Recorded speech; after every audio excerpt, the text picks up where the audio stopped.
Hey, Hey, good morning. how's everybody doing? I'm doing all right. They added Doom Guy to Fortnite. Wait, really? Yeah, Doom Guy and Geralt are in this week, and Deku I and Hulk. saw a bunch of other characters. I didn't see that. Oh shit. Okay, well, the prophecy is fulfilled. In Fortnite.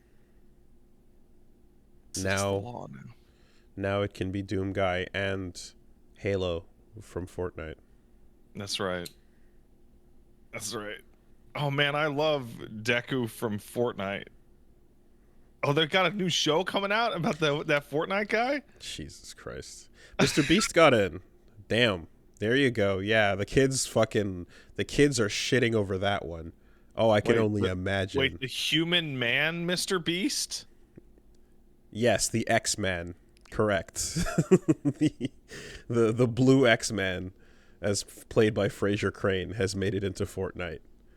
Oh, No, I was trying to figure out all this time why Beast was so popular, why all this noise about Beast now, and I was like, mm-hmm. you know what?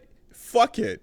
It's been years, and Beast has never gotten the spotlight he deserved. So when I heard about this new Mr. Beast thing, I was like, hell yeah, Beast deserves to get the spotlight. He deserves it. I love how he's now popular with the kids. That's great. Yeah. That's That's absolutely what's happening, buddy. You just keep on rolling with that. We fans of Beast have been waiting a long time for people to recognize, but finally the kids are seeing the way. Spider-Man's still pretty popular, but from what I hear on these streets, Beast is making his way up. Are you on the streets hearing the news from the kids? That's Are what they I'm hearing. are they telling you their secrets? That's the word on the street. In fact, he's got his own burger chain now. I never really took him for a fast food guy. He seems like more of a knife and fork kind of character, but that's fine. There's Mr. Beast burgers, right? Oh, I don't know. Oh yeah, there are. Why would I know things? There are. That's a thing. Sometime I mean I can tell you what the fuck stupid shit fucking Akasupa is. But if you want me to actually be on the fucking internet knowing things that I should know, I don't know fucking nothing. Yeah. No. I'm still embarrassed about Vinny fucking looking at us like we're crazy people with that PUBG shit. He deserved to. Like Still, in the moment, there was no way to know, but now this is how we know. But it's okay. I feel like the consumption of slop and trash has been somewhat helpful in propagating at least some of it towards my direction. the slop and trash. Yeah. That is the burger place I would love to go down to. Like, you're not getting into the filth of it, but you're skimming some off the top, and you're getting a little every once in a while, like, oh, what's up this year? What are they? Okay, yeah, you get to the just pond scum. Of you internet just news. that's it. You do the pool cleaning, and then you get it off the top of the surface, and you take a look, and you go, that's what's going on the internet. Okay, I see. No need to go beneath the surface. Hey man, I have speaking of being embarrassed about PUBG and pond scum. Do you want to talk about the Callisto Protocol? I mean, there's stuff to talk about for sure. Oh, there's at man. least one docket story here or there, but yeah, let's like the again to the George Carlin bit, right? Sometimes you got to throw the rock in the scum and dive in to try and build your immune system up. So right, yeah. Just eat a sandwich off the sidewalk in Calcutta, Mr. Carlin. Thank you. Now, I saw the first thing I got after we last discussed Callisto Protocol was videos of people showing off that you can cancel gun into melee, and then basically putting that together to be like, hey, that thing, Wooly, that you've been trying to do in Silent Hill and in Dead Space? Well, this game actually lets you do it. This lets you do melee into gun combos as a full string into a lock-in execution. And I saw a sequence, and it looked rad as shit and unintended. Very unintended. So this game has melee. So I'm gonna bring you down a little story. So a long time ago, there was a absolutely fantastic series of horror games that had a lot of action shooting in them. And then that team and the head developer ended up leaving their original parent company. It was a really big company, and moving on to make a completely new company so they could, really follow their dreams. And by follow their dreams, what I mean is that their new parent company told them to make the same game they made the last time. Mm-hmm. And they went, oh, okay. And then they worked real hard on it. And then it came out to middling reviews, a lost focus, unfavorable comparisons to the game they made before, and a wide string of horrible technical issues. And that game was The Evil Within. Mm-hmm. And Callisto Protocol is like literally the exact same thing. Except for a different franchise. Except for instead of RE4, it's Dead Space 1 and 2. So the history of the spiritual successor game by the Phoenix studio is supposed to be a happy and joyous occasion where you go, look, they're making the thing that they like, that they're good at, that they're passionate about. So I think the best part about this is that both stories link up in a way that's like very highly specific, which is Shinji Mikami was like, we're going to make all sorts of weird shit. And then in an interview, he's like, yeah, when we showed up, they told me to make a game like RE4 again. Yes. And I was like, okay. Yeah. And if you remember, Callisto Protocol was originally actually a PUBG spinoff. Set in the PUBG universe. And then the Dead Space remake got announced. And then all of a sudden, it started to look more and more like Dead Space. I don't know how much of that was a coincidence or how much of that was intentional, but it did. If I recall correctly, the reveal trailer was within the PUBG world, and then the second trailer was the reset. So, although you played through Dead Space 1 and 2. Those games are great. Not 2, not yet. Oh, not 2? Okay, you played through Dead Space 1. That's fine. That game's great. Mm-hmm. You got the the UIs in the world, and you got the little health bar on the back. You know, why shouldn't a trailer then come out later and say no longer a part of the PUBG universe? So that wasn't that. Just to clarify, that was an interview, not a trailer. But, and this is my favorite part, Susie found like PUBG iconography on like in-universe desks. She found like the fucking stupid helmet that the PUBG guy is wearing on the cover, just hanging out on somebody. So they didn't get all of it. Perfect. Nor the EULA, apparently, either. Yeah. Which we'll get there. Oh man, that thing is so. Yeah. You load up. You crash and it's space, and there's space monsters, and it's just worse Dead Space, like visually, art wise, story wise. Like you discover within the first 40 minutes of the game that like, oh, why are there monsters everywhere? Well, because the head of the prison is into some kind of weird religion and thinks that this is the way forward for humanity. Like it's the same. Mm-hmm. And so, but all the monsters are like zombie mans. Mm-hmm. They're not like crazy body horror freaks. They're dudes with the first like monster you encounter. He's a dude that's a little bigger, and he's got like two faces that are like, and it's like, where's the extra arms? Where's the weird body contortion? But they're like, that's okay, because you're gonna be fighting these dudes with your fucking stick. You're gonna get a big old stun baton, and you're gonna be melee combating these guys. And the way the melee combat works is if they attack you, you dodge left or right. and then you can dodge the other direction. Like if you dodge right, you have to dodge left on the next one to dodge their strikes. And then when there's an opening, you do a quick 1-2-3 combo on them, or you can upgrade to 1-2-3-4. And then if you do that, then you can pull your piece and you can shoot them, and it'll auto track, like it locks on. It's so hard the camera starts going nuts. And then once you shoot them, you can go back into your combo 1-2-3 1-2-3. Okay. Right. And so you're like, wow, that's actually like kind of punch out cool. Yeah. There are like immediate, and I mean like immediate systemic problems with that system right away. First of all, there's no timing. When an enemy runs at you, it literally explains to you, just hold left and you will dodge their first strike. There's no timing to it. There's no button.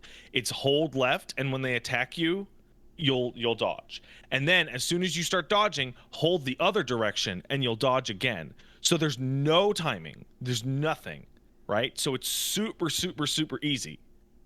Okay. If you're not confident, you can hold back to block, but blocking hurts you. So don't ever. And dodging is perfect, and it always and dodging starts left. Is perfect.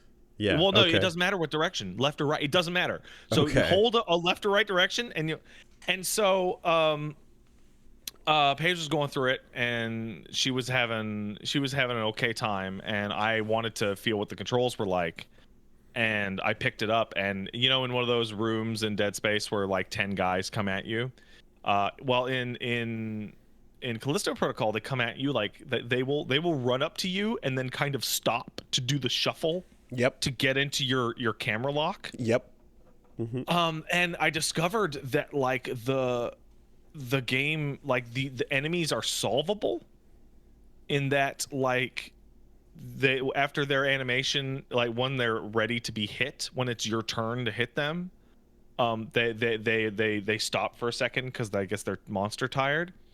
And so I was just like, okay, here comes one. Dodge, 1, 2, 3, shoot. 1, 2, 3, shoot. Dead. Next one. Dodge, 1, 2, 3, shoot. 1, 2, 3, shoot. Okay, dead. Next one. And like they're solvable. Like you there's an equation to beat enemies that is perfect and just works. And then on top of that, you have the the TK power from Dead Space? Yeah. Okay, so they have released the rule you can pick up enemies. You can pick up entire enemies. And so you just pick up an enemy and turn and just throw them into the spinning blades, and the enemy is now deleted. And then you take an enemy and turn and throw him off the ledge, and the enemy is now deleted. And just like, Jedi the problem away. Yeah, and so like there's tons, and I'm like, how am I supposed to how what's supposed to hurt me here, right? And then I found out what's supposed to hurt me is sometimes they take their turn one at a time, and sometimes they just smack you in the back when you're engaged in the dodge back and forth melee combat with a different guy. Sometimes they hide in the corner and fire projectiles at you that you can't see until they hit you. And that's how encounters are made tough. Okay. Encounters are made tough by putting enough enemies into it that they blindside you. If you spend your TK to delete an enemy, is it on cooldown? No, I was able to do 3 in a row, and then it's on cooldown for a minute. Hey, Wooly, you've played a horror game that plays like this game, and that game is Silent Hill Homecoming. Okay. Right. That game, Silent Hill Homecoming's combat, though, like, from what I remember, you just kind of like, you run, and then if it gets up to you, you go into like a kind of like a cutscene tackle mode, right? No, wasn't there like a thing where like when it's up in your face, you have like canned dodges? Yes. Yeah, that's kind of what I'm remembering. Yeah, okay. That's what I'm thinking of. Yeah. And there's all that, and then the other thing that's like, so it doesn't have the Dead Space like hold your hand out and look at the right path thing. So I spoke to people who beat the game, and the reason why it doesn't happen is because the game is a hallway. Paige was playing it for like 3.5 hours, and there was like one like laundry room she went off into the side, and the rest was like literally like if you gray boxed it, it Yeah. would be like a 5-foot wide hallway, like the whole way through. Only one enemy type so far? Oh no, there were 3 enemy types. There was the zombie monster, and then there was the fatter zombie monster that had no changes, and then there was the zombie monster that's a foot taller and can spit acid. Right, the shooter. But you right. beat up the rest of the. It is like, and my favorite part is that on PC it was like a stuttering fucking mess until we fucked with it, and I have the new computer so I could power through it. But most people, it was just like an absolute stuttering, like unplayable mess, because like you're trying to do dodges and melee combat, and then the game is like stuttering down to like 5 frames. And it turns out that the reason why it was stuttering so badly was that somebody rushed it at the last second and uploaded a bad version of the game and made a mistake. Bad build. Oh, well, no, I don't God. think it's a bad build, but somebody made a mistake at the last second because they were rushing.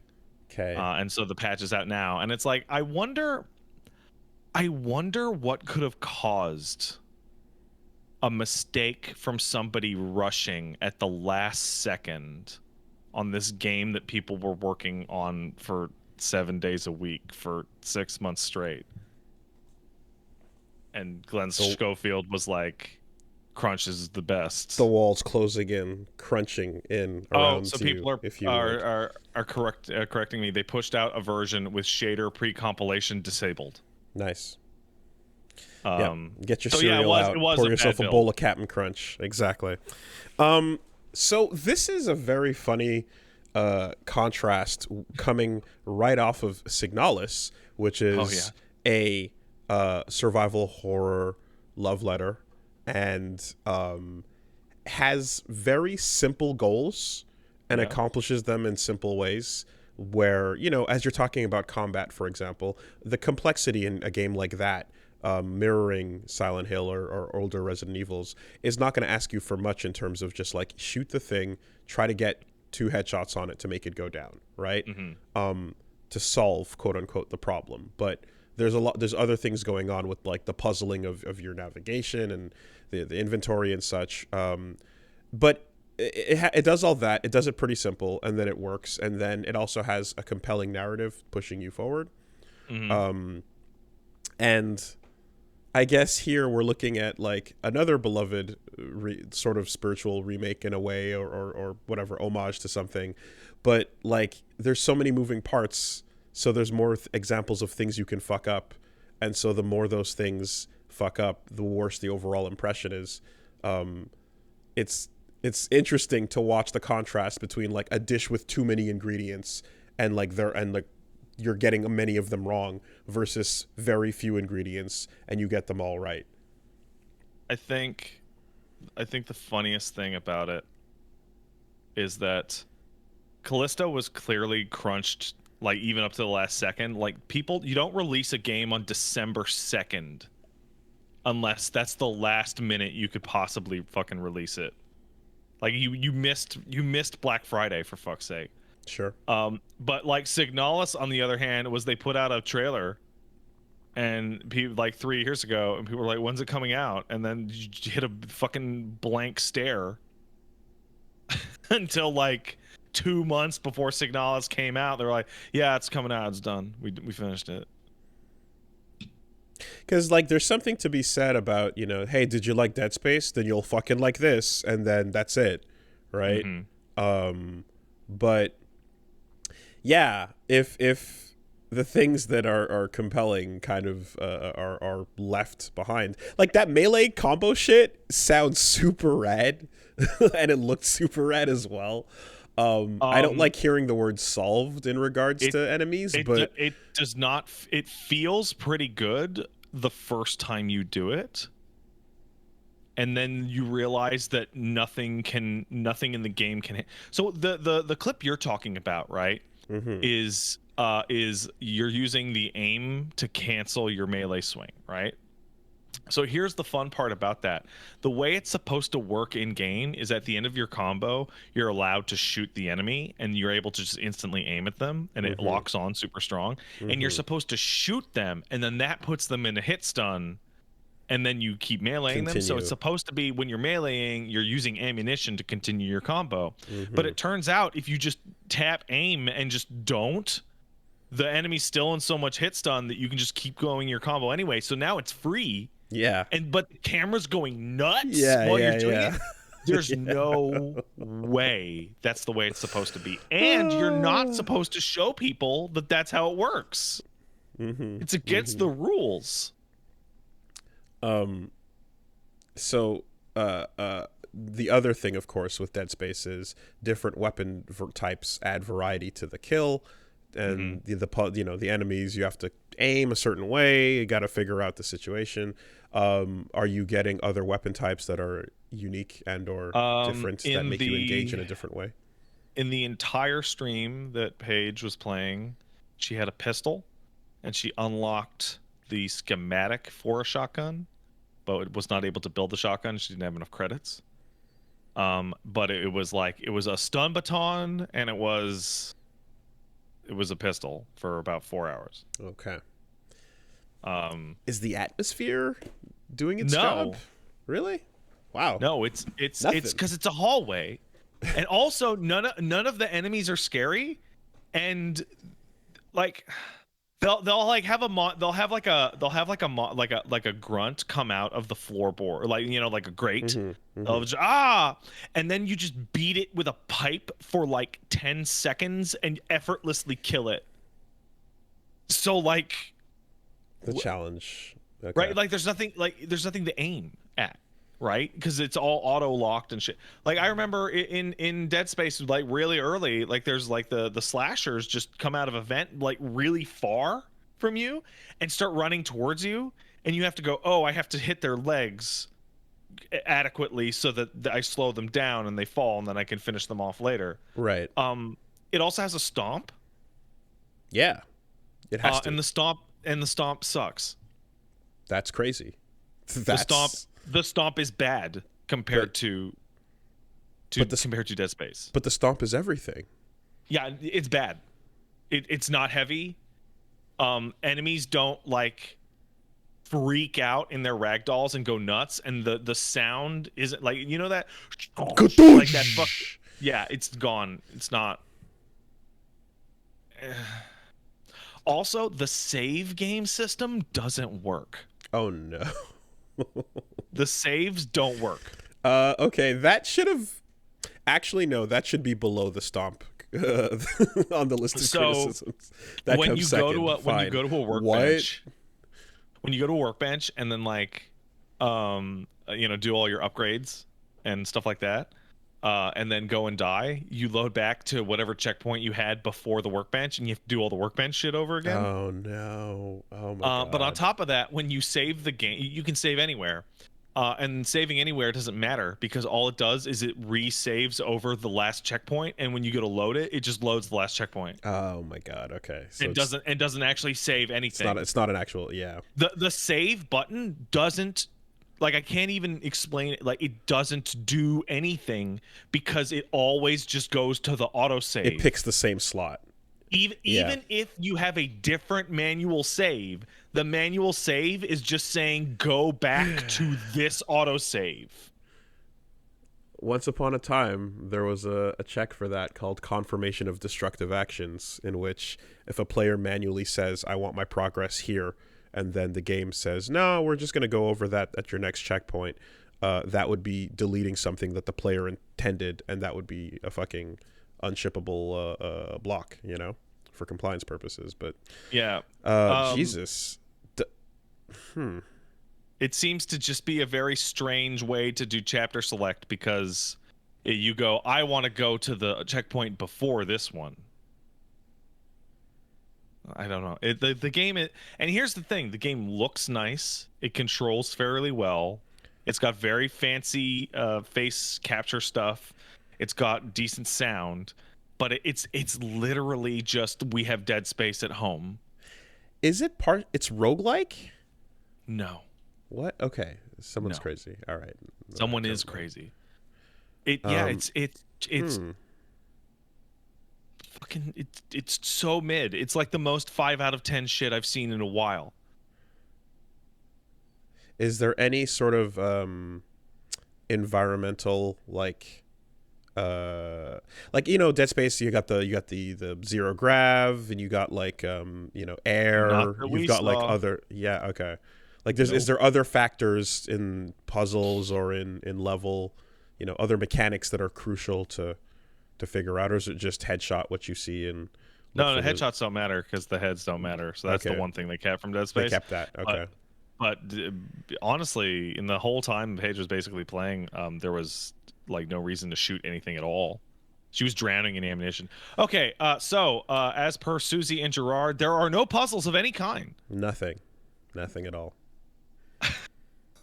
Jesus. I had a guy in my chat the other day that had beaten it and described it as the Final Fantasy 13 of horror games.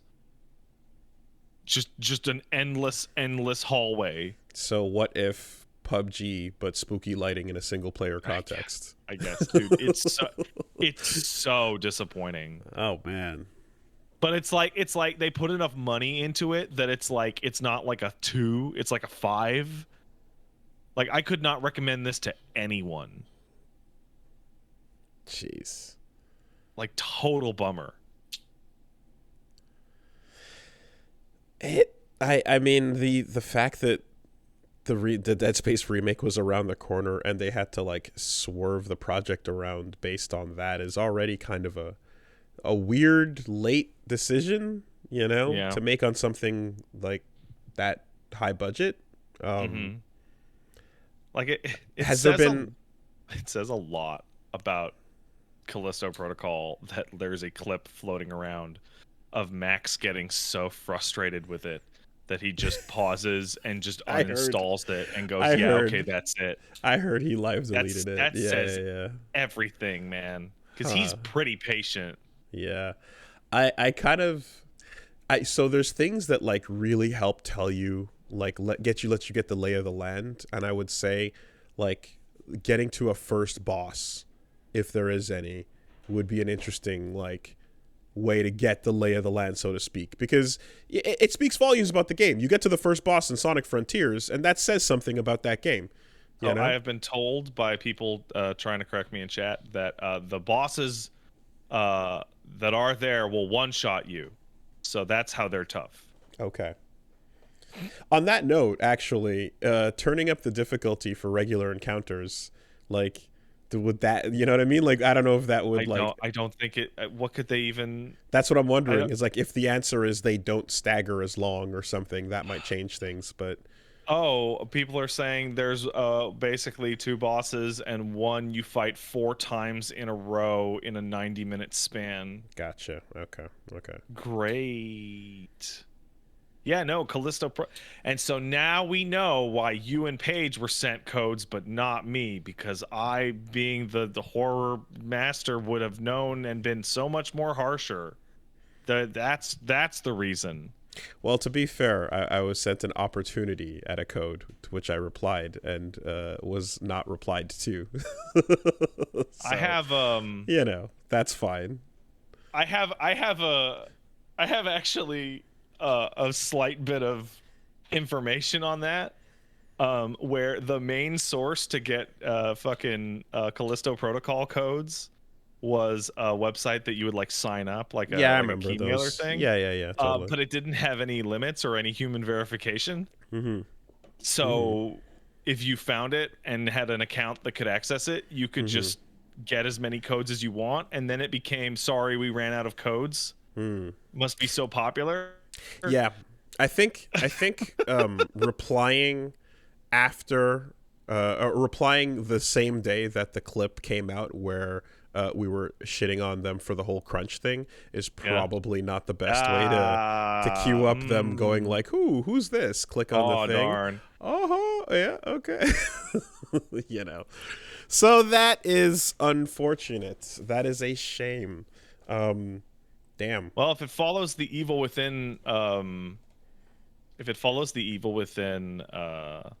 trajectory, Callisto Protocol 2 will be really good. But there's actually something that's much more troubling. Every single like attempt at horror or spookiness in Callisto Protocol that I saw was a straight rip of an earlier Dead Space jump scare that was executed worse. In particular, right when me and Paige stopped, you get onto, and you played Dead Space 1, so you'd remember this very well. You get onto a conveyor belt, like little sideways elevator, and you start going, and then, oh no, there's a bunch of necromorphs on the other side, and you have to shoot them before you get there. But in Callisto Protocol, what you do is you just TK them and drop them. Oh, and yes. the encounter is over in 1 second. The Force Unleashed, yeah. And then, fun thing that you mentioned that the guy who plays Starkiller is in the game as a character, and he starts TKing you around the room like fucking Starkiller. I mean, those face models are still they're very unbelievable. good. They look incredible, you know. And then so after you do that thing where you just drop them in the pit. In Dead Space 1, what you did is you entered into the engine room that you fight the pregnant for the first time. And in this game, you just fight like 11 guys that you beat in like 4 minutes because there's nothing they can do to you except shoot you in the back. So the impression I'm getting... Hey man, Dead Space 2 is good. You should play Dead Space 2. That's what I'm saying. Yeah. Yeah, no, we're working towards it. The impression I'm getting as a late silent horror, as a late survival horror experiencer, enjoyer, one might even say, is that I guess there's just there's a hard line for basically the games and or people behind the spoops in the games and shit. It's like you either can just break it up into you get it or you don't get it. Absolutely. And if you're copying it but you don't get it, it's gonna fail every single time. Which is wild, because like from Dead Space to this is actually the same people. So like they did get it at some point. They totally got it. Also, I thought what you were gonna say is that survival horror has very little middle ground. Well, like that is what I said. It's there's no like I understand. I've never heard you or anyone else describe a survival horror game in terms that were like, yeah, it's like it's pretty much like, no, that's a good one, or holy shit, that completely fell apart. The only in between that there is like, yeah, no, that game is bad, but it has this cool thing in it. Right. Yeah, you kind of have a duty to get lore first and foremost. There's an auto dodge. Get out of fuck. Beyond the holding the direction thing you mentioned. Get out of town. Then what are you doing? The Callisto Protocol auto dodge makes it so that you can hold the same direction for every attack the enemy does. You no longer need to alternate between holding left and right. Auto dodge makes it so you can hold in the same direction the whole time to auto dodge all attacks. So simply hold left on the left and it'll dodge all attacks. That sounds like what you described. However, it will not dodge attacks by any enemies behind you or to the side. You can only dodge the enemy that is in front of you.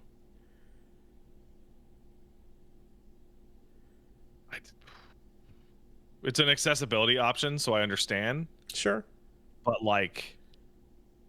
Hey man, Sonic has a fucking instant full-length parry button.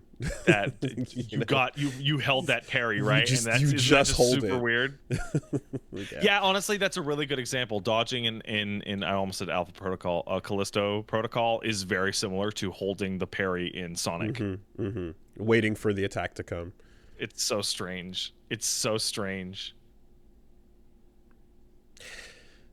Huh. Okay. That's a fucking. I mean, I don't recall. I remember when it was VGAs. I want to say where it was announced, and it was also, was that the same VGAs where it was like alongside like 3 other like survival horror things, and that I like can't space parse them anymore. Yeah, like it was announced at the same time as like 3 other space horror things that just kind of blended together in my brain. So, oh well, I suppose. You're better off buying Signalis 4 times than playing Callisto Protocol. I have a very important question. Yeah. I've caught wind that the Dead Space 3 is not the good one. It's not. Which is worse? Oh, definitely this. Definitely this. Damn. Okay. Dead Space 3 still has... It's still Dead Space, just a bad you're one? still shooting necromorphs, and you're still doing puzzles, and you're still doing, like, Dead Space shit. But, like, this is, like, there's nothing going on. Okay. Yep. All right. Like, Dead Space 3 is, like, damaged by the EA-ification of games. Something that you are feeling very strongly right now as you play through Mass Effect. Oh, yeah. Yep. Right? Yep. Like, that Dead Space and Mass Effect were right next to each other as, like, little sister franchises, as they literally just went along the same... Hey, put more shooting in it. Put more shooting in it. More shooting. More DLC. Yeah. I will, dude. Mass Effect. I mean, unless there's anything else to say on Callisto, I have some thoughts on Mass Effect. I have some thoughts on Mass Effect, but let's go with you first. Well, I mean, when I saw the changes from 1 to 2, I was like, oh yeah, okay, lean towards action, right? This is what we're doing. Radial wheel is gone. Yep, we're trying to. This is the era. This is what it needs to become. This is what games are. This is what gamers want. We walked into a room that you take. It's the tutorial room where the turret is shooting at you in the beginning. Yeah. And like, I mean, it feels almost box for box like a room in Deus Ex Human Revolution. Yeah. Like, the DXHR-ness is dropped in a very feelable way. And that era, it makes sense. You can feel they put that in. And you're doing the round the corner bits, so you can do, some shit that's a bit more Adam Jensen, from surface to surface. And then you and then like that's as you get out of that, and then you go into a roadie run, to get to the next room, and you're like, yeah, man, EA is just they're taking like, I recently went the zeitgeist apart and putting the pieces in. I recently went through like the Arkham games and the BioShock games, and you're doing Dead Space and Mass Effect, and it's just like, it's crazy how similar everything in that 4 or 5 year period came out was. Like, they are all the same game over and over. Now, what's interesting though is that, like, for shooter, it's hard to say, because for shooters, like, you're seeing these flavors, and I'm like, they aggressively remind me of each other in a lot of ways. But when games have quality of life improvements, you want to see those move forward in a genre, right? If someone makes a good decision in a game that becomes like a convenient thing, that should follow through down the line so that others don't have to, continue to stumble over that. Right. Now, there's stuff where it's like, okay, not every game needs to have a quick reload mini game, but come on. But that was fun. Right? That was cool. I really liked that.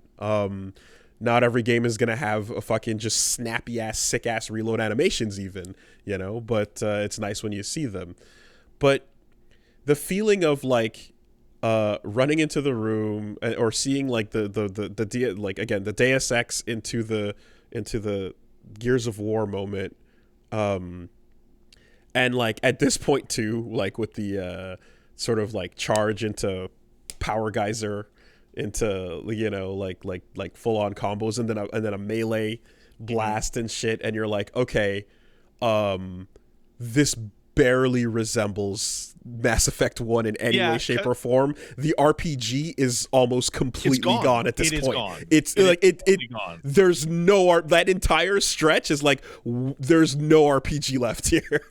You know why? Because it's war, brother. It's war. Yeah. And then so you get like, you start that off, and like right away, like Mass Effect 3's opening was so intensely disappointing to me for a number of reasons, but it's something I've complained about before, but I don't think you had the context to appreciate it. I'm like, hey, you said you had something really special to do with Earth, that we're gonna see Earth, and here comes Mass Effect 3. Hey, we get to see what Earth looks like, and we're leaving because war. So interestingly, I didn't, of course, know that until I was grabbing. You know what? Here's what I found out about the Earth. When I was grabbing the wallpaper to post for, hey, we're streaming now, and then I pulled up, I was looking for a decent one, and one of them had Shepard overlooking the Reaper Fall, and it said "Save the Earth" on it for like promotional material, and I was like, oh. Oh, I guess that's what they're promoting. I guess that's the title screen. Yeah, okay, that was wow, all the trailers were like the Earth is under attack. Yeah, so I mean, that's great. I like a cold experience, you know. And yeah, you see Vancouver for a second, and then you're out. And I was, admittedly, when we were there too, I was kind of like, oh, I was talking about how, you know, the Earth is almost like an offhanded little mention in the first game, and in the second game, you know, there's a bit more as you get that DLC, but. Earth shouldn't be that important because these are people that might not even be from Earth. It's no longer like the human, you know, the Citadel is the most important thing, right? So yeah, like we should, like the like undue amounts of attention would probably be unnecessary, except that the player as a human being on Earth would want to know about it. I care about Earth because I'm from Earth. Right. And then one scene later we're out, and I was like, oh, okay. Cool. And it's like the interview really set me up for disappointment, because like, we have something really special planned for Earth, and it's like, is it the tutorial? I guess it's the tutorial. Vet kid in Vancouver vet kid. Oh yeah, that kid, the kid. Do it for him.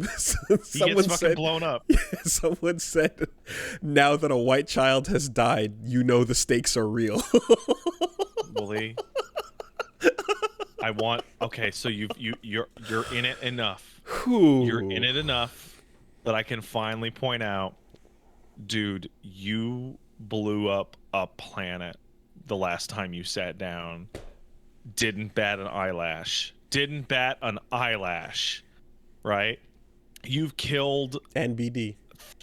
Tens of thousands of mercs and aliens on others, right? And the Reapers are in they are like glassing, like sizes of the Earth that are the size of U.S. states in front of you. Oh, that kid though. Oh man, kid, he didn't make it. Man. Oh man. No, it's close to home. It's close to home. So don't make me ridiculous. Don't make me time to kill it once again.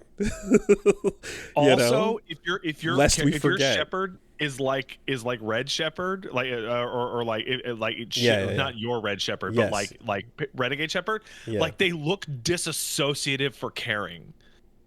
Like it doesn't even make any sense. Like Renegade Shepard would like shoot a reporter in the mouth for asking him an annoying question. Meanwhile, some kid he doesn't know gets blown up in a transport ship. Again, the thing is that the box art paragon is, you know, every decision hurts them, right? Even when it's necessary, you do what you had to do. But God damn it, I didn't want to. Cool. Now you're telling me. So you're telling me that the Reapers and the Batarians are now a thing, and that there's Reaper-fied Batarians. Like, How hard can a trigger be pulled? Was there even any Welcome- convincing that need to happen? And furthermore, how much popcorn can I get when I watch their planet go down? Like, can we just welcome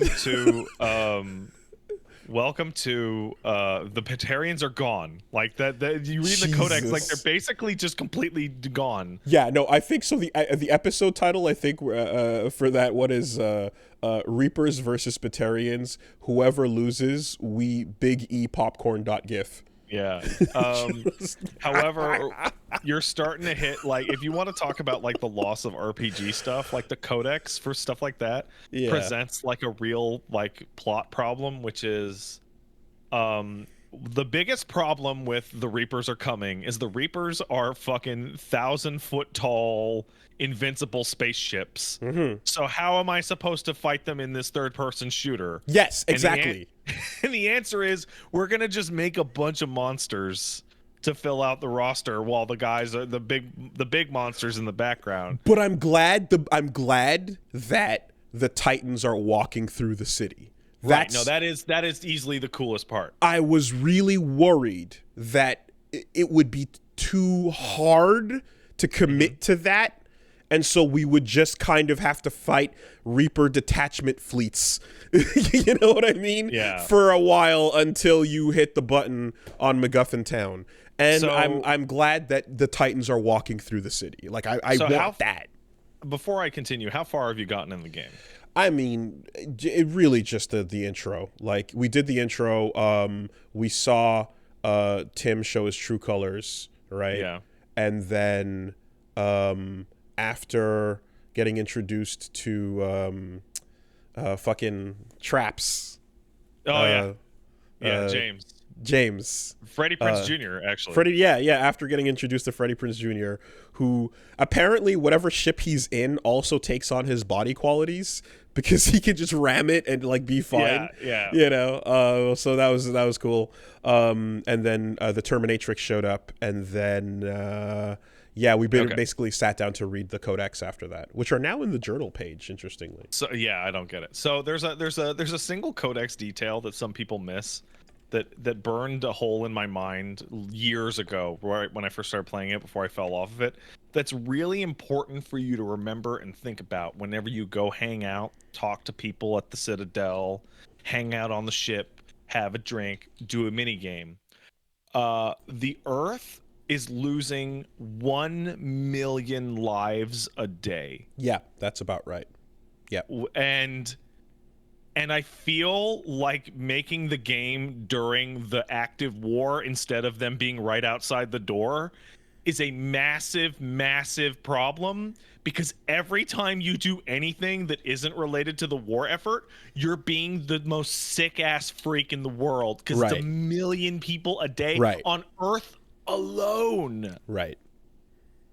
I'm going to see how this plays out, right? But I can only imagine that, like, the situation you would be in. Well, you, Anderson, Hackett, basically the leaders of humanity at this point, you know, for what it's worth. Like, I would imagine that you're just completely round the clock, nonstop, no sleep, insane, stressed out, war room 24/7 mode. You know, you would think, right? You would think. But instead, there's time to walk around the ship and be like, "Where's my toys? Grab some asses. Where's my toys? Play a little grab ass on the Normandy." Who my fish okay? Where my action figures go? It's still Mass Effect. Yeah. No, that's the thing too, is like the process, it seems, has started and then it fades out. As if to imply, like, and that's what happened to Earth. And then the codec entry pops up and says, the fall of Earth, you know? Yeah. But that's a lot of people. That's a couple billions to get through. And they're not just killing everybody. They're trying to hamburger them. So, you know. Hamburger them into, like, you know, goo monsters. Yeah, so it's going to take a while to do the processing. So, like, this is an ongoing situation, no doubt. But besides that, again, what new asses can we grab? What's going on? What colors we got today? Pull out the flip book, check off the colors, you know.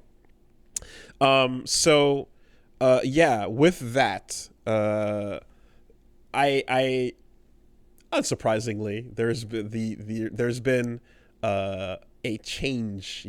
Red Shepard has returned, Uh-huh. and So I want you to explain to me exactly how this works. it's really not that complicated. It's there's been a lot of speculation as to Don't believe you. there's been a lot of speculation as to what was he think what the it's really simple. The most people in watching this would enjoy that. So I wanted to do the thing that more people would get hype over. End of story. It's not a complicated decision. There's no 3, 4, 5 levels of this is what he did. He hated the ending. Therefore, no.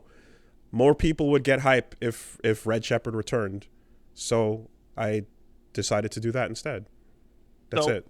I still and they were it's not complicated, but I need you to actually explain to me how it works. I announced I was going to play Mass Effect 2 and 3 since I never played 1. And since we never played 1 on the channel, but I played 1 in my own time back in the day, I said, okay, we'll have Reggie get through that, and then I'll do 2 and 3 because I'd like to experience those games. And that hasn't really changed. But at the end of 1, the part where I kind of announced the plan in advance didn't really matter. People were very attached and loved the playthrough, and it was a really great one. So when I jumped in and wanted to play the game, there was a feeling that I shouldn't do that because we should continue the thing. And I get that. You watch the thing that you enjoy, and that's cool. And it doesn't my intent being declared in advance doesn't matter as much per se than the thing you're making. But I enjoyed playing as Blue nonetheless. And then when it came down to it, after that, I was like, well, I still want to do 3, and I, want to do, but like, I feel that despite that desire to play it, the amount of people that really get hype to see Red Shepard is really high, and people were very excited. So I want people to tune in and enjoy the thing. So I made a decision. That's not actually the explanation I was looking for, though I do appreciate it. What I mean is in terms of the game's story and you switching between these characters, literally, how does it work? Because Red didn't carry over to 2, but is Blue carrying over to 3? But isn't it Red now? In canon? Yeah. In universe, you mean? When you're playing when Reggie's playing Mass Effect 3, is Malin's data gonna be there or not? Oh, no. Okay, sorry. Okay, I was confused. I'm like, in universe, who cares? We're just swapping controllers or whatever. In terms of the what's happening, it's exactly the save you saw on screen, with the exception of obviously a Garrus romance wasn't possible. Right. So I asked Reggie who he'd want to go with, and then he picked Tally. So that's the swap, but everything else is pretty much identical to what Blue did. Okay, so let me try and break this down. Mass Effect 1 was Red Shepard as Reggie. Or sorry, Reggie as Red Shepard, rather.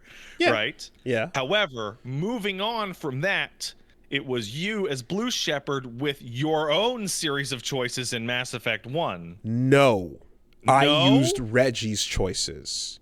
Wasn't Rex dead? No. No? Okay. So I tagged Reggie, passed the baton over to me. I continued Red's choices with Blue. Okay, so you continued Red's choices. Then you used the mod that combined all the characters into one character? No, at some point I just went Vanguard. We didn't keep that. That was the first session. I was about to say, and then you moved on to just being Vanguard. Sorry, yes. Right. And now you're going forward with Red as Red. I keep saying it like that. That's so strange. Reggie as Red, but dealing with Blue's choices. Yes. Right. And then for Citadel, want you to go back to Blue? So that I put that out there just based on the fact that in my head, if it's a cool little send off, then it would be a fun thing to do. But I'm not committed to that in the sense that if it doesn't work, if it doesn't make sense, if there's problems, which there seem to be, because some people are like, oh, that's cool, but a lot of people have made it very clear at this point that it won't work as cleanly as you think it will. There's reasons to probably stick with the main character you played in 3 to go into it. So I'm not committed to that. I put that out there in the episode as a, hey, this is a cool thing that I think would be fun. But in my head, all I know is Citadel is a little epilogue. So it's just like, if it's something where it would make sense and it would feel cool to do that, it would be a little send off where we have both characters in the final third game. And that's all I thought. I was just like, okay, it'd be cool to do that. But obviously, not knowing what's coming, people are like, that might not be a good idea for these and that. And there's a whole feeling, and that I've gotten the energy. So I'm like, all right, then we don't have to do that, you know? So, Wooly, I'm going to speak to you. I've been friends with you for a long time, but I'd like to speak to you purely as your colleague right now. Sure. You have lost your damn mind playing through Mass Effect in this bizarre ass way. I was talking to Paige about it, and she came up with an analogy that I thought might be the best analogy for this type of behavior I've ever seen. You are reading a choose your own adventure book back to front in terms of weirdo shit. This is the strangest thing I have ever seen.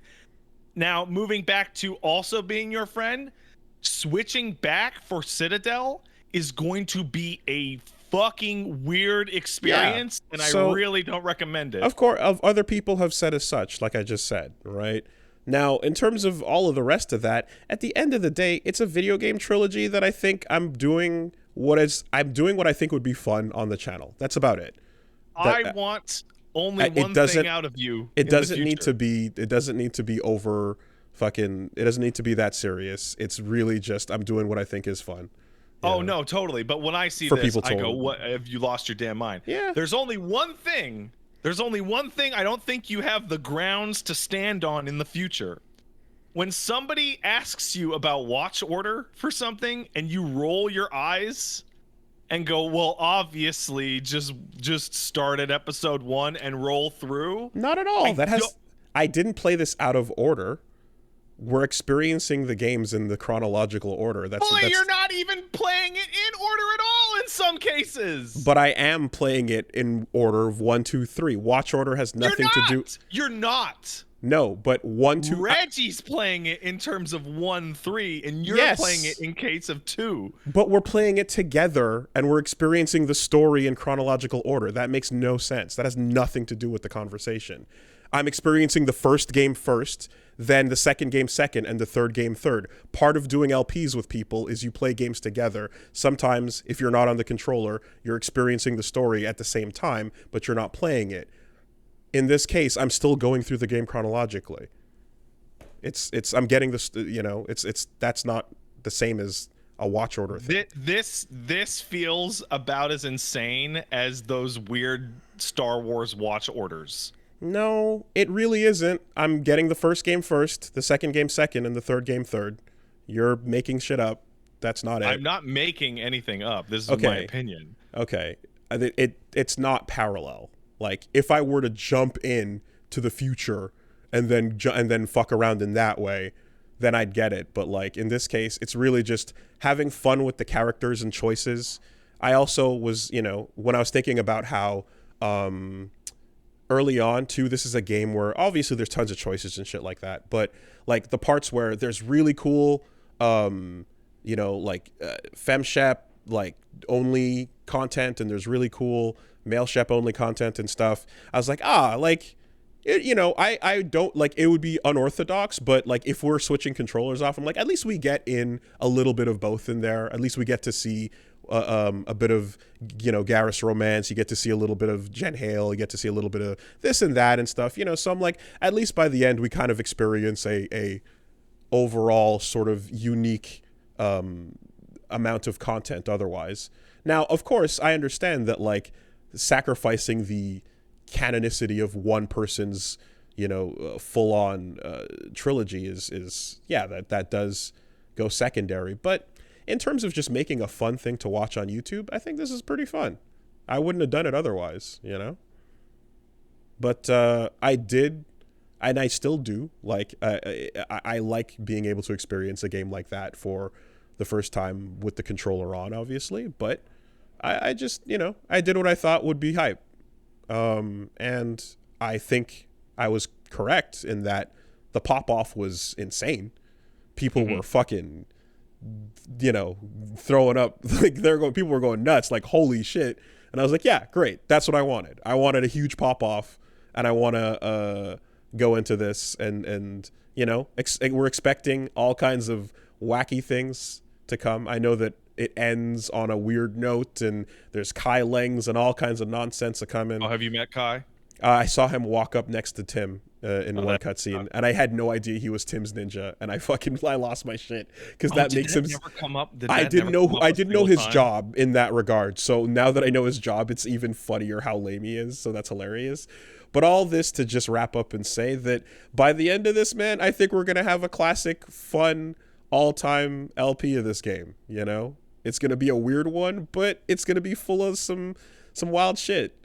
And I like how Reggie can crucify me on my choices, and I can crucify him, and we can go back and forth, and everyone can see the difference in dynamics, but also like the insanity of the way we play is in different ways. It's a fun thing, man. I'm happy to do it this way at the end. Oh, I'm not saying it's not fun. I just want you to admit that you're nuts.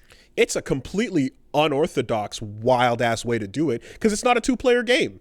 It's not meant to be a 2-player game at all.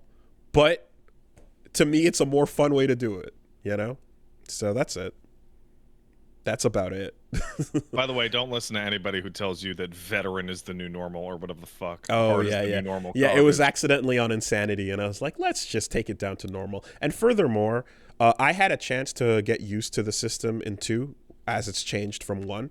Reggie hasn't, so he needs to take a second to get used to the new active combat system, the combos, the stacking, all of that shit. So like, we're gonna just keep it normal at the end of the day. So that's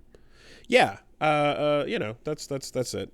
And I kind of think too, like, the way this game is, I mean, obviously it's anytime I play a beloved game, I know that it's going to have the most magnifying glasses and people are going to have the most opinions on it and shit like that. Right. Like, there's a part of this where I definitely considered too that I was like, if I wanted to be, in my opinion, boring about it, I could have just played on my own off camera in the background and then waited till I completed the trilogy and then went, here, we'll start with like Reggie going through it or something like that. And then that could have been one way to do it. But I didn't want to wait that long. And I kind of thought that was, I thought this way sounded a bit more fun. So it's insane. It's an insane way to do it because it's not the way anyone else experienced it. Thank you. That's all I wanted. That's all I wanted.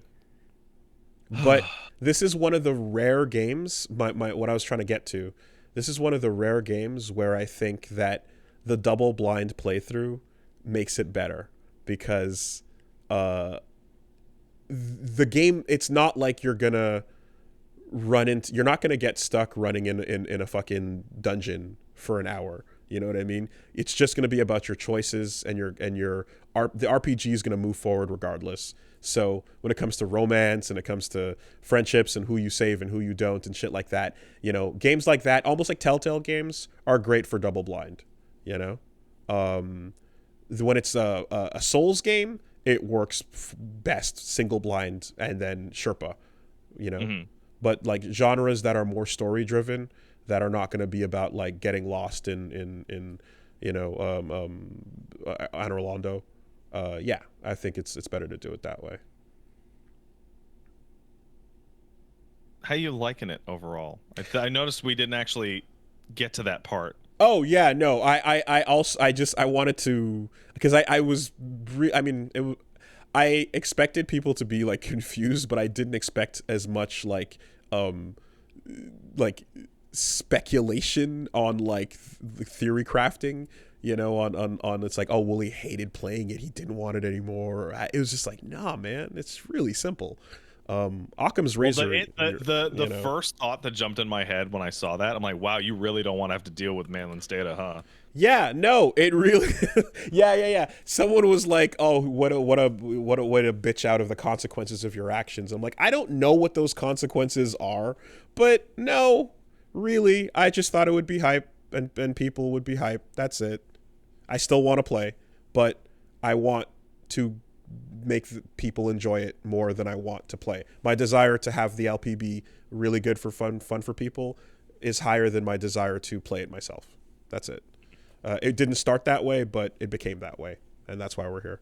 I feel so far that the decision to make the combat combo stack shit just throw it to the fucking limit is awesome. It's one of the weirder things where like the RPG elements get way worse as you play through the games, but the actual part where you play the shooting parts get way better. It does seem like they're doubling down on the genre, they're doubling down on the era.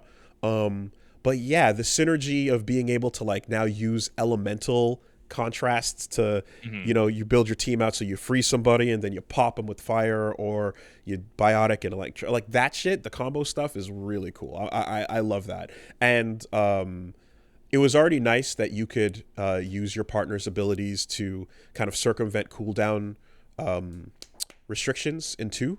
But now that they're like, hold on, how badly do you want to go nuts with your powers? Because if you want, you can use your partner's abilities, but you can also carry less guns. So that's what I did. Yeah. I carried like the bare minimum, like maybe a shotgun and Vanguard's like a Dragon Ball character. Mm-hmm. It's really strange. It feels like they had a decent think about it, Now, I don't know what it's like for other classes, but I can only imagine if you're summoning and detonating robot drones and then resummoning them instantly, that you're also just dominating the battlefield from afar while sniping or something. You know what I mean? Like, I could see the way that committing to a gun, maximum cooldown, building things out in a way where you can either do the most damage on one, because the spread feels like if you can target them running into the room, that's where the hit the most enemies thing will benefit you. But then otherwise, once they split up, you kind of are like, okay, let's do some damage. Yeah, it feels like they thought about it. Now, the only thing I need to see is just like, what kind of teammates are you going to get, and will their power distributions be like synergistic? If you need an ice and a fire combo. I don't know about synergistic, but when I was playing, there were team members that were like definitive winners. I'm not even gonna mention, but like there's a team member from the old games that you get to play with again, and they just win fights by themselves. Wow. Okay. Yeah. It's quite interesting to see this choice, because Mass Effect really started as a KOTOR analog, and how do we have the gameplay work that's not turn based? We'll make it shooting, but it's stop and pop, so it's kind of turn based. Yeah, and because guns are more like, guns got better to shoot between the KOTOR years and it's 2000 and whatever, right? Go play anything. Chat and people listening at home, go play any shooter released between like 2005 and like 2009 and see how they're all just wanting to catch up to RE4. Like, all of them are just like, well, how do we make it feel as good to shoot and reload the gun as RE4? Nope, didn't do it. Yeah. Shit. So try again. So the idea of like shooting is really just a fancy lightsaber or stick in KOTOR is like, yeah, fair enough. It would have felt like shit if you actually had to stop and aim with these terrible controls. But everything else was like, no, but we're doing it our own way this time, And then where we are now barely resembles KOTOR at all, Now it feels more like fucking Dead Space. Sure. Sure.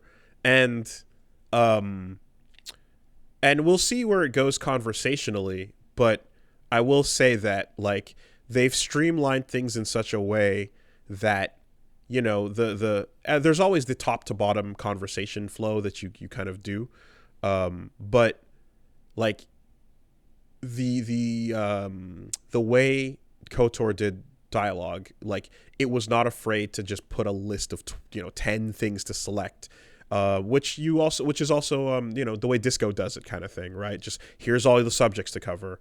And Mass Effect wants to give you that in some places, but also wants bored gamers to just be able to say the thing and move on.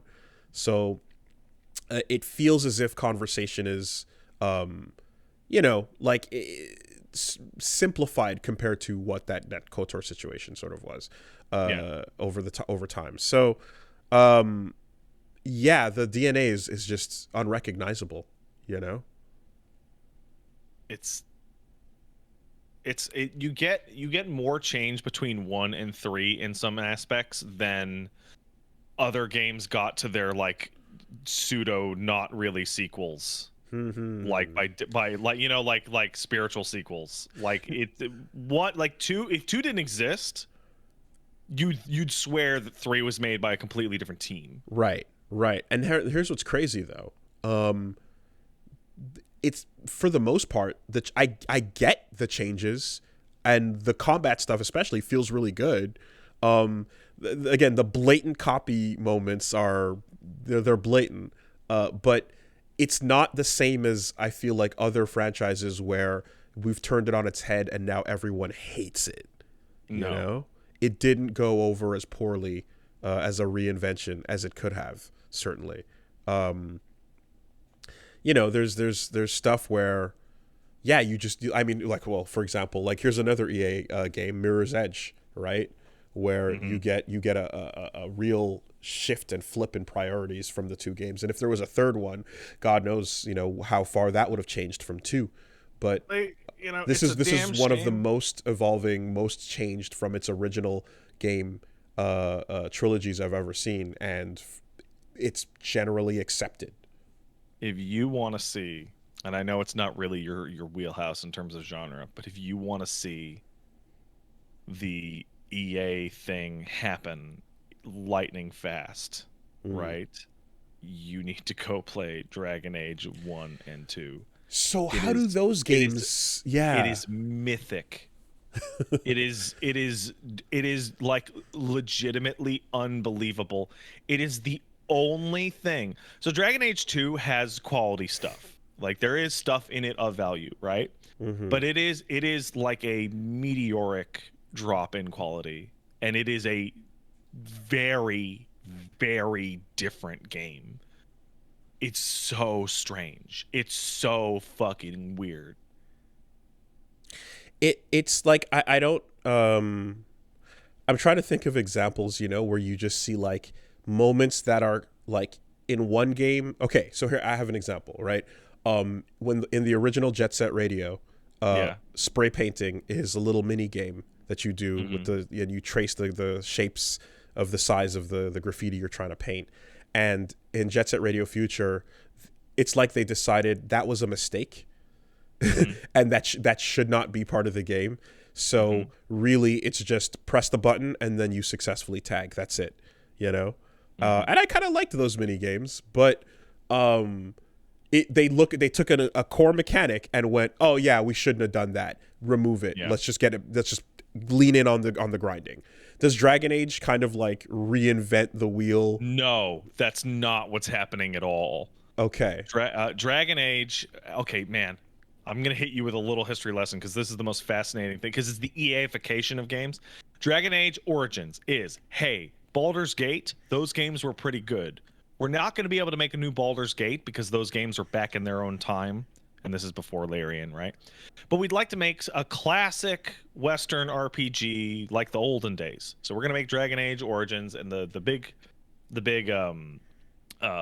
selling point is the origin, whereas the start of your character is going to be like the first whole chapter of the game is going to be completely different, and then that'll have knock-on effects. So if you have a dwarf noble, the first 5 hours of the game is the dwarf noble storyline, and then it'll affect you onwards, yada yada. And it was a very, very good, very classic style, like computer RPG done in like the Baldur's Gate style. It was excellent. It definitely has a problem here or there, but it's excellent. And then what happened was that the PC was the main SKU on Dragon Age Origins, but the console versions outsold it a lot. Like the console versions of Dragon Age Origins sold like crazy. Okay. And so the message from on high comes down, get rid of this like slot in your abilities on 1 to 10 and then adapt it for the controller stuff. No, we're gonna make this play like a controller based video game. So auto attack is now moved to a button, and there's no such thing as auto attack. It's hit, attack, because you're fighting, man. And then part 2 comes down that says, also, you have 11 and a half months to make the sequel. Of course. Classic EA fucking situation. So it has to be awesome. And one of the like weird dev taglines was, every time you hit a button, something awesome has to happen. And I'm like, okay. It's a goddamn squad RPG. You play from the top person. Are you fucking nuts? That doesn't make any sense. And so it's like super weirdly actiony for no reason. Like you're just hitting the button. And it's super like bombastic, but also with like the ugliest art change ever. Do you press the button to begin combat mode, or do you press the button to swing your sword once? Swings. Okay. And but here's the part where it's like it's otherwise kind of the same system. They just moved auto attack to your buttons. Okay. And they're like, well, we don't have enough money to make new environments, so like have every single side quest environment in the whole game take place in the same like 8 caves and basements and shit like that. Do it in a year, guys. Yeah, sure. And then they went, hey, you know what? All those dialogue things, that's old fashioned. You know what came out that ruled? Mass Effect. You know what you guys need to do? You need to put the dialogue wheel in a classic old style CRPG. But instead, we think, people complained, People complained that Shepard doesn't always say what I think he's going to say. Yep. True. So, True. Do you know what the solution to that is going to be? The solution is going to be, let's not have it say anything. Let's just have it be like a funny face or like a heart or like a fist. Oh my God. Fuck off. An icon? Yeah. Oh no. Oh, that's a million times more frustrating. It sure is. And then if you like hold on it for a couple seconds, then I think the dialogue shows up as to like what it's going to be. But it's like vibe button. What kind of vibe do you want to throw out? Yeah. Oh, and have you? Christ. Oh man, let me get a fucking screenshot of this. That is like as far away as you can get from the thing we like. That is these are all the things you can say. You know, that is the furthest end of the slider from what is the nature of a man. I want a photo of this fucking thing. Jesus Christ. There it is. It does. Oh my God, I'm remembering incorrectly. It does show the dialogue, but they are all associated with fucking emojis. And then there are like 50 different emojis that mean different things.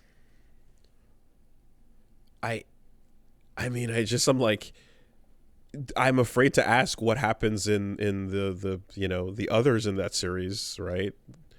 Like there's a 3, and isn't there like an Inquisition, and then all the other ones? Here you go. Here is the list of them. I found it. Here's the list of emojis that show up next to all your dialogue prompts. to help you know. what each of them means. Okay, but they and you're saying that you highlight them for a bit and then they update. Yeah, I believe so. I think Okay. there is a dialogue, but they Packet. switched it to Doorbell, emojis. doorbell. 1 second, BRB. Oh.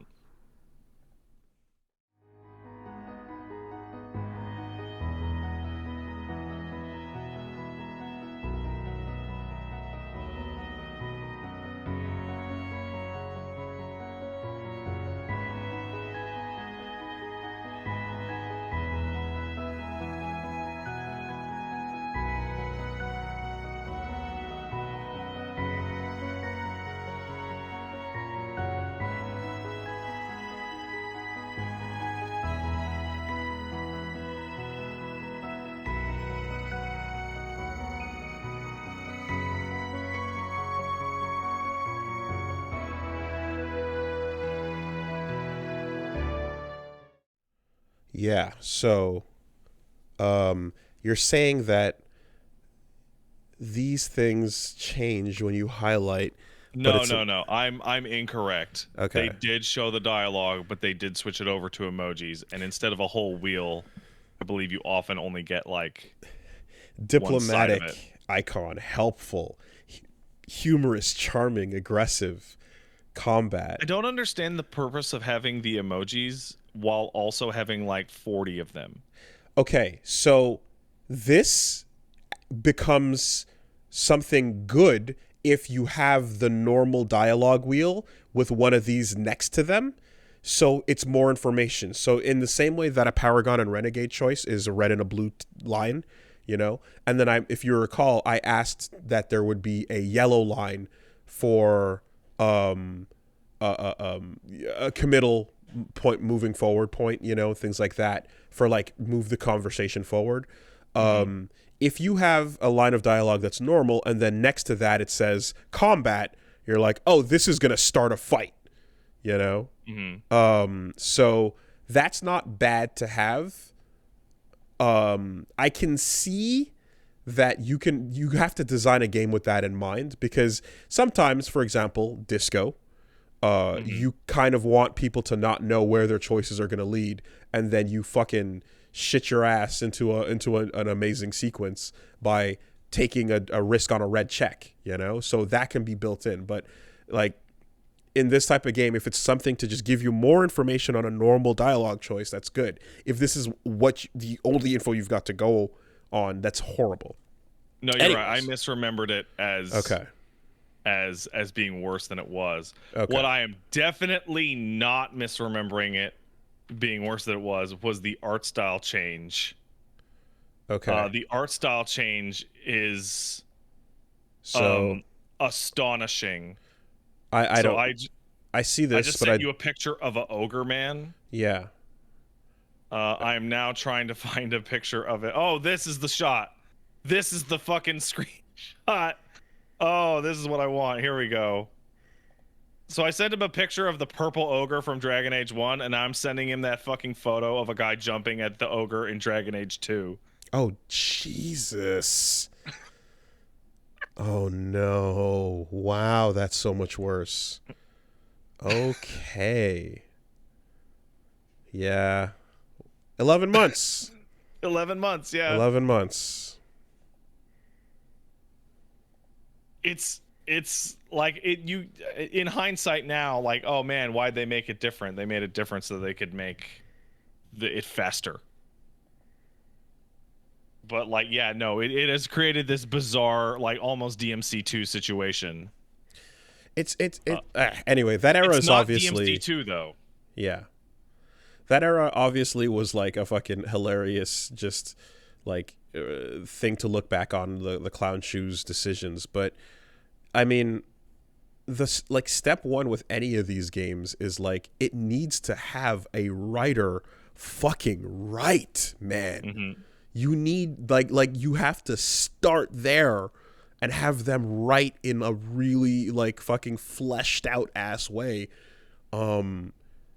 You know, you can build a game that is going light on narrative in a shorter period of time if you wanted to, but you should still give the writing a chance. In these games, like fucking 1 year. That's so insane for this and for KOTOR, and like, man, EA fucking and then Dragon didn't Age understand Inquisition what made their out. games good. Inquisition came out, and Inquisition's okay, and because of the cratering of the graph, people went, "Oh my, it's good again." It's like, it's not actually. It's like fine, but it's definitely better. What an incredible history of like not understanding why things are good, but having the money to acquire them anyway, and then stepping in to try and just force it, squeeze blood from the stone. Like, this is what it's been for years, but I also want to point out that this series, Mass Effect 2, Mass Effect 3, Dragon Age 1, Dragon Age 2, and there's one other, but are from the era of the most confusing DLC rollout ever, specifically for BioWare, where you couldn't just buy your DLC for your PC game on Steam. You had to buy it from the BioWare store. Oh no. With BioWare points. Oh god. And then when I went into, like, I wanted to replay Mass Effect before the trilogy re-release came out, and I discovered that the BioWare store no longer exists. Of course not. And in order to download it, I had to somehow figure out that what it wanted me to do was log in to Origin under my BioWare store account credentials. And then it added it to my account. And I own 2 versions of Dragon Age Origins on my PC. One in which I bought all the DLC through the BioWare social thing, and one was the greatest hits that came with all the DLC. But the one that already has all the DLC can't actually put the DLC into my Steam account because it's already linked to my BioWare social account that no longer exists. I was about to say, well, obviously you're supposed to just wait for the Legendary Edition and then go buy that, because fuck you can't get the pieces. Wow. Like, wow. I don't, there's like, always a story. How long is what, sorry? I said there's always a story with these fucking things. Like, I don't know how, if I wanted to play Dragon Age Origins right now, I would probably install the Ultimate Edition, go to log in, and it tell me that I don't have the DLC on the Ultimate Edition that I bought. And like, is DLC like characters as well as like campaign stuff? Oh yeah. Yeah, missions, all that shit. Don't forget, that's the era. Mass Effect 2, the Dragon Age Origins future armor. And in Dragon Age, there's the fucking, I think in Dragon Age 2, there's the Commander Shepard armor, or the N7 armor. It's like, oh man, the worst of the era. Man. Yeah. Okay. Well, in any case, though, so far so good. I just do have to say that, like, the part where every time you start a new game, the codex just refreshes with all the old shit, without just putting the slightest indicator of what's old and what's new. Because they're all new. They're technically new entries. I hate it.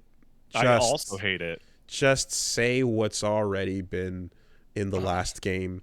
The audio quality in 2 made it obvious, but still, just put a little color. Make a yellow, make a blue, a red, and then You're supposed to be playing these games 18 months to 2 years apart. Yeah, of course. At which point you would actually want to reread to go the codex anyways. All the codex again. Yeah. Hey, Wooly, don't forget my favorite. So there's 2 stupid things that were said at the time. One is, every time you hit a button, something awesome happens in Dragon Age 2, which was, like, hilarious. But never, ever, ever forget, now that you're playing Mass Effect 3, this is the perfect time to get into Mass Effect. I mean, there's never been a better place to start than right now. Like, if you put your brain in, like, if you fucking quantum leap into Paul Marketing's perfect, just like ignorant gamer that's like, I don't know, but all the aliens are blowing up Earth, we gotta stop them, they got that kid, I'm gonna do it for him. And then whenever a character comes up and goes, Shepard, what the fuck were you doing in the last game? And you're like, I don't know. It's just like, like, don't worry about it. It's like when you're watching a movie and two characters don't like each other, but it happened before the movie started. It's just backstory. Don't worry about it. Yeah. You know? When Game of Thrones started rolling, you didn't know why these people were beefing, but it happened before. Don't worry about it. So we got to stop them. It's been a little bit, and I'm a little unclear. But like the biggest problem with telling people that they can start now is that there are optimal outcomes to many of the story beats that have been built up over the trilogy, and people who are starting brand new can't get a bunch of them. Yes, I realized. I realized starting with 2 that like the options for starting a new save were you never met any side questers. End of story. That's it. That content's gone. And now that plus any other continuing through line is just auto set to like there's pass fail and then there's NA does not exist, which might as well just be fail. So overall, how does your game play when a brand new Shepard walks into town and doesn't know anything and hasn't done anything? Is it a significantly worse story? Probably. The most interesting things about the franchise so far have been those moments, those characters, and those decisions, you know? Yeah. We'll see. We'll see where it goes. But, you know, looking forward to just more expansion, more conversations with the people that are fun to talk to. I want to... Yeah, I just want... Go ahead. I have a piece of news about Dragon Age Origins Ultimate Edition on Steam. Sure. I downloaded it in the past few minutes, and get to the part where it's installing the Microsoft requirements, and it goes, "Hey, you need to activate your DLC on your copy of Dragon Age Origins. Use the CD key here," and then it links you to the website gobioware.com/dragonage/pc/DLC activate en. At which point I am met with a 404 because that website no longer exists. I actually have no way of playing Dragon Age Ultimate that I bought all those years ago. Yeah. There's just no way. That's what you get, gamer. That's what you deserve. Like I think the stated explanation to this is go rebuy it on Origin, loser. PC Master Race, right? Oh, man. Yep. The GOG version just works? Yeah, I guess so. Wow, that is... I'm going to go to the store page and see what it fucking says, because that's just terrible. Oh, my God. EA's the worst. Like, Activision's the worst, but EA's also the worst. I mean, they don't care. They don't have a reason to care. And how many people, like, so what if you complain about it? Fuck off. Get our re-release if we ever decide to make one. End of story. Yeah. Wow. Is there a robust modding community for those games mirroring the Mass Effect community? Okay. Mm-hmm. Okay. Because, Dragon Age Origins has way more mods, actually. I have to assume that, like, at the end of the day, the fans figured it out, and jumping on those mod forums and such would probably just solve all problems and then some. Well, in any case, that's how that's going. EA's such a fucking piece of shit. Okay. That was the worst of their eras. Or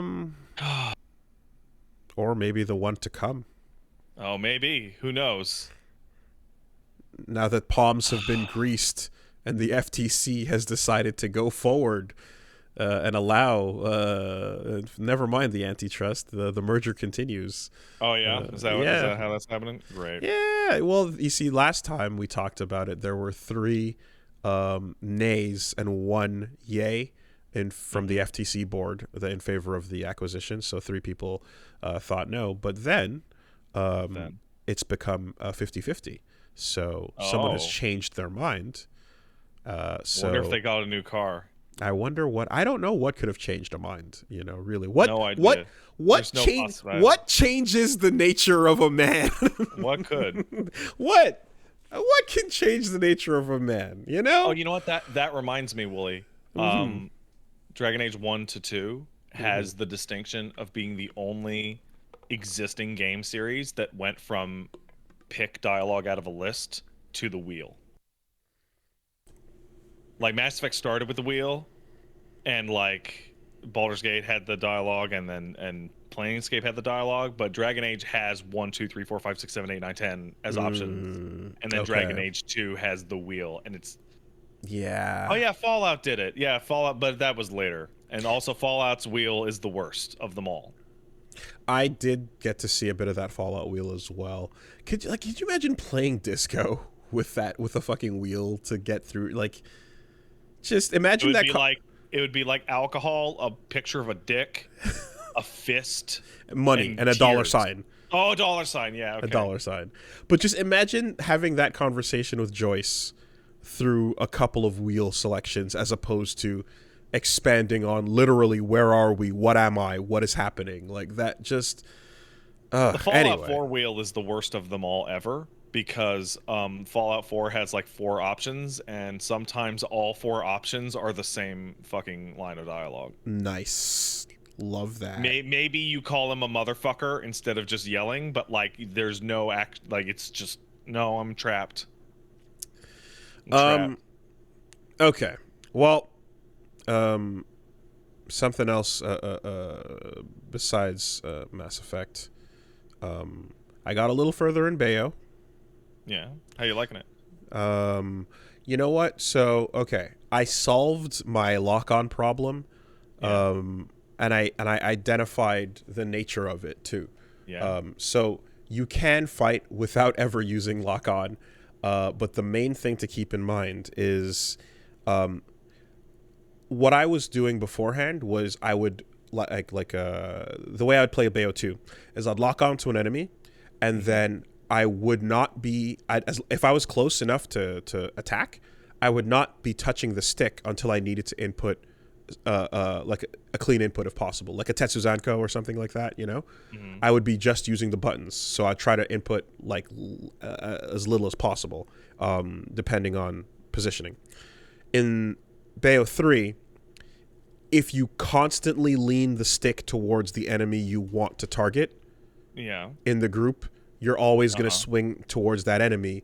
Right. But you will no longer be not moving at any point, and not that you really should be, but you're always going to be like DIing and moving and leaning towards your enemy. So essentially, as long as you just tilt the stick the entire time, that's what happens, right? So fine, not kind of what I did, I think. Yeah, well, I mean it solves the problem. So I when I went back to practice, I kind of went, oh, I see. This is what it's going to be. Just always be hitting the direction towards the enemy.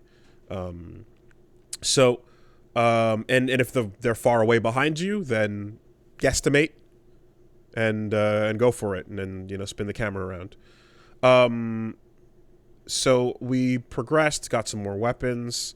I'm sorry. Can I hold you there for a second? I gotta help somebody bring in a package. BRB. Excuse me.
we're back.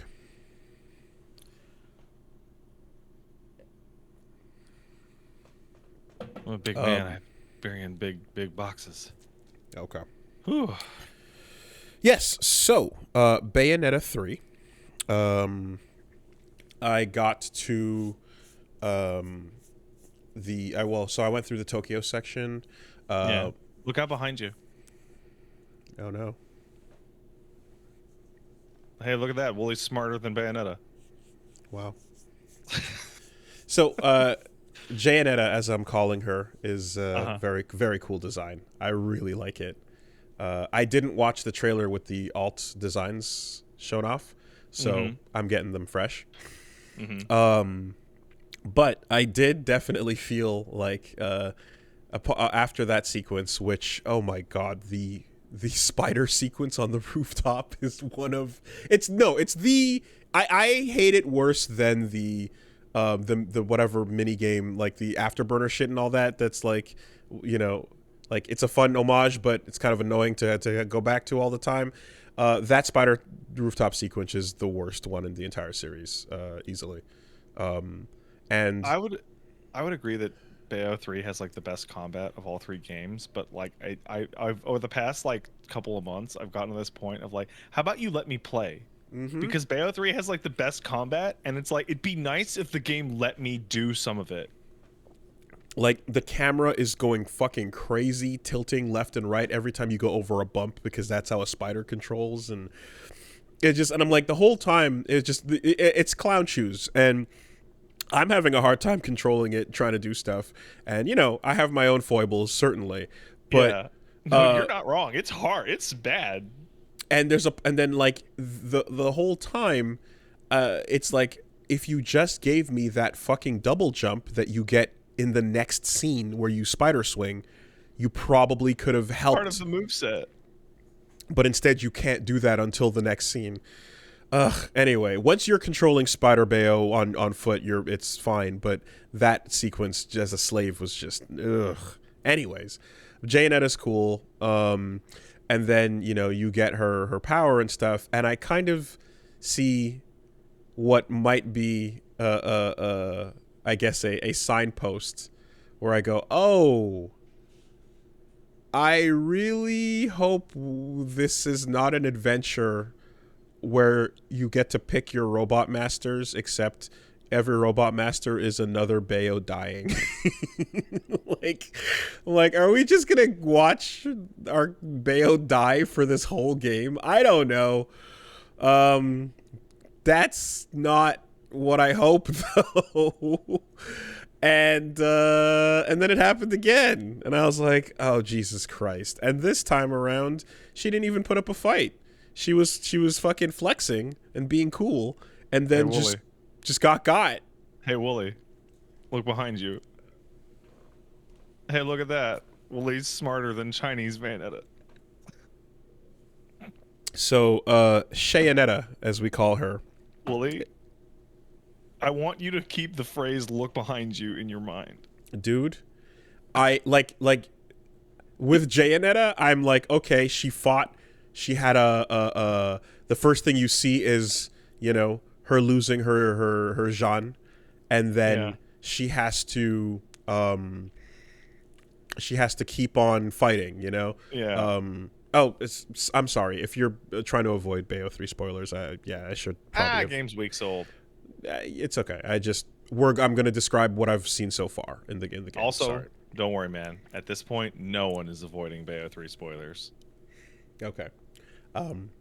You know what? I'll just do in editing. I'll do this. Hey, warning, Bayo 3 spoilers ahead. That's it. All right. So I'll cut that and I'll put it earlier. All right. So when you are seeing her then do her thing with Phantom, you know, Phantasma Renea, as it were, you're like, okay, so yeah, she fought and then she lost, and then this is the process of us going through fucking whatever multiverse, man. No, it's the alpha verse. No, it's the sigma verse. It's the sigma verse. It's the fucking Sugma verse. it's the MGTOW verse. All right, we don't need these hoes. Singularity and his MGTOW verse. He's taking out the Bayos. So, anyways, when that happened, I was like, oh shit, and then she left her power. Okay, and then when it comes to Bayonetta, the Chinese Bayonetta, she's totally fine, and then just gets like the single one dumb shot, which is like always in everything the worst way to like kill a cat. It's like the Mortal Kombat Armageddon. Not Armageddon, Annihilation style. We're just taking this character out type moment. No time for this anymore. And you're like, man, I know these have been goofy before, but like, why did it get so much worse? Like, well, I don't know. Wooly, because your Bayonetta is the Bayonettaist Bayonetta. Sure, man. So I'm priming for what's to come.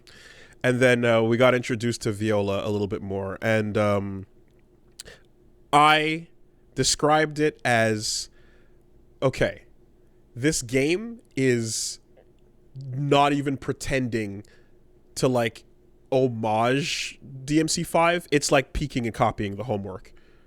And yeah. You remember when I talked about this? And I'm like, it's like weirdly obvious. And you're like, It's crazy. Like, it's crazy, right? It's super crazy. So the train demon is super cool. I love it. But when you get it in handheld form and it's like, hey, it's fucking Cavalier. Shut up. We're not gonna pretend it's not Cavalier. And you're like, oh, you really, really just copied homework. Like, you just peeked over, you know? Yeah, and of course, you can use my homework, but just change it change it a little bit. The teacher doesn't notice. And so Viola is full of that energy, certainly. You're like, man, she's got a lot of that Nero going on, right? So, yes, of course. But, like, I was looking at her going, okay, I'm down for, I was down for Nero, and then I ended up loving him, and now Nero's is the best, you know. I'm down for a third to join in the game. I'm down for the new character energy, you know, and whatever that comes with. You know, I'm looking at her as like, okay, I can see. So she's kind of like, she's got the tough girl. She's got the fucking Biff Naked soundtrack going. Yeah. And which is incredible. It's like the best song in the entire game. Yeah, it was super quiet, but like when you turn the volume up and you could hear it, it's pretty good. Yes, it took a second, but I'm like, no, I like her track. I just wish that the soundtrack didn't, like, Bayonetta 1 and 2 with the main theme song and Fly Me to the Moon, and then Tomorrow Is Mine, and then Moon River. All four of those create a style that is similar to James Bond themes, where I get it. You hear the similarities between them. There's a thing that you're doing, and I feel like they broke the combo here. And it's not that the song choices are bad. It's just that I'm like, damn it, it sucks that they didn't keep the combo going, because you established, you know, the end of those games say Bayonetta will return. I mean, the Bond comparison is not completely lost there either, but I just wish that the main theme song continued that energy. Regardless, I was looking at Viola hoping for a sort of Travis Touchdown energy, I suppose. Like, okay, she's going to be kind of goofy and cocky, and I totally understand that. That's what I was hoping.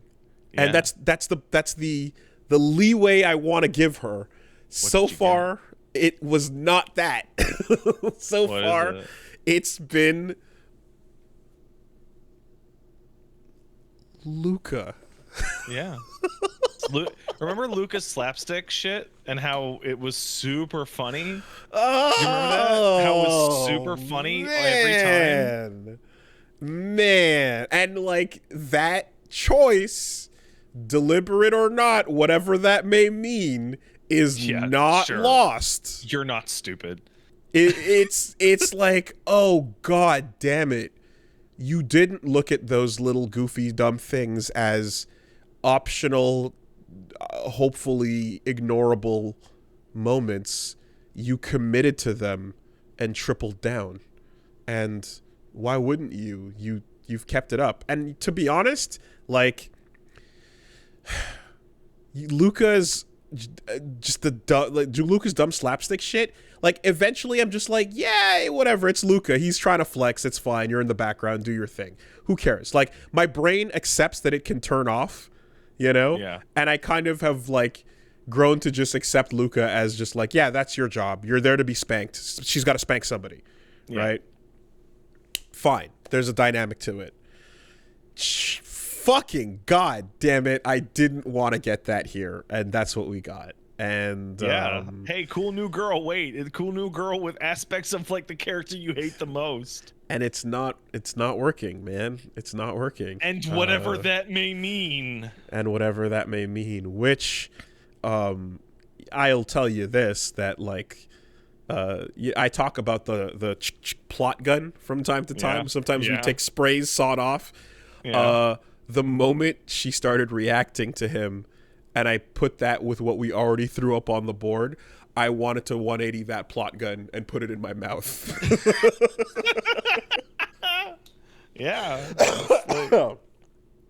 Like the instant that cutscene starts, you're just like, I'm not going to be happy with the resolution of this. Like, I know right away. What an incredibly unfortunate series of decisions. What a terrible series. I don't know what you were thinking. So it's Bayonetta 3's plot is really fascinating because like it's like the ending. I mean, the ending's bad. You'll get there, right? But like when you're playing through and you don't know the ending is bad, all these little silly moments that just kind of suck ass, you kind of move past them in view of the spectacle. I still am. Right? But like I hate most of the cutscenes Viola's in. I hate like 95% of the scenes in the game that she is in as a result of what you're talking about. So did you go through the books and the Umbran lore pick stuff when you were playing? I started to, and then I was like, I don't care about any of this shit, and it sucks.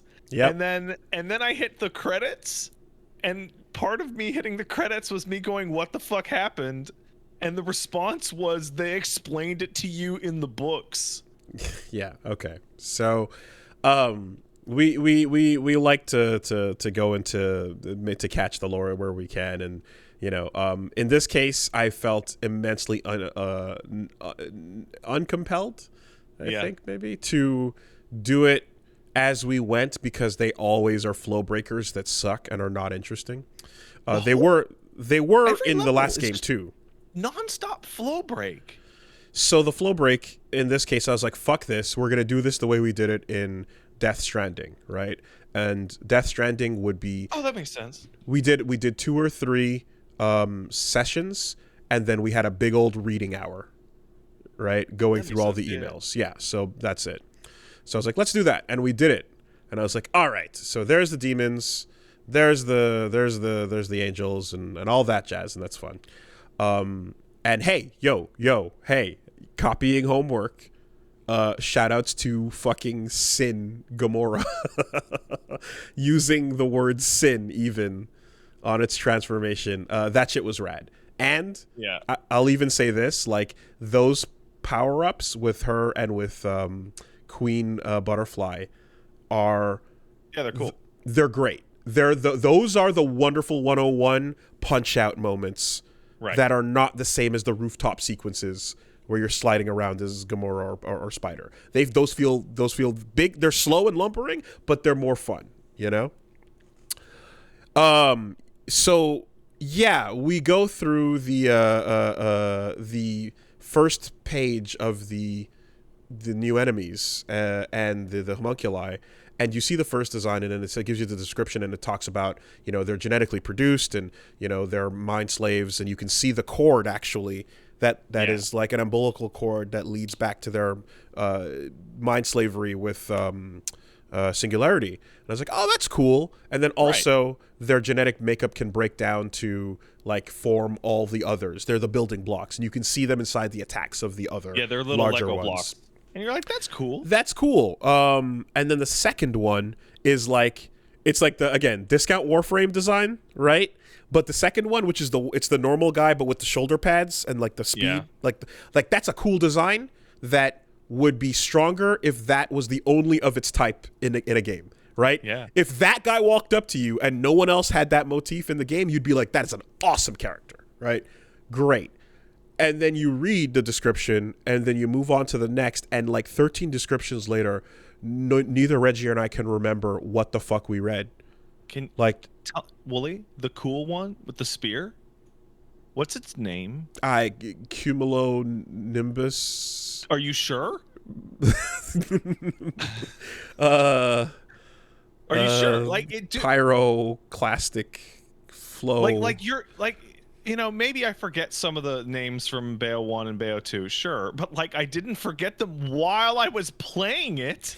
Yeah, and it was around like the 7th or 8th one where as opposed to Swindler of Progress, for example, you get frontal assault battle unit, and I'm like, okay.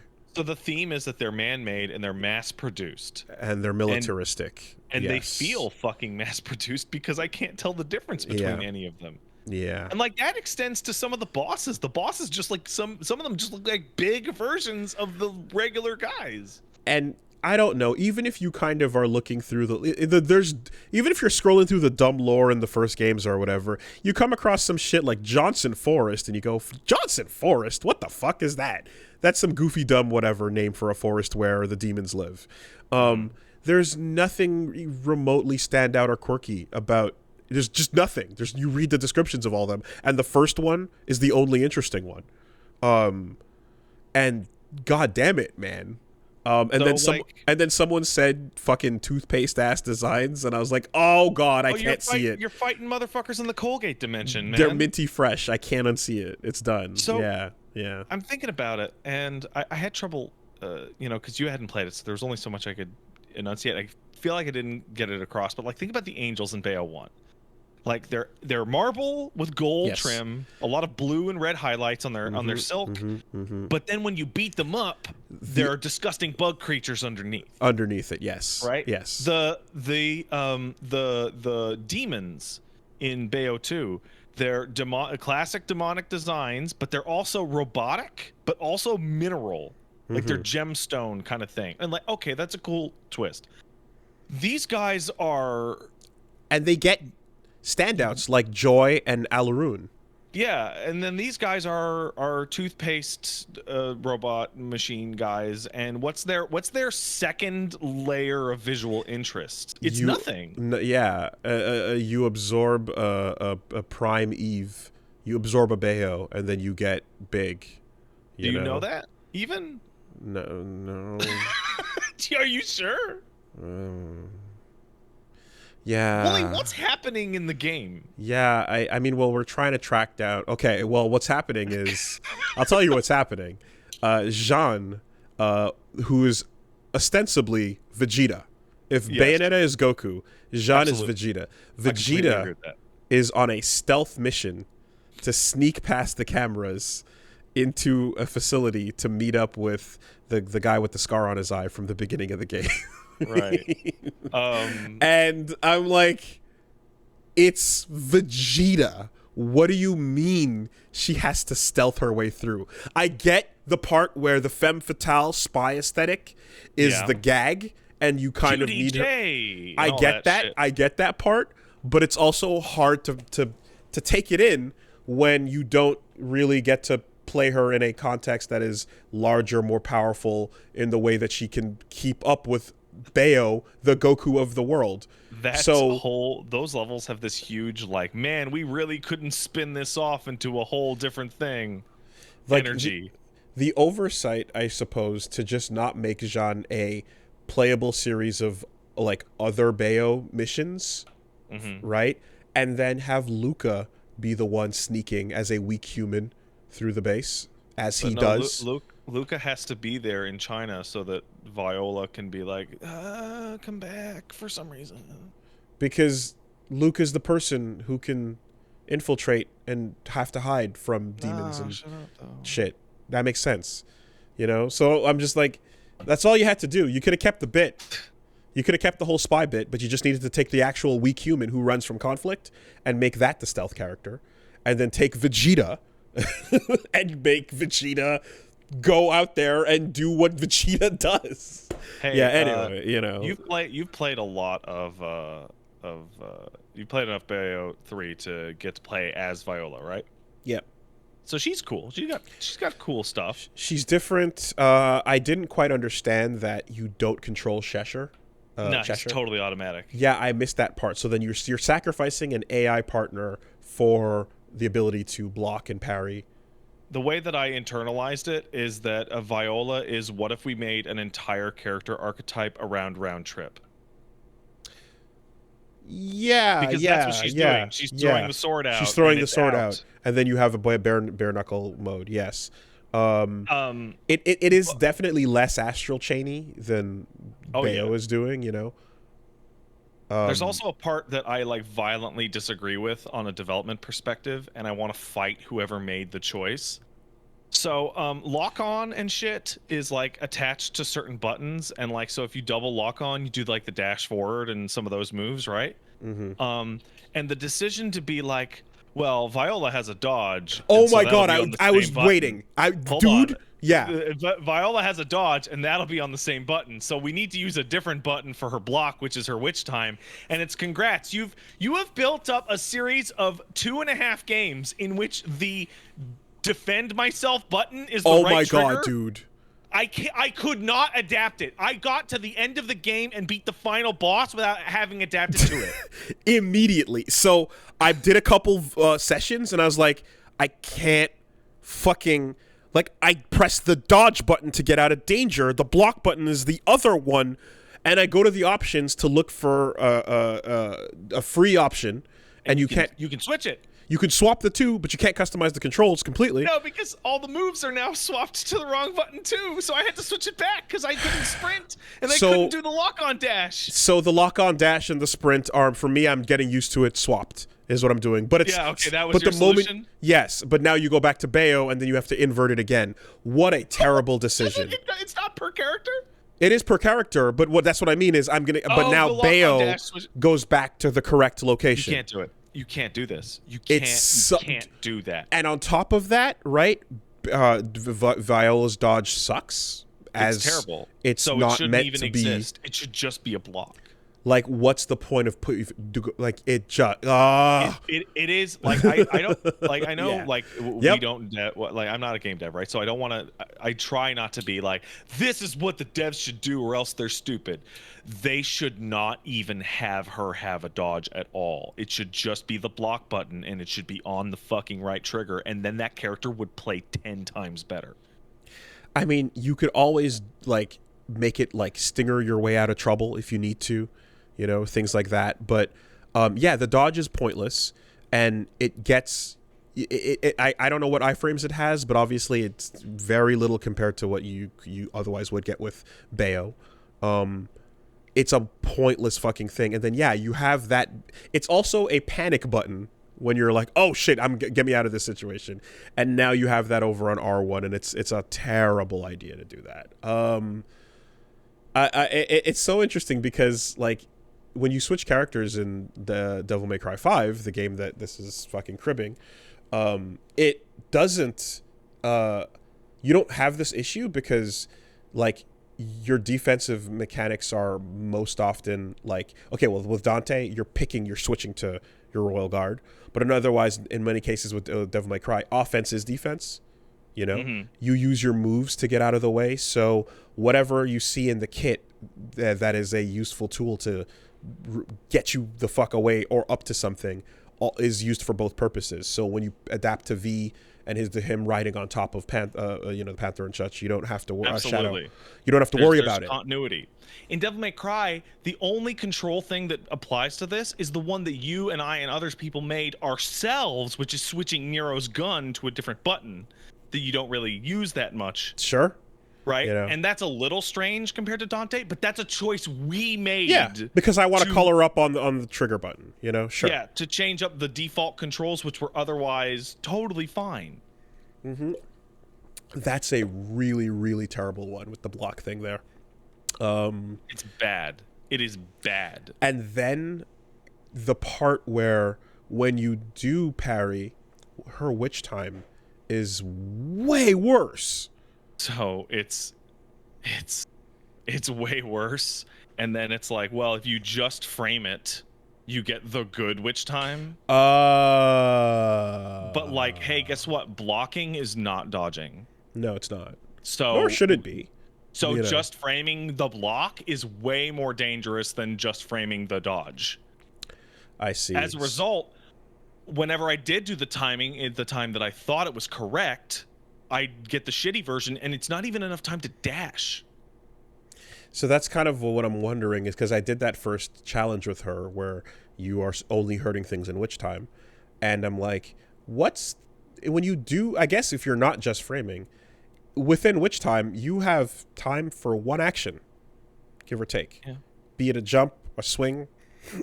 The good witch time, you have time for, sorry, the bad witch time, you have time for one. The one good action. Witch time, you have time for 4.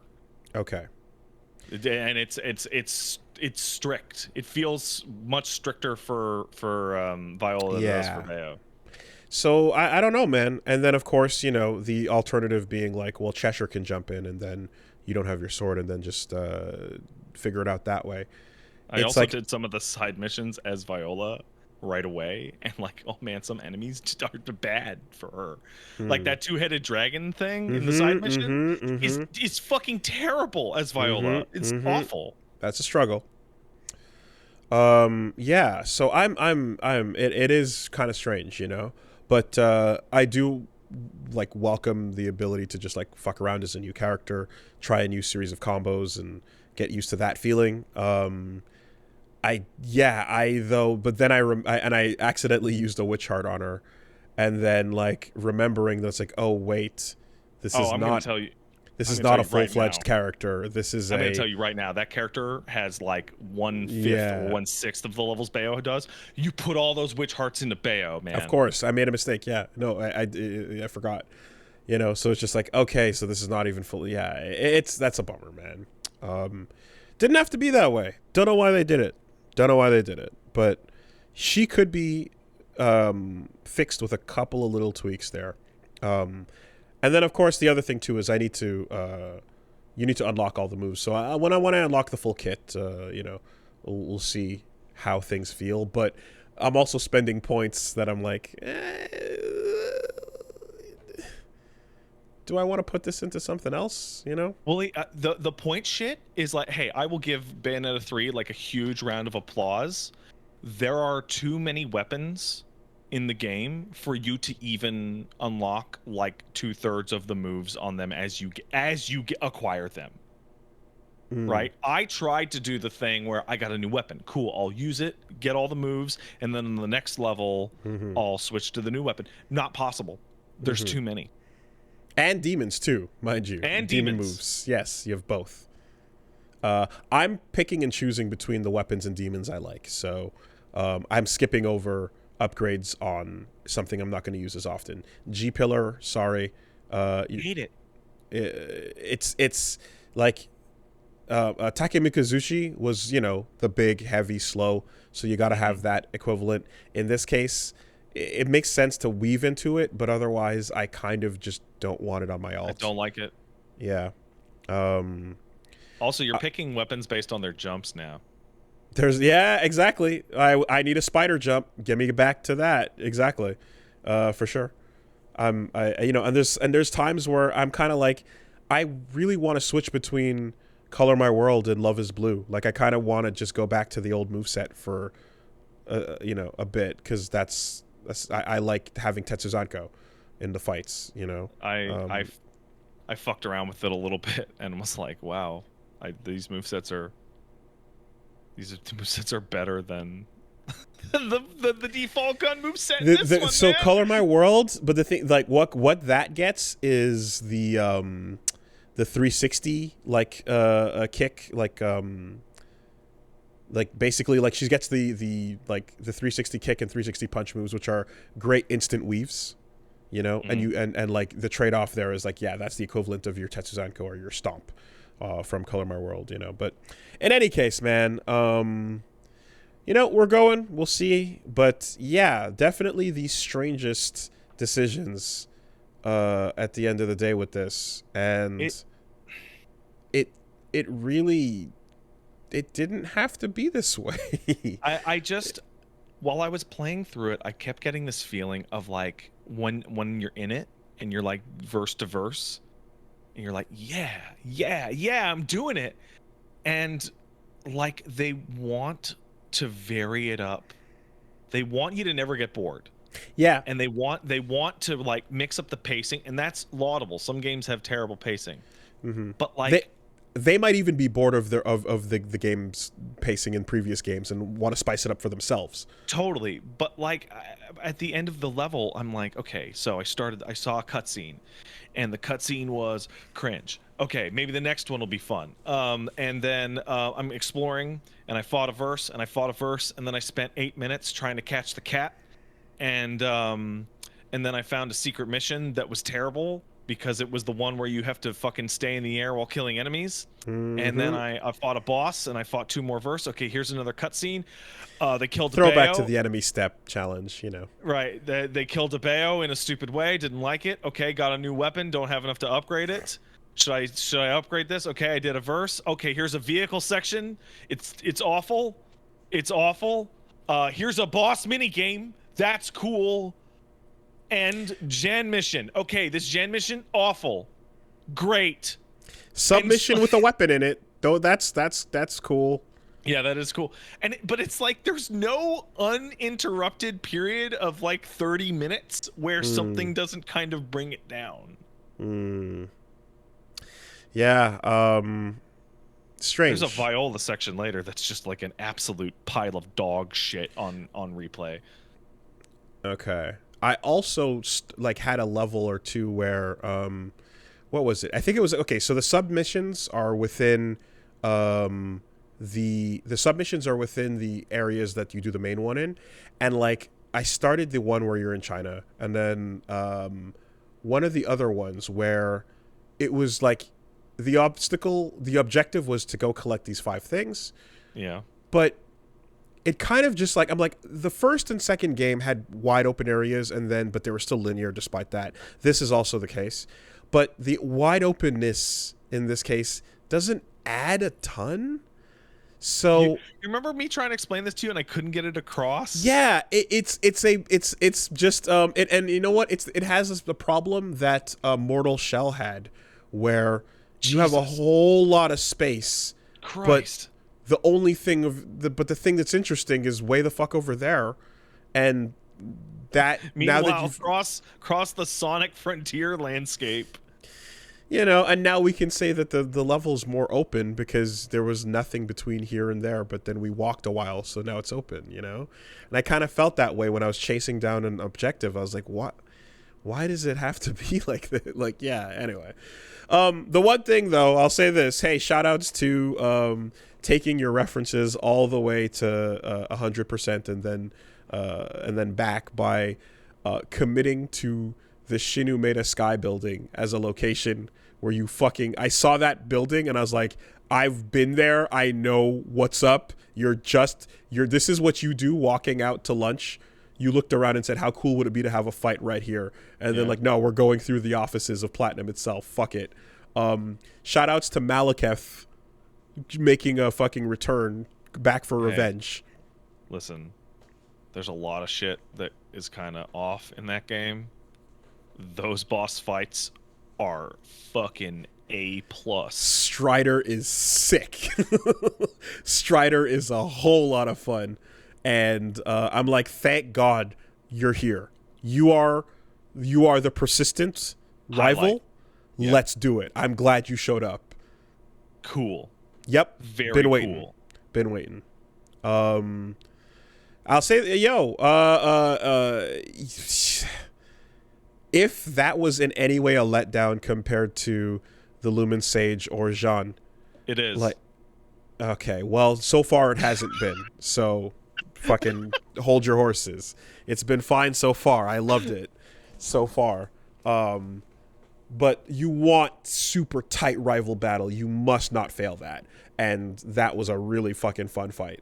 So, you have something to look forward to as you go through the game. Yeah. Because that maybe I'll get to fight Strider again in this level. Literally, that's it. That's maybe when's the next Jean fight? When's the next Lumen Sage fight? Oh fuck, it's right now. Like you have to like put that in as a major motivator to move forward in each game, and you know that's still here.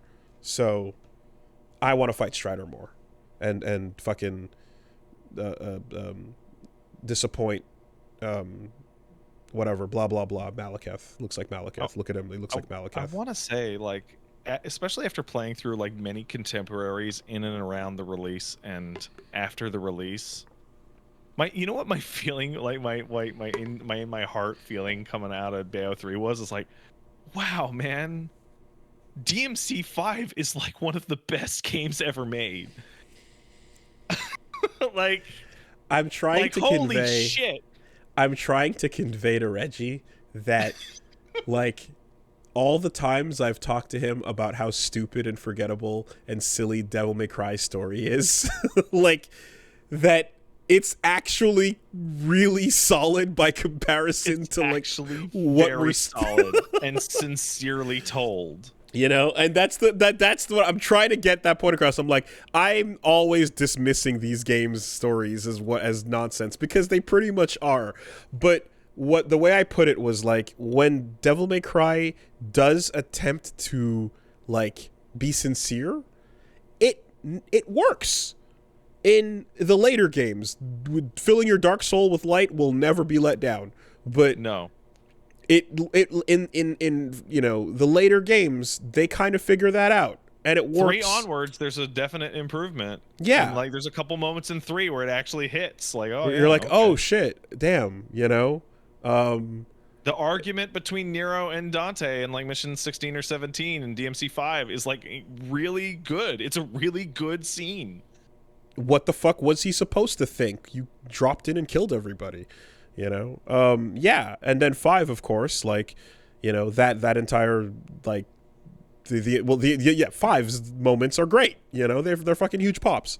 So one of the games, one of the most hardcore action game around. One of the emotional, like one of the biggest emotional pops is your main character calling his girlfriend on the phone. Yeah, to be like, I'm really fucked up about this stuff. And you know what? And what really underlines the point, what underlines the point too to me as well is fucking when it comes to just goofy ass side characters, you tolerate Enzo because it's been long enough. You tolerate Luca because it's been long enough. Nico is excellent. She's not a goofy side character. She's a great character. I really like her. I don't tolerate Nico. I loved Nico. Yeah. I want more Nico. I can't wait to see her on screen interacting with everybody. She's Whereas fantastic. Luca comes on screen, and every time Luca's on screen, he's like, he's putting away his fucking a pickup guide handbook into his pocket and pulling out flowers and it's fucking like, well, the music the music starts the music starts playing to tell you to stop paying attention. Like you start hearing his theme and it's like, okay, clown shoes time, turn your brain off, right? Meanwhile, when 5 is going silly, it's either Nico being great or Dante dancing and doing his fucking MJ while Nico gets super hype at the fact that he's dancing. like I think it's great, man. I think Luca in the Bayonetta series is like the worst character that Platinum has ever made, because in 1 he was there as like an emotional antagonist, right? He's not gonna fight Bayo, but he's there to like mess with the mystery and stuff like that. And then he gets his moments with Cereza, right? And like in that game he's fine, right? Mm-hmm. Do you remember him showing up in 2 and then by the end you're like, why was Luca even in this game at all? Yeah, he swings in to do his bit, and you're like, okay, he's got to make the cameo. Here you are. He does the bit, and he basically he's there to get Loki out of the way so Bayo can stop holding back. Yeah, you know? and then you get to Bayo 3 where he has a role in the story again, and you're like, I wish you would just die. I wish you're just, like, you're sitting there and he's talking, and you're like, I wish you would just fucking die in this scene, and then I wouldn't have to talk to you anymore. And, I mean, and what's strange to consider is that 101 doesn't really have this problem, nor did Astral Chain. No. You know, supporting cast and overall, well, I mean, everyone's is supporting, but also main character and wonderful. But yeah, it really, it's a Bayo thing, you know? Yeah, because 101 goes for all levity with moments of seriousness. Precisely. And Astral Chain goes all seriousness with moments of levity. And Bayo wants to be both 50-50. At the same time. Wants to be 50-50. Yes, absolutely. You know, and then there's the dead serious, there's the levity, and then there's the Bayo confidence, you know, the one-liners, so to speak. Yeah. Totally fucking weird with that. Like Bayonetta, as you called her, is like being like eaten and dying and screaming, and then Bayo from our dimension is like, I guess that's not her day, I'm gonna do a dance. Which what is this? What is that? It's which I suppose to some degree was telegraphed by Enzo's dead family. You know, while she's like shaking her booty on the fucking gates of hell. Like, yeah, I'm like, Enzo's going through a super villain creation arc, and we don't even look twice in his direction, you know. So, like, anyway, Bayonetta in Bayonetta 3 is the kind of girl that would do a dancing TikTok in her grandmother's hospice room. A musicale. She would do, yes, exactly. And here with, with full, Nana, she can't breathe. Sorry. Doesn't know how hard I miss her. I didn't want it to be this way. Yeah. It fucking, the tone is super weird. And the thing is too, like, I was in the middle of complaining about, like, I was still complaining about how Bayonetta got it when Queen Butterfly popped up and fucking fun, like, with fun and joy, kind of bathwater kicks the enemies into space or whatever. You're dead. I will make a mockery of the enemy that killed you. He. They are so easy to defeat. Like, what the fuck is this? Yeah, absolutely. All right, that's we'll see where the fuck this goes. I am so excited to hear more thoughts about this next week. The whiplash is aggressive. As you go to a series of wildly disconnected areas that they invented a multiverse plot so that they could just do whatever levels they wanted. At least it's still fun to do the combo. Yeah, when they let you. When they let you, when you're allowed. And, of course, not when there's lava on the ground or, you know, other things. But that's a whole other thing to me. I really... Floor lava in any genre, I think I pretty much despise. Like, the stop fun button. I was watching an Elden Ring video the other day, and there was lava in it. And your hatred of lava is so strong that it came through just by me seeing lava on my screen. Because people started to talk about how, like, you see lava and your entire perspective in life is just, I don't want to touch that lava. And get away from me, lava. Well, certainly memories of how hard it kills you in other Souls games came back. But just thinking about, like, the floor goop in Doom, you know? Yeah. I'm like, oh, right, the anti-fun sections. Cool, let's go. Can't wait. The part where the game design says stop playing and having fun. Did you play the Doom Eternal DLC? Not yet. Oh, dude, the first DLC on that has, like, huge areas of don't jump poison gas mist zones, and it's awful. It's just, how are we still learning that this is anti-fun? You know, like, challenge and then how many Excel. May freeze guns do we need to get rid of before Right. Yeah. not being able to move sucks? No. Mash the button. Mash the button to shake the ice. Do it. Oh my god. Yeah.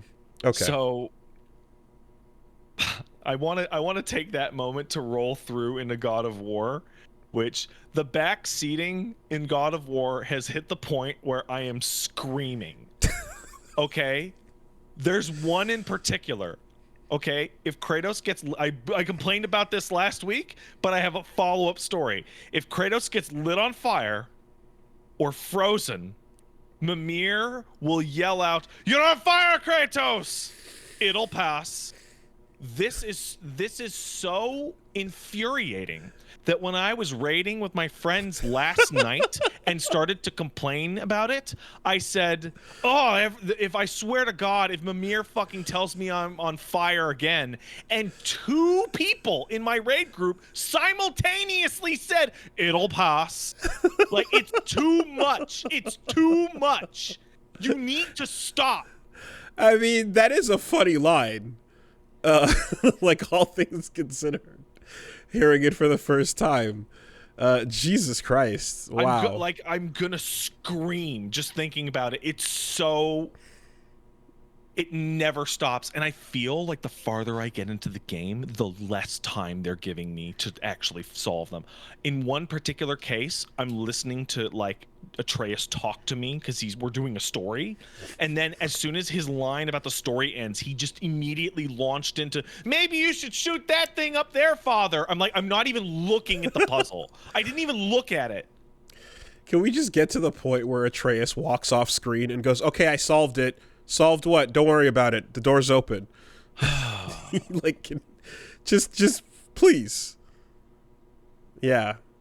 All right, Man. I will say, and that's infuriating. Now for the good part. Hey, remember last week when I was like, "Man, this game's too long"? Mm-hmm. Right when that hits you, they give you a new weapon. And it's the best weapon that's ever been in a God of War game. Is that the one where you said, "I don't want to play anything without this"? Like, if New Game Plus comes out and I feel like doing it and you don't get to start with this weapon, I will never play that game again. That's crazy. Hey, get this. If that weapon's not in the next God of War game as like the default, fuck them. That's crazy. Fuck them. It is so much more fun than the axe and the chains. Wow. I have put every upgrade into it. I don't use the other 2 unless I have to. Wow. Okay. That's a really good sign. Yeah. It's the best. And so I'm like, "Oh, I'm a little tired of it. Oh, come on, Kratos." And then I'm like, "No, I get to play with this thing? Fuck yeah." And just completely reinvigorated. Okay. So you were right at the point where the design was waiting to give you this. We need to give you a new toy. A new toy. And then you get it, and you're just like, "Oh my god, it's so good." Yeah. God damn it, it's so good. Now it needs its time. Yeah, okay. Interesting. Well, that's deliberate. They play tested that to shit. It's a fucking quadruple A game. Yeah, they did. And then I'm like, okay, I'm finally making progress in the story. And then the game goes, "Hey, do you want to look over here to the largest side quest area that's ever been in a Sony game?" Okay, so this side quest area is like a full game length in content. And it's just over here if you want to do it. What are those classic 6-hour side missions? Try 8 to 12. Oh my god. Okay. Wow. Yeah. Is it just right over here. Is it good? I don't know. I stopped when I started it. I did like an 8-hour stream last week, and I got there, and I'm like, "How big is this?" And then I spoke to like 3 or 4 people, and they're like, "It's the biggest area in the entire game." Okay. Apparently, it's super, super good. Okay. But like, it's also like the story was just starting to get into what I'm gonna call its active phase. Okay. And then it's like, "No, over here though." And it's funny. It's funny as shit. That game's good. That game's money. That game's money as hell. But when something gets to be too money, you can see the X-ray, you know? Yeah. You can see the sausage, so to speak, and the moments of like even this one, like boredom followed by a release, tension into, expansion, discovery, etc., arcs, acts. Mm-hmm. But for all that, I mean, well, whatever. I won't ask more about the swapping characters bit, but are you being ripped away from your cool new toy narratively? Sometimes. Okay, well, there you go. And when you do, it's like, oh, that's like, Okay. Yeah. those sections need a skip button, man.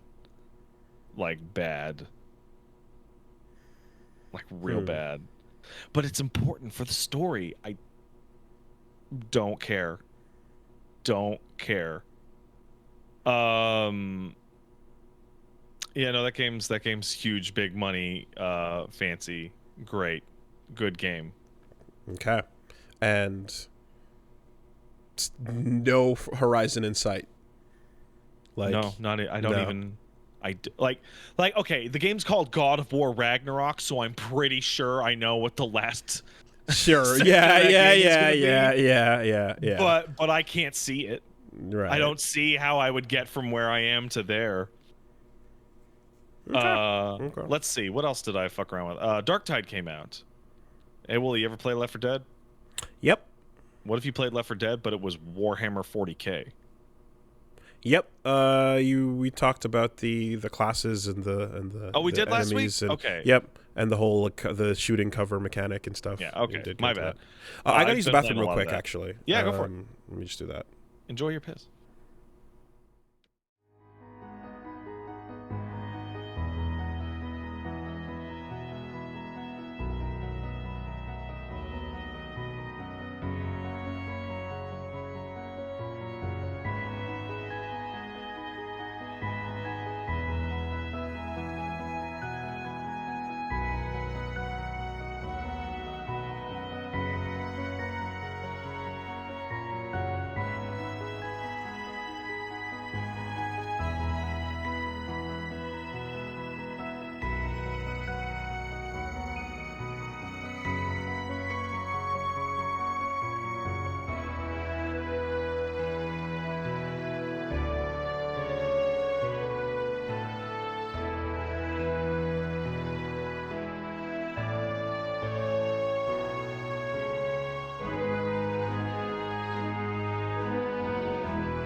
Oh, you know what? I do actually have something to say more about God of War, just real quick. You know the Valkyrie. You remember the Valkyrie fights? Yeah. Okay, so there's the new thing is Berserker fights, like Viking Berserkers. And that's Okay. cool, right? Cool. One of them is the worst fight in God of War history. Worst ever. You are fighting 3 bosses simultaneously, Oh. and Oh, two of boy. them are mages that throw projectiles at you constantly. And they throw a slow tracking fireball that will hit you unless you shoot it with like your hammer, you throw your axe at it or something, and it does your whole life bar. So you'll be fighting the melee boss, fighting it, and then out of the corner of your eye you'll see the goddamn orb creep in, and then it hits you, and then that'll stagger you, and then the melee boss will hit you and you'll just die. Sounds like you're trying to kill Lautrec. Yeah, that's kind of how it feels like. That's what you're describing is that. And also, here's the part. They constantly hit you with fire and ice attacks. So the whole fight, you hear nothing but Oh. you're on fire, Kratos. It'll pass. Like over and over and over and over and over. It's crazy. Did I talk about The Devil in Me? No. So me and Paige are playing The Devil in Me together. We're doing the pass the controller thing, and it's the latest game in the Dark Pictures anthology. That was Man of Medan, Little Hope. Passing the controller off, that's crazy. Well, no, the game is built for it. Yeah. It actually allows it. We're actually finishing it tonight at 6 Pacific, if you're listening to this live, over at twitch.tv/PeachSaliva. It's fine, I guess. It's okay. It's okay. It's a simple stack every single time one of these comes out. Until Dawn is here. Where is it? Until Dawn, then The Quarry, then House of Ash. Yep. Power Gap. Okay. This, Man of Medan, Little Hope. Okay. Like it's the lower tier. It's fine. It's okay. We haven't beaten it, so who knows? But it's okay. That's it. That's all I have to say about it. Is that it's okay, I guess. I hope that they gather enough data. God. That's good. Fucking Tony Danza over here. Oh yeah. Angela, I'm the boss, Angela. Let's gather the data. Tony Danza. Anyways, I hope that Supermassive gathers enough data with these short games that they can, then go, cool, never do these again. Do more of these, Yeah, I'm telling you right now. I have the data. I have the data for you right here. Are you ready for the data? Step 1 of the Supermassive formula: is the monster real or a monster? If the answer is yes, you're already halfway there. Okay. The ones in which the monster is either not real or is a man are already a step back. Okay. Number 2. Did the people who wrote Until Dawn or House of Ash write it? You're good. Okay. The main issue with that, with the fucking Dark Pictures anthology, is each of them is written by a different person. Yes, that's the gamble. That's anthology. Right? Yeah. I don't like that whole remember the whole fucking FromSoft A Team B Team shit. Yeah. And then Team Ninja A Team B Team, yeah. I hate that. I hate that it's you can tell which team was working on this. Fuck. It's okay. I feel very complicated about that. It's obviously an incredibly dismissive and not entirely realistic portrayal of any form of development. Yeah. However, there are obviously different teams that work on things, and some teams tend to have a better, more consistent output than others. Yes. Now, I can tell you firsthand when I'm looking at it that, you're at a studio like Squeenix or Eidos, and you're watching, a team of people work on a Deus Ex game, and then a second team is working on, Thief. And, then a third smaller group is focused on, whatever, other project, special edition of Human Revolution or whatever, for the Wii. So then you see people finish something and then in some cases migrate over. Sometimes chunks will push forward. Sometimes people will go help on this and that. So there is a fluctuating thing, but for the most part, there are core teams that represent. There is an A and a B you can roughly circle around, but its members will sometimes shift out a little bit. Call of Duty had the absolute most obvious thing ever, because you'd have Treyarch and Infinity Ward working on one year or the next, and movement would change in between. Yeah. They were a different sequels. Company logo shows up.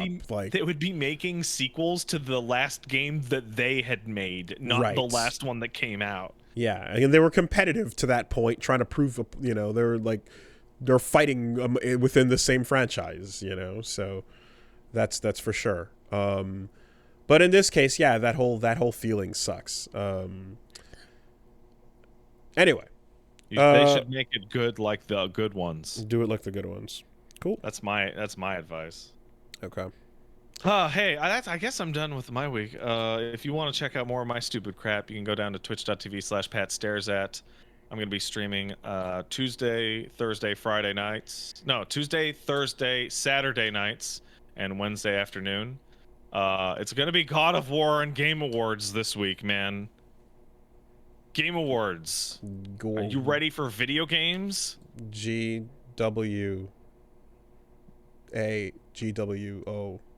Anyway, yes.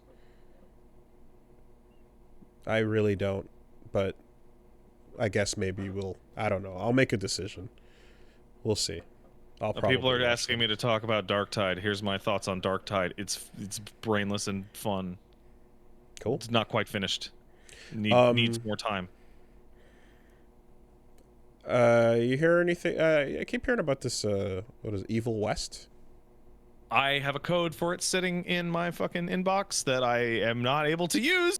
There's too much God of War to play. Well, damn. I hear it's really good, so I'm curious about that. I have also heard it.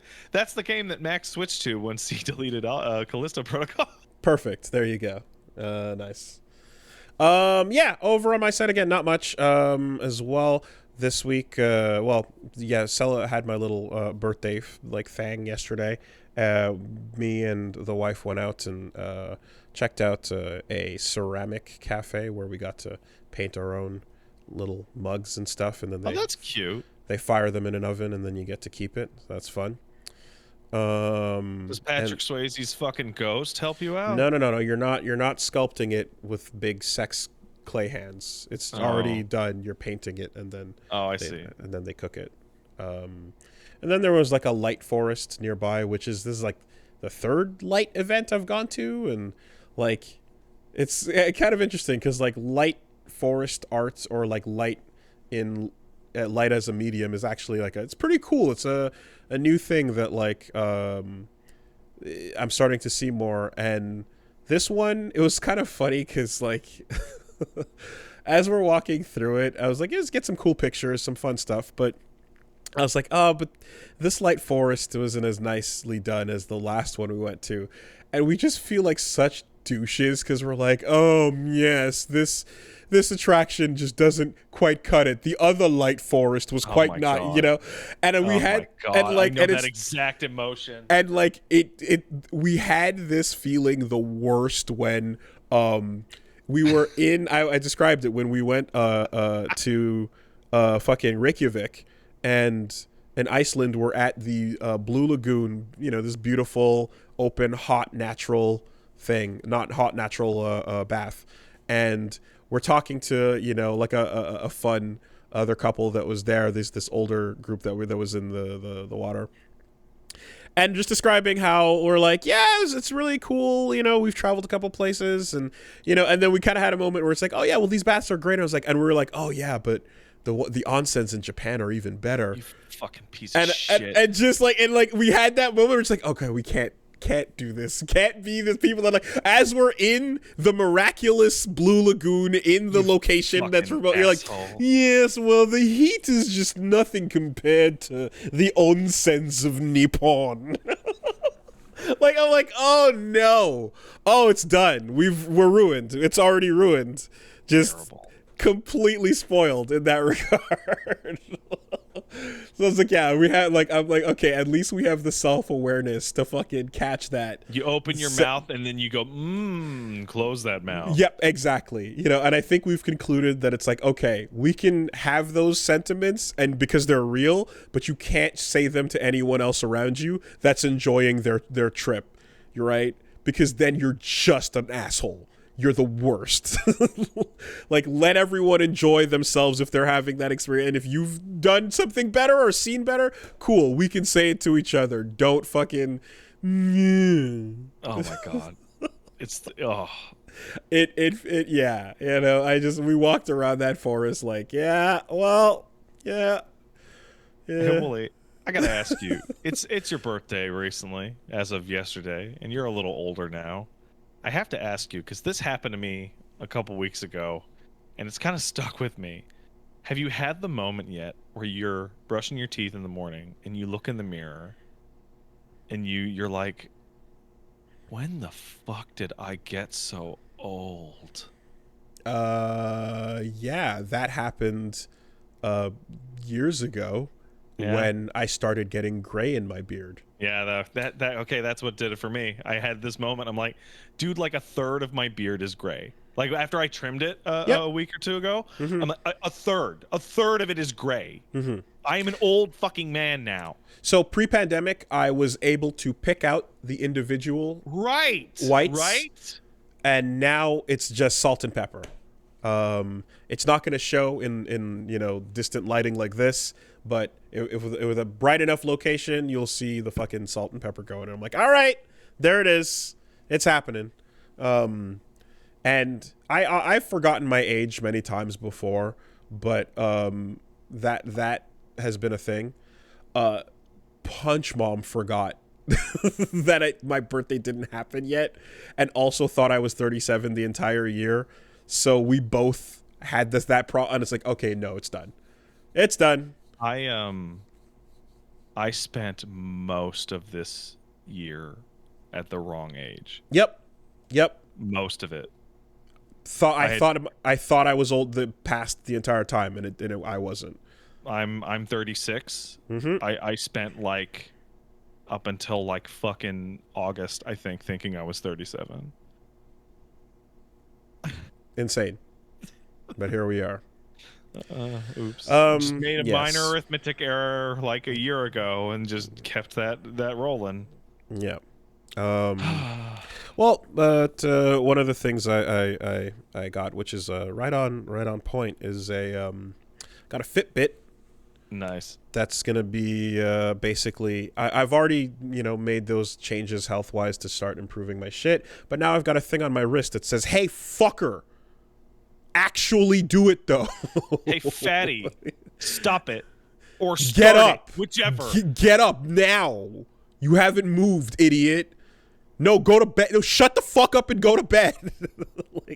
like, okay, cool. I have a thing on my wrist that's gonna yell at me about what's going on. Great. You should jailbreak it to make it get like real toxic. Just get salty, yeah. I would love a machine that gets like super toxic at me for fitness goals. I mean, it's kind of a little bit already there because like every morning I'm doing my boxing bit, and I did it this morning, was the first time with the bit on, and I check it afterwards, and I'm like drenched and sweating and like, and then it's like, hey, yeah, that heart rate, like, cool, you hit the active zone, you're burning some fat, you're not even remotely close to peak though, so what the fuck you think, like, it's like, hey, congrats, you just started to sweat a bit, and I'm like, what are you talking about? And then you're like, yeah, your heart rate can go up quite a bit more than that, actually, buddy. Well, I do have a good piece of information for you. Yeah.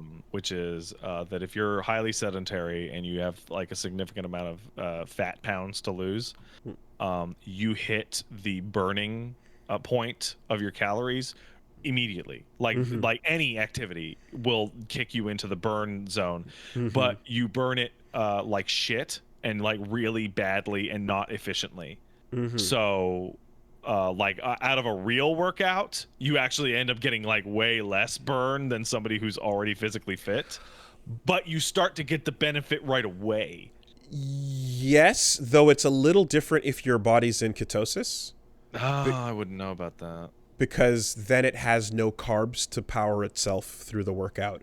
It just has to grab whatever fat is left, which is what you've been kind of feeding it. So it ends up ripping through that very, very quickly because fat is a less good energy fuel source for your body compared to carbohydrates, for example. That's entirely possible, yeah. But yeah, this thing is already kind of toxic because while I'm fucking catching my breath, it's like, yeah, all right, you're getting there. You know, like, oh my God, here we go. So, and you know, I did do like, anytime the workout isn't intense enough, I throw on fucking Fire in the Flames, you know, on hard. And just that'll do it. So, yeah. Anyways, so that's me. You can check out the playthroughs over on Wooly Versus this week. We're continuing with Mass Effect 3. We're continuing with Bayo 3. And going into... that just worked out, huh? Just like both trilogies. Yeah, okay. Yep, lined it up. Yeah, and then we also had over on Wooly versus the Algorithm some fun clips. We did Wooly versus whatever, watched some trash, had some good stuff. The white girl bit now available, one of the classics, an all-timer, definitely one of my favorite clips. Go check that out. Go peep out the side channel. We got some amazing fucking highlights coming through. And I don't know. The less I know about what the fuck these videos I click on are, the better. Because some real just toxic habits come to the surface sometimes, you know? And we discover more about Reggie as well. I believe the quote is, "Red flags need love too." You know, how old's Reggie? He a bit younger than me, I believe. I think he's like 35. Yeah. Okay, yeah. That's about right. I remember that. I remember that part of my life. Yep. I remember that. And then I was like, no, I'm super done with this. I can't anymore now. Yep. Yeah, I get it. All the signs, all there. And I'm trying. Anyways, like you got to touch the stove many times. Oh, it's what okay, it didn't burn me that bad. What if I use this side of my hand? Yeah, what if I just maybe the pinky side, if I just nah, still burn. Oh. Okay, so Wooly versus, come check us out. It's good times. Let's take some ads. I love ads.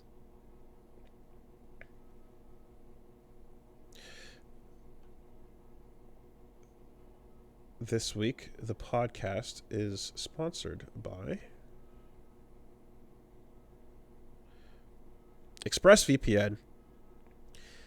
Just this week, actually, just this week, numerous times I was trying to watch clips from shows in America. I was trying to see some highlights from a bunch of stuff that gets posted on YouTube, and I got told no. I got pointed away. And I went, okay. And so I dejectedly walked away from the bouncer, rounded the corner, pulled out my ExpressVPN, pressed the button, and then all of a sudden, a big Uncle Sam hat appeared on my head, and a mustache, and a giant big American flag jacket appeared on my body. And then I walked back in, and I was like, ahoy there! Hello! Cheeseburgers! Yes! Love them! And then the bouncer was like, in you go, sir. And I was able to get in and watch the content. That's good. That's a great story. And he's like, hold on! You forgot this. And then he handed me my gun. And I was like, I forgot my gun! How could I have forgotten it? That's crazy, because I'm obviously from the U.S. I forgot. Thank you, sir. I will. Yes. And I Thank took you. it. I will use this to watch the football. Oh, yeah. I know. I almost made the mistake of putting it away, and then I realized I was supposed to hold it, actually, the entire time. Point it right up at the sky.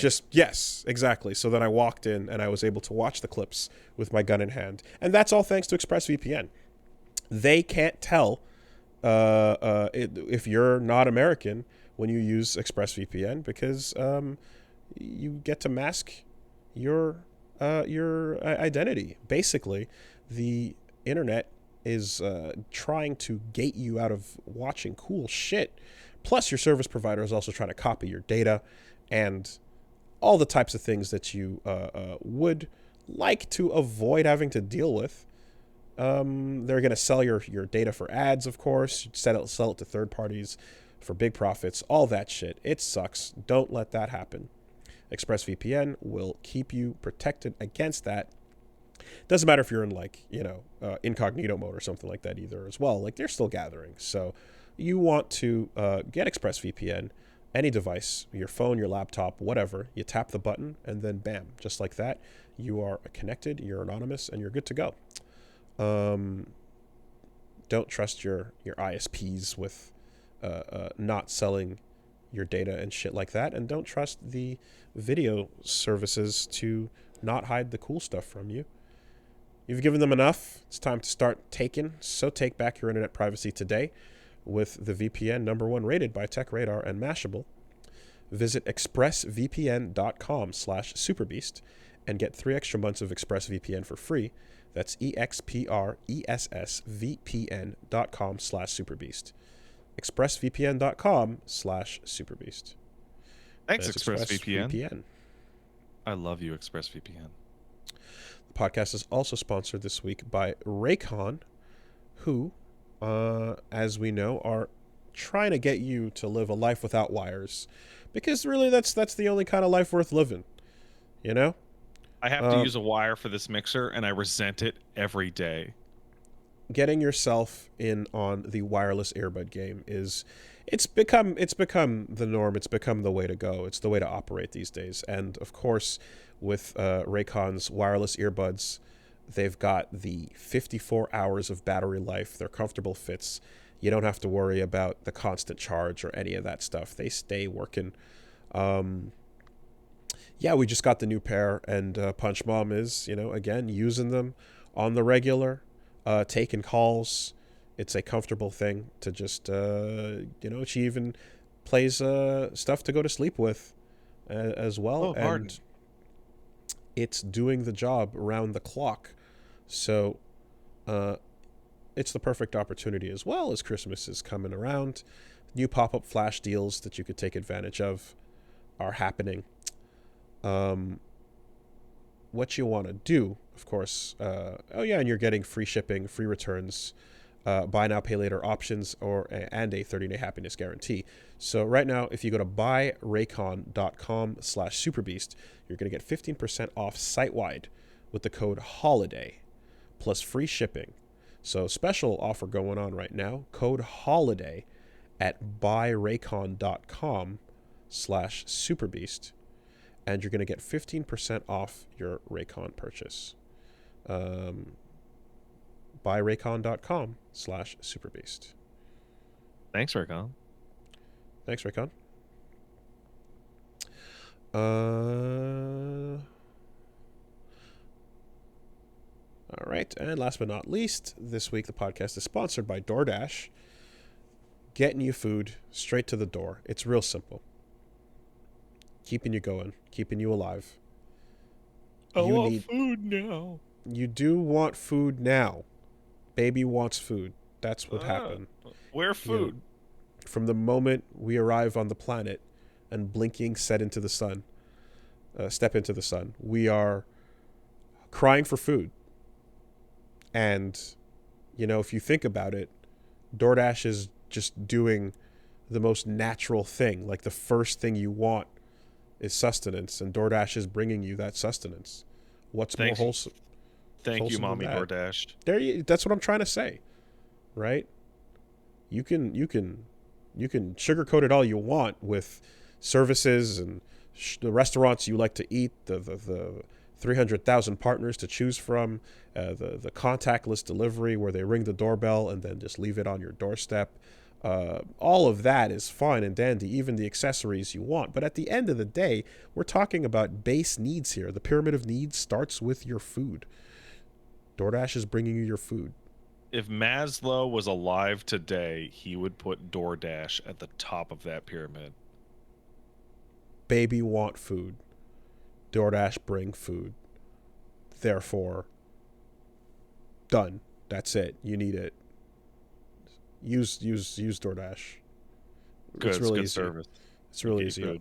All you got to do is if you download the DoorDash app and you enter the code CSB, our listeners can get 50% off up to a $20 value and 0 delivery fees. That's 50% off up to a $20 value and 0 delivery fees when you download the DoorDash app in the App Store and enter code CSB. Again, don't forget, code CSB for 50% off up to a $20 value and 0 delivery fees with DoorDash. Subject to change, terms apply. Thank you, DoorDash. Thanks, DoorDash. So, what is happening this week? Well, I'll tell you one thing. You know how, like, every time there's a new Smash Brothers, there's a new threat, whether it be the Master Hand or Taboo showing up, or pedophiles, whatever the threat might be. Whatever the threat may be. Some threats are much more threatening than others. Yeah. The auras may create a vibe. Well, I don't think anyone could have predicted just a panda bear has attacked the cast of Smash Brothers and is violently ripping them apart as we speak. Pandas aren't the most violent creatures, so it was kind of surprising. You'd think I thought they were peaceful, but it turns out that a panda has just decided to fucking take on all the space animals, princesses, and heroes of the video game world. I just realized pandas are an absolutely incredible animal to be associated with Smash Brothers, because they roll around and reek like piss, and they're also really negligent in letting their kids getting taken away from them for food. Yeah, but pandas also really don't like to fuck. Unless they're covered in piss. That was the big discovery, by the way. Why pandas couldn't wouldn't do it in captivity? It's because they want to piss all over each other. Really? Yeah. I didn't know that. It's true. I've never heard that. That's crazy. Yeah. Okay, well anyways. This week there's been a pretty fucking ridiculous series of events that has basically been capped off with more or less as of today. We'll start with the end of the story. The end of the story is Panda Global, the esports company, has announced. Christ, that sounds evil, by the way. Panda Global at the end of your company.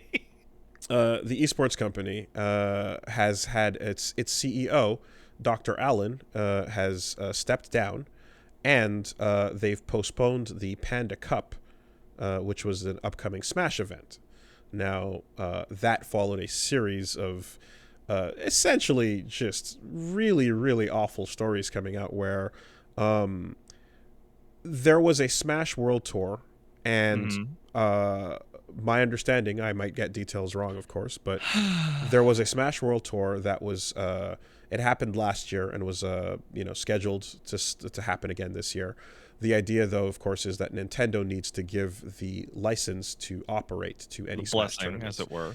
Yes. So it's Smash and Nintendo and the community has always been troubled because Nintendo's been fucking bullshit about that in the past, ever since EVO 2013, where Nintendo was like, no, you can't run your Smash tournament.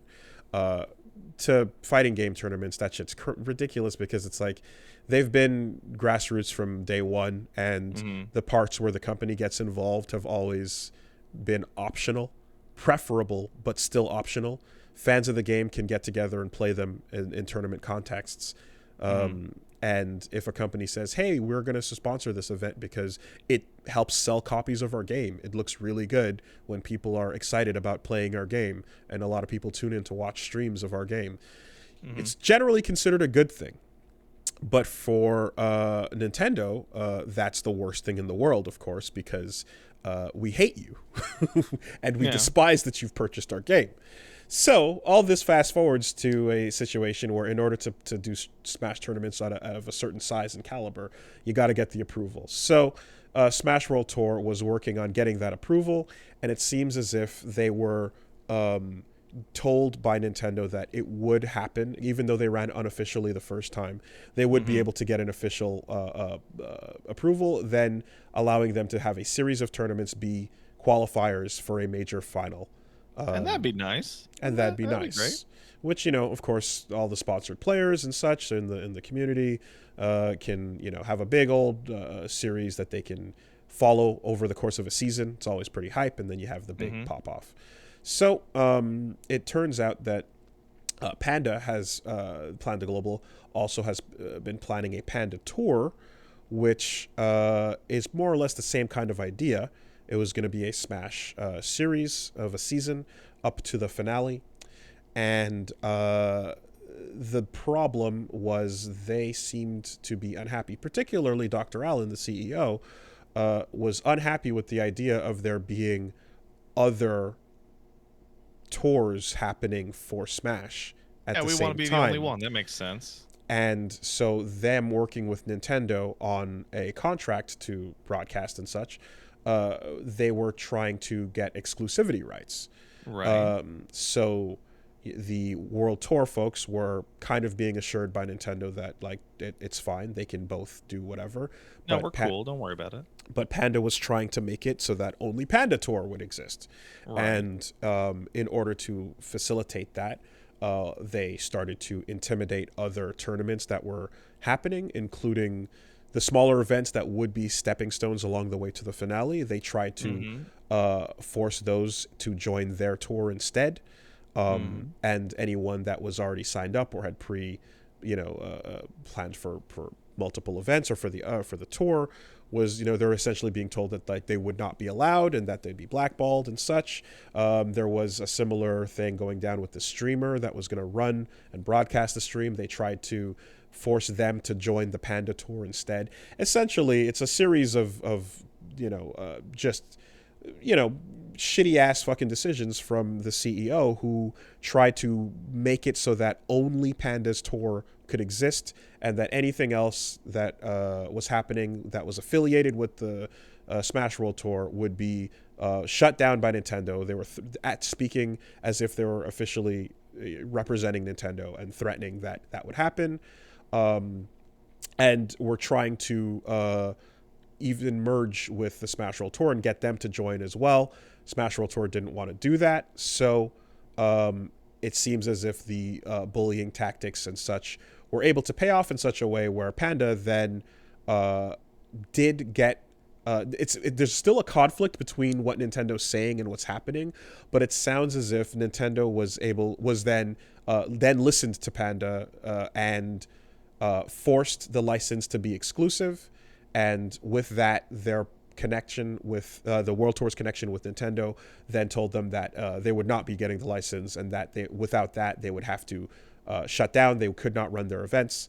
It became a messy situation where Nintendo's update to the situation became, no, you don't have to. No, it's up to the World Tour if they want to shut down or not. We didn't say that, but that is being pushed back by the World Tour folks, who are saying we have it in writing and verbally that they did say that we would have to shut down. So that has led to the biggest Smash event of the season being canceled. Lots of players being, with 2 weeks to go, almost practically, waiting on this information coming through. They've all shut down. And this has, of course, led to Panda, which is also a sponsor for many, many players in Smash, as well as outside of Smash and fighting games as a whole. 80% of their sponsored players have said, fuck that shit, and have walked away. Good for them. And you have, no longer want to be represented by that. In response, Panda has then said the CEO has stepped down and is now saying the things that we've... Isn't he still a majority owner of that company, regardless of not being a CEO? So it's totally meaningless if he steps down or not? I mean, probably. If you're talking about, is he still going to make money off of it? That's very likely. If someone steps down in that case, it's also are they still part of the company or not? And who, in this case, who knows? But they're doing the damage control in the interim. Whatever, a crisis team is figuring out the rest of it, but it's too late. And there's been a lot of talk about what to happen from here. I want to say Ludwig, the popular streamer, has announced a like sort of replacement tournament for people, but also some of the players are asking that like maybe Nintendo can give the rights again to the World Tour. The Panda event is now canceled as well, so the whole thing is all a fucking mess. And that's what you get when someone who has power and the ability to coerce can get right in the ear of a company like Nintendo. And then Nintendo is going to support that stupid shit. And they've been practically hostile to the scene over the years. So this is just all the goodwill that's been built up since 2013 towards like, hey, no, we actually kind of care, out the window. Fuck that. Fuck you. We hate that you bought our game.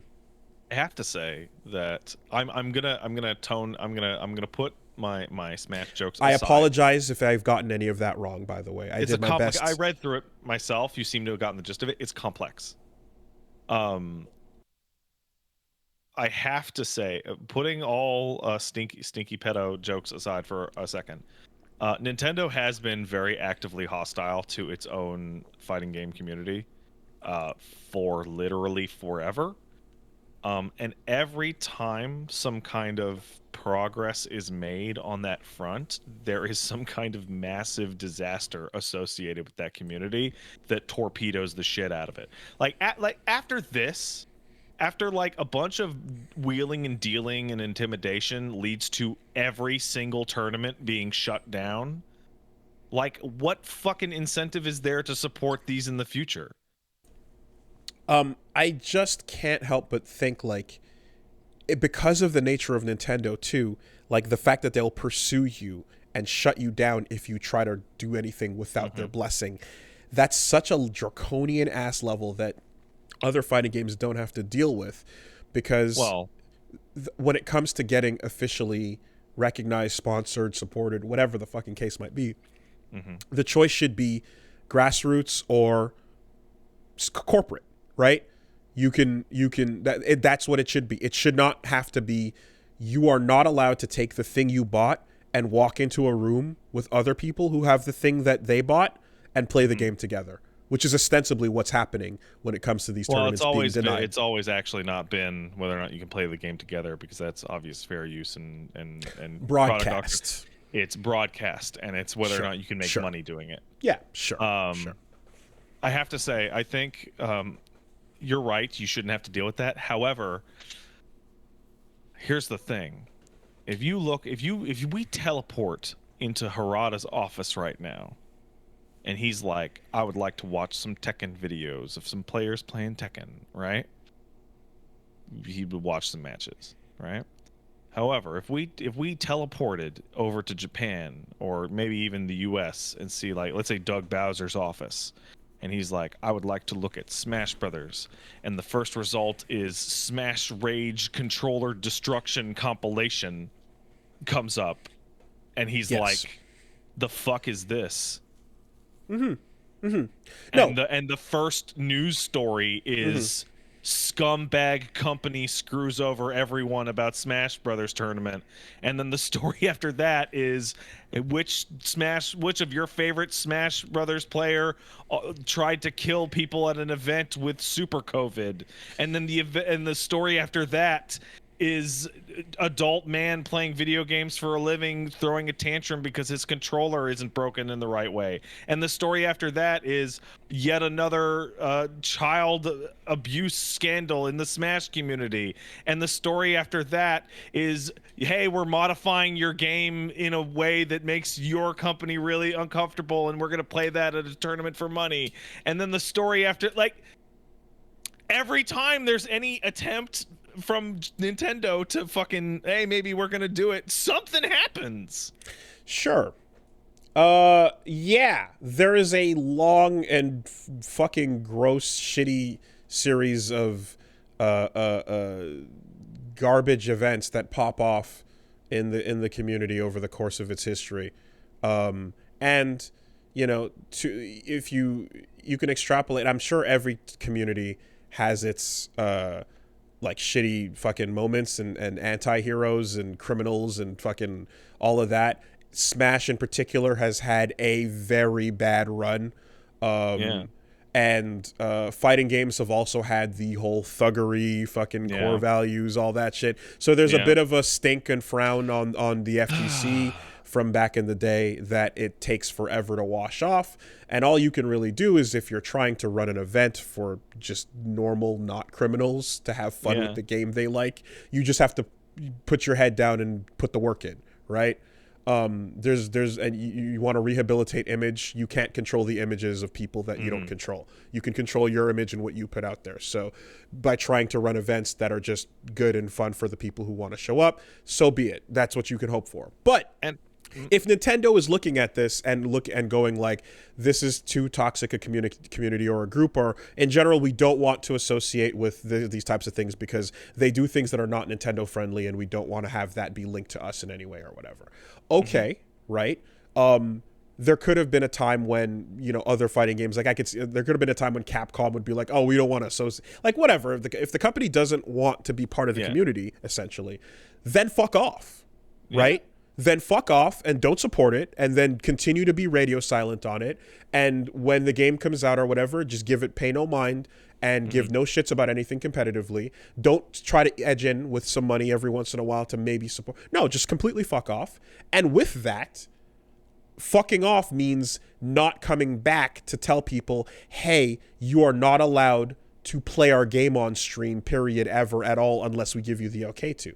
Because, of course, if you run a tournament in a room, like, again, the broadcast rights of having multiple people in a room showing off their game. Nintendo's not shutting down individual streamers who are playing their copy and streaming it, of course. So this whole thing of, like, when a tournament gets with people getting together to play it in the way they want to, gets special attention. No, if you don't want to support your community, fuck the fuck off, like, completely, and leave it alone to be grassroots, and then that's it. The players will do it themselves. Here's where the other side of this, right? So I started off saying, hey, maybe it's, scandalized, right? Coming from the community side, right? It happens. But then on the other side, the gentleman or gentlewoman who's sitting there going, hey, should I sign this document that gives people broadcast rights for the Smash thing?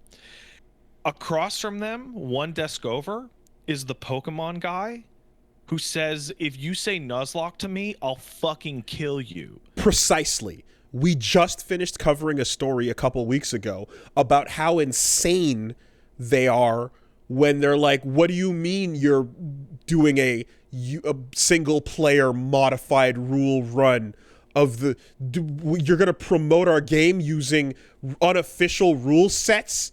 Are you modified? No. Just the player themselves is choosing to play the game a certain way. How fucking dare you? The level of insanity and dinosaur brain it takes to be that out of touch, right? Fast forward to if just fucking Callisto Protocol saying, "Don't you dare play this single player game unintended in any way that would violate our." It's so crazy. It's so crazy. So, like, that level, exactly. Dinosaur brain is in check. So these are the same brains that have to then now look and decide whether or not people playing their game in a promotional manner is going to be good for the brand. Do you remember when Bowsette was like the most popular thing that had literally ever happened on social media, and the only word back from Nintendo is like, please stop? Please do not make sexy Bowser. It would be it's disrespectful. We hate you for buying our game. Fuck off. Stop it. Leave us alone. Go play it in some corner somewhere, hopefully on Wi-Fi. In fact, there's no other choice. And don't you dare try to have fun with your friends. Don't you dare try to have a community. Don't just, like, as shitty and as dumb and as fucking, like, just greedy asshole as Dr. Allen has been as the Panda CEO with this story, the fact that the second step is, and then he whispered in Nintendo's ear and they listened. Oh yeah, no, they is the part, right? Because if this type of shit happens and then Nintendo says, no, you can go on, and then everyone finds out about what was happening with the Panda shit, then they go, okay, well, fuck that tournament. We're not going to support that. Fuck these people. And you know what? Grifters have showed up in the fighting game community before and have tried to run shitty-ass grifter tournaments. They've happened locally in Montreal. Dude, the money is totally there. Trust me. Right? Like, the money is totally real. I mean, we have laughed at tournaments that have popped up at fucking Casual Sport where some dude is like, oh yes, the Montreal Street Fighter, just like some nonsense dude that's just like, okay, so you're gonna run this on what setup? Where's the setup? Okay, cool, and hand you the money now, and then show up later to the tournament. That does the location know that an event is running here? They seem to not be too aware of what you're talking about here, Facebook man. Like, there's been grifters that have showed up in the fighting game tournament space for years that have tried to capitalize, get some money, and get out on a quick buck because it's easy, because people are used to showing up, dropping some money, playing a game, and then that's it, you know? Of course, those people... All you have to do is take the pot and, like, run out the door. Quite like, literally. Quite literally. And it's you know, and again, when you're talking grassroots, you're talking in many cases a very just simple more or less otter system people are running with. You know, something gets a bit more complicated and a bit more professional, like the World Tour. You get broadcasters in, you get pot bonuses, you get large amounts of things to figure out. But at the end of the day, like, they ran that unofficially in the past, and you can do that, and you should be able to do that with your games. When one fucking company gets enough influence, even as an esports team, to come in and whisper and shut down anything else that the players are doing themselves, that's horseshit. That's on Nintendo. So, you know, Panda's players walked away and they're fucking suffering the consequences of that shit. Good, fine. But like Nintendo and the having their hand in this and forcing this stupid fucking system is never going to go away. It's always going to be a problem, unless, you know, again, they fuck off. Nintendo absolutely created the climate for this type of situation. Every time you have some kind of license, some exclusive license, all of a sudden everybody starts to come out and be a dirtbag piece of fucking shit to try and get that exclusive license. You know, and like, it just happens that, like, this is the type of event where it's not just about our big event versus yours. We also have to try and lure over smaller tournaments. So a bunch of smaller events have to hear from you as you try to fucking you know, beckon them over, and then when you say no, they try to force it, and then, you know, the other thing, you know, you get to hear the story. You're describing Smash really well, actually. You're trying to lure the younger, smaller tournaments to your house, and then if they don't like it, you try and force them. That is very Smash. And then when you can't get your way, you go to Nintendo and force them to what? It breaks down right there. It immediately breaks down because yes, but ultimately, yeah, man, that's the part where Nintendo's actually listening, you know, is just so fucking annoying. Because you should just have, well, that's where I was going with this, is as grifters come and grifters go, you can't ever show up again in the FGC after you've run a scam, because people will see your name and go, oh, that fucking guy, don't go to that event. Fuck no. And depending on what community you grifted, they'll beat your ass. You know, so that's supposed to happen here. Everyone is supposed to find out and then go, nope, we're not going to do this anymore, and peace out. And then at the end, Panda just goes the way of other esports teams that have died. Yeah. Esports is rife with scam. Long live Empire Arcadia. Like, esports in general is just rife with scam. It's a young heavy.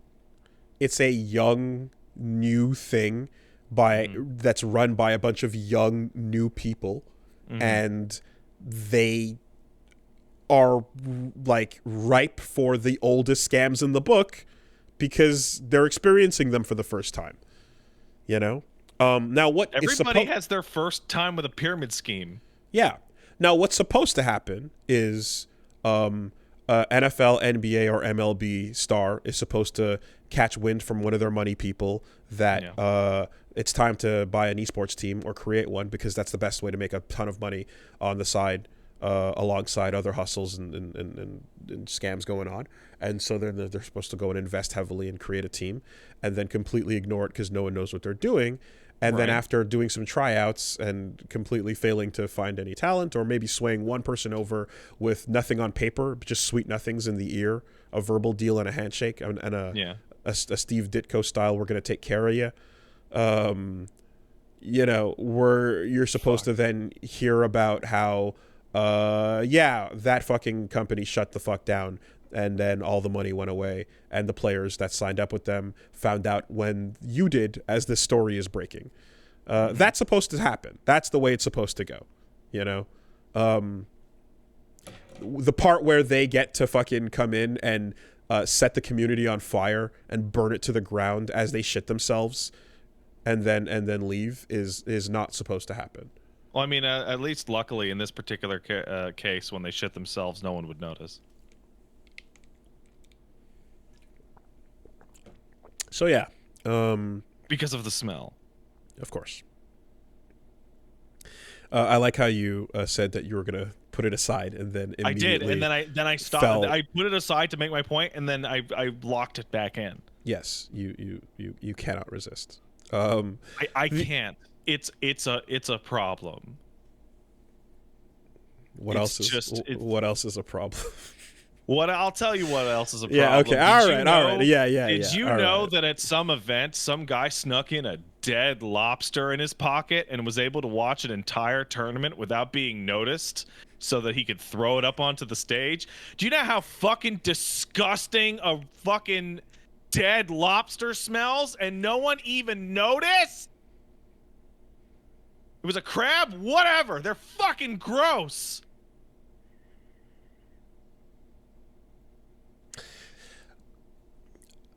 I've said this before, but to unsandbag for the slightest, briefest second here, to open up the sandbag for just a moment. Okay, yeah.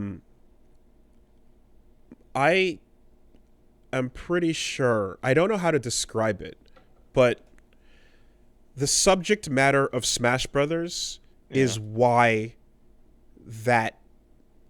these things happen. Like, the subject matter of a game brings out a fan base. Yes. I remember. So there's an old clip from some fighting game show in which Mike Ross is like trying not to cry laughing at, oh, you guys don't have casuals, huh? You don't have casuals? What do you got? Oh, we have friendlies. And like he is like about to cry. He's laughing so hard because it's so fucking cringe.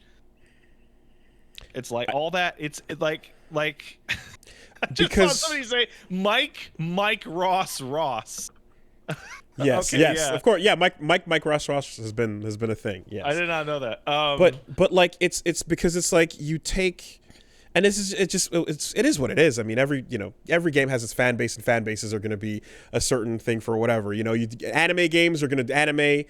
Fate's going to fate. Tekken's gonna Tekken. Whatever you're into, the people that show up are, gonna be like that. So when it comes to Smash, like, I think you're kind of getting like, if you look at, like it's a broad collection of highly popular, massive video game childhood characters. The skews younger, and it has a culture of at your house with your buddies. Exactly, and it skews younger at your house with your buddies, and it's like roster and a theme and an overall world that is gonna be right there next to people who go crazy with Sonic fandom. You know what I mean? Like it's that same younger, just more cringy kind of crazy. So a lot of that like just coalesces so that like.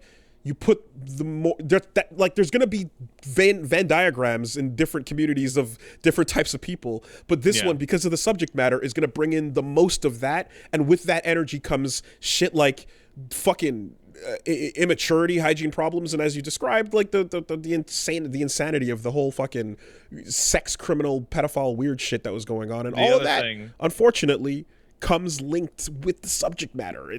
I'm trying to put words to this.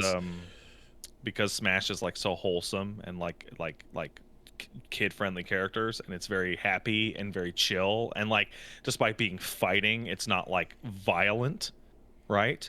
It opens up this door for this community level of am I really so toxic, ooh woo, fucking wholesome mask for complete pieces of fucking shit.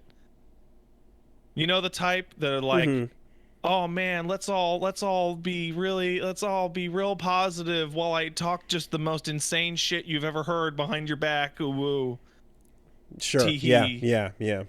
And so you've got to committing crimes in like a cute Kirby outfit. right. So like, and if you're like a normal person and you're trying to like, you know, do your best to kind of like thrive in these surroundings, you're gonna have to do so despite all that weird energy around you, right? Like, for all the criminal shit discussed or whatever, there's tons of just weird moments that people have had that are just like, what? Why would someone do? You know? Yeah. So like, and it's just a fucking subject matter thing, you know. And if it were not that, if it were like not these IPs that are childhood friendly, beloved Nintendo fan, you know, Pokemon has a bit of that too when you get to the crazier levels of people's, you know, behavior with it. My favorite is Animal Crossing. Yeah, Animal Crossing is like the most wholesome childlike game in the fucking world, and then you hey, what's going on in the Animal Crossing community? Oh, people are talking about how to like design like ugly villager ghettos in order to get them out of their town. Sure. And all that shit, and it's like, Jesus Christ. Yeah, you know, psychos. It overlaps probably with like somewhere in their brony culture, but like specifically the types that were like, I didn't understand this war crime photo until somebody put Rainbow Dash in it. I hate it. But like this is the type of thing that just has this is why this gets to the core of why, like the bit. I'm opening the sandbag because I'm like, the bit has a reason that's identifiable.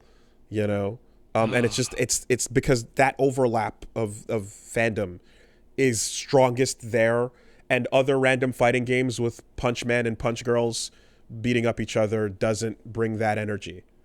Yeah, so like if I want, I'm gonna drill it down to the absolute most like obvious example, right? And I think you can follow me on this. Let's take stick throwing and controller smashing, right? Some people get fucking pissed and they toss their gear. This happens in pro sports with helmets and sticks. This happens in your traditional fighting games. I mean, there's that great clip of fucking Rico getting Sanford to just trash his fucking stick. Yeah, the fresh maker. Right? Gutex threw his stick that one time, etc. Right? I don't even know. Shut up. Don't know. Okay, it's a whole fucking pretty thing, sure right? that never happened. Fine. Yeah. It doesn't matter. It really doesn't. Like, he might as well have at this point. Go on. Okay, so it happens. However, in Smash, there is a crazy amount of GameCube controllers spiked into the dirt and destroyed. Like, it's a whole nother level. It's a whole order of magnitude. And the only way that I can understand that happening is the beginnings of that game's competitive culture are different. When you're at the arcade and you're playing Street Fighter 2 or Marvel or whatever, and you were so pissed off you could smash something, what would you try and do? I saw a guy do it once to an MK machine. He hit the machine. Mm-hmm. And everyone around him rose up and was ready to choke him out, because we're going to play on that in a second, you dumbass. That's everybody's machine. So what do you learn? You learn not to do that, right? It happens. Some people do it, but it's not a common occurrence, and people make fun of it, even if it didn't really happen. Like with Gutex, right? Yeah. Then you go to Smash, and where does most of that beginning of that culture happen? In your basement with your friend, and the only one to judge you is your friend, and you're spiking your own controller. Yeah. And you do that until you leave to go to the tournament. Now, admittedly, this happens with any game that you are. This can happen with any game you're playing in your basement, you know. And you know the fucking smash this keyboard, throw keyboard this mouse. smashers and mouse tossers exactly are not uncommon in that way, certainly. But I think the whole skews young bit is really, really, you know, a major part there too, because yeah, man, fucking, of course this Mario game is going to be played by teenagers and such. And you know, in a game like Marvel, you know, when a 15-year-old or a 14-year-old shows up and is super good, and you're like, oh fuck, Noah, that's crazy. The prodigy's here. That's an exception, you know. And then there's going to be young but really good fight players that like make a name for themselves and shit. But or like, you know, CJ and stuff. But like in this case, that age is just the norm, you know, and it means that like what's normal is that younger teenage. So then the exceptions become, oh, that 8-year-old is really good at chain grabbing. Yeah. You know, that 8-year-old is insane with ice climbers. That's right? crazy. And then his 30-year-old opponent got so mad that he stood up and threw equipment and broke it and scared the child. But also, when that child loses and cries because they're 8, it's not an unexpected sight. Children certainly, cry. You know. So a lot of so it's a weird coalescing of factors that unfortunately, you know, have everything to do with what it is. And I guess the fact that it's a premier Nintendo fighting game, that you know, anything premier Nintendo is going to have this kind of attention on it. This happens to just overlap with FGC, so whatever. That's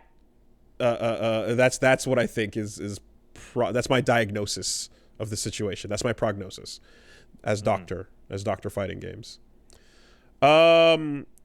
Anyways, and whatever. There's a whole other thing to be described about that the norm becoming something where, well, that if that 8-year-old plays for the next 10 years, that 8-year-old becomes 18 and might not change their behavior that much. You know. Yeah, it just happened. That's a whole other fucking, you know, inference that is ad hom.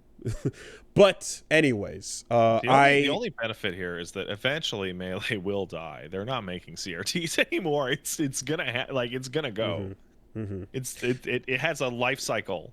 And eventually the game's gonna get too old for the average Melee fan to be interested in it anymore.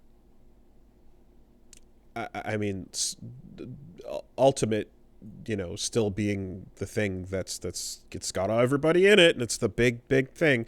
Like, that's going to be popular for a very, very long time. I hope that there's a couple update ways the story can update. We can update it by hearing Nintendo says, change our minds, actually. Here, they can do it. Again, the conflict is unclear because Nintendo says, nah, they can, you know, he said, whatever. He said, she said. But if we get the update that they can go forward, that'd be great, especially considering the Panda Tour is not happening anymore, period. But the other way to go about this is to, you know, completely not have to deal with this in any way. Like, if other events can run unlicensed, just we're doing it ourselves, and Nintendo doesn't approve but actively doesn't pursue and shut down, then that would be great. And I know that they're not treating every sized event that way, you know, like in this case the major ones are going to get the most scrutiny and attention, but like with this goodwill being fucking roasted and shit on, you want to hope the players can just fucking get together and do their own thing. Any other fighting game could. Because if at the end of the day, if Capcom said we hate you, if, you know, SNK said we hate you, if Bandai said we hate you and we don't care about what you're doing as a community, then cool, we'll keep doing it like Battle by the Bay. So I feel like that's slightly different. Maybe I'm talking out of my ass because it's a gut feeling.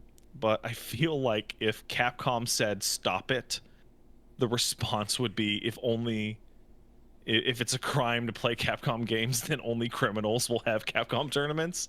At which point there will just be like we're playing Street Fighter 6 on a fucking island in the middle of the Pacific.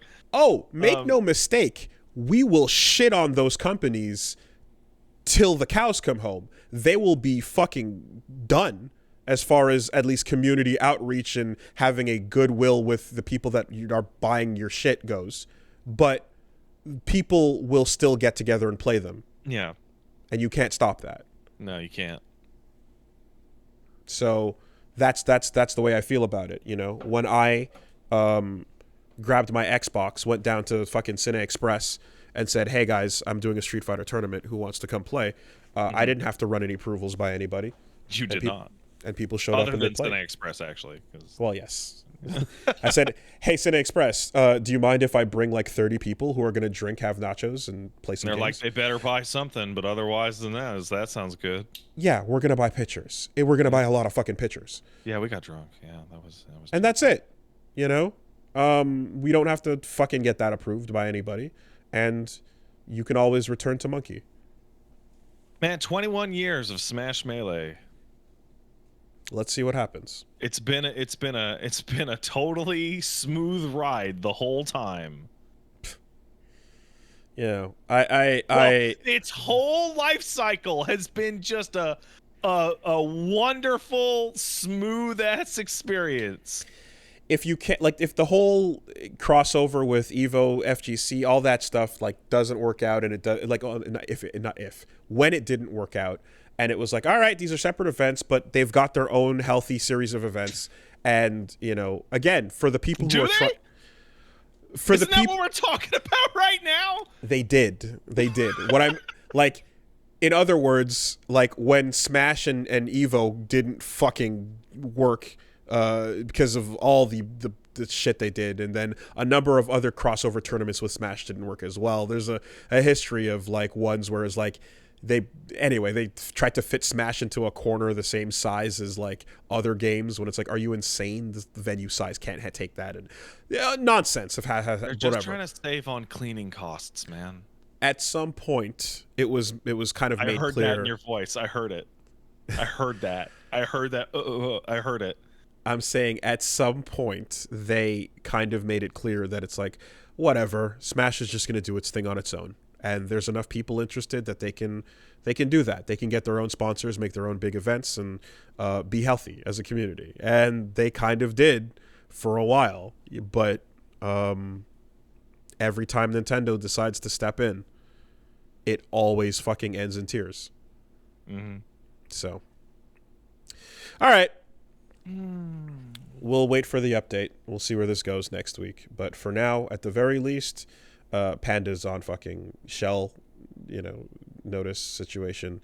Rough day for the people who were just kind of like trying to be sponsored players that made it, and that's all they were trying to do, Hey, to the sponsored players who dropped out of Panda over this bullshit, I want to point out that you guys actually made the right decision, and it's particularly since you would then lose your sponsorship, it's a very difficult decision to make. Fucking sucks, man. So it's so hard to get sponsored, dude. They should definitely be lauded for putting their ethics first with this kind of thing.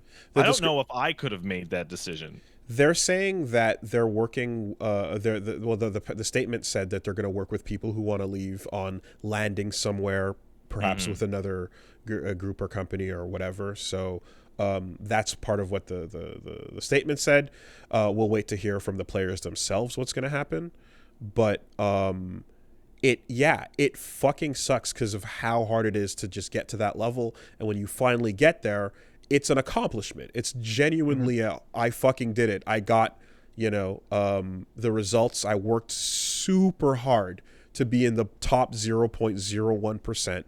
That, not only because here's the thing, it's not just placement, right? If you destroy everyone in a game and you're top, like that does a lot for your profile and your you getting signed. But a big part of what they also want is you being a consistent streamer. They want you to be a content creator. They want to make sure that you have a personality that is fun to watch and that people want to tune into, so that you're not just a complete piece of shit who's ranking in top place, but you're actually someone who is now an entertaining internet person that people want to tune into as you also rank high. So it's very hard to do all those things. And the people who do, they earned it. Them walking away because of this type of shit. But it's also like the integrity thing, though. You have to consider this as well, especially for the people who are sponsored but smashers. Like, that's your community on fire.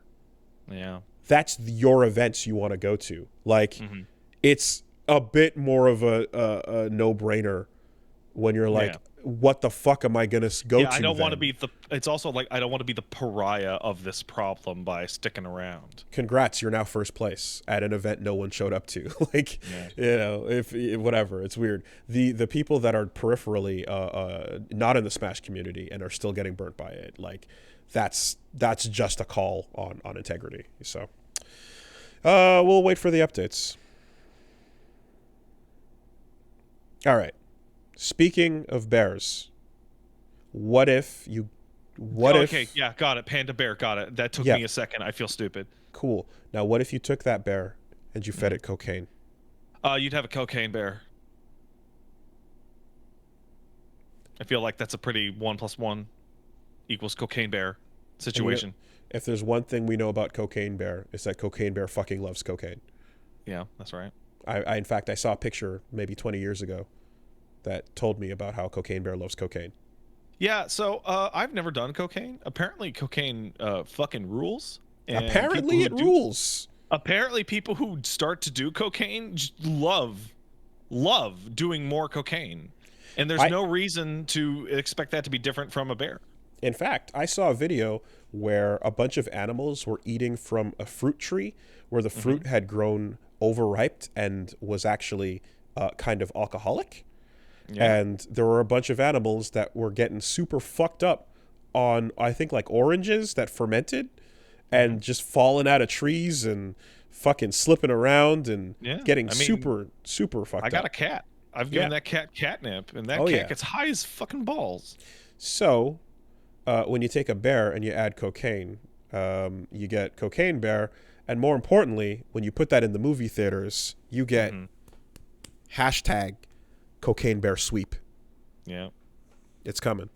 That's great. I miss Sigma bear, really. I miss these hobo with a shotgun it's stupid era fucking things. It's literally been over a decade since we've had them. You know, where you just shut the fuck up. What the title says what it is. What's it about? Shut up. Shut the fuck up. What a stupid question. Hashtag cocaine bear sweep. And you know what? The trailer showed you the cocaine bear getting some people. And then it got some folks. Yeah, good. It got them good. Yeah. So you're like, yep, that movie's it's got one job. Yep.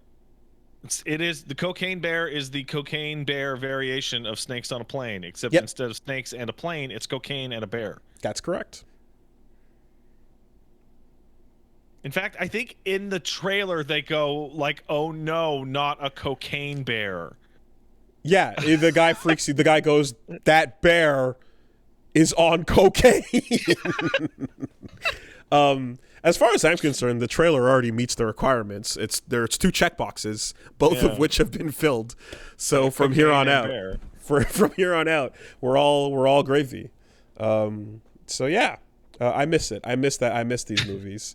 You know, post Grindhouse. Not the only movie trailer, of course, because we then got to see a little bit more of the world of Super Mario. Trailer 2 dropped, and you got to see a whole lot more of the rest of the supporting cast, the non-Pratt, as we can recall. Hey, it's me, Mario. Wahoo! Yeah. Awful. Fucking awful. You know what? It's gonna be fine. Movie's gonna be fun. It'll be Did fun. you see The jokes are gonna some jokes are gonna land. I think Jack Black's probably gonna do a good job. I think it's I think it's gonna be. I think you're gonna walk out going like, yeah, okay. Kind of like Sonic the Hedgehog. They're like, let's make sure this thing is fun. Let's not get our fucking John Leguizamo situation happening 30 years later. Did you see the weird statement that Charlie Day gave talking about like what it was like recording lines for the movie? Oh, they were not told plot details. Yeah, no, the plot's a secret. The plot was a secret. They were not told plot details so that it would just be them riffing off of the lines in isolated context. Yeah, and then they would ask him no to motivation. record, like, the line 10 times, and then they would just pick the one they liked, and then they wouldn't tell him which one it was. That's not cool. You should fucking, people need to know what's going on. At the same time, make no mistake that if they told everybody what was happening, this entire script would have been spoiled by now. I still think my favorite voice acting story ever is talking to Laura Post about doing her character in 13 Sentinels. And I go, oh man, I'm really loving it. What do you think of the story? And she's like, I don't know. I did my lines by themselves. I have no idea what this game is about.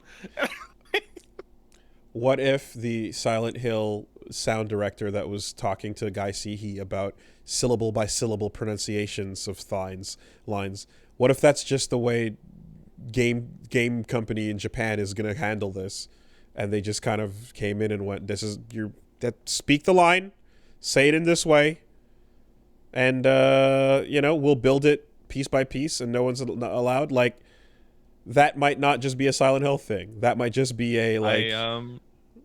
I need to point out that this is weirdly close to the worst voice acting ever, being Resident Evil 1. But Resident Evil 1, they recorded like a dozen takes, and then non-English speaking staff members chopped them together word by word from separate takes in order to what they thought sounded cool. Which is why the voice acting in that game is just complete insanity, because it's actually like 20 takes chopped into one. Dude, like, one of the best things ever is when you get to see like the table read where, or even the recording session where all the voice actors are just in the room, like riffing and doing the bit and then going over it and then like more or less acting out the entire story off camera, and then they just animate that shit,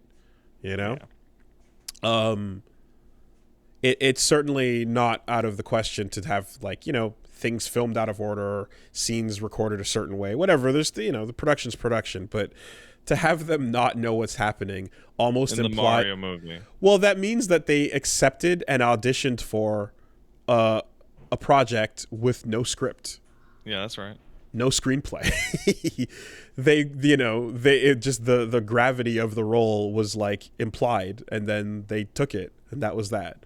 So in video games, it's Resident Evil. In movies, I still think the high mark to beat is Tom Holland talking about Far From Home. Mm-hmm. No, not Far From Home. Homecoming? No Way Home. Oh yeah.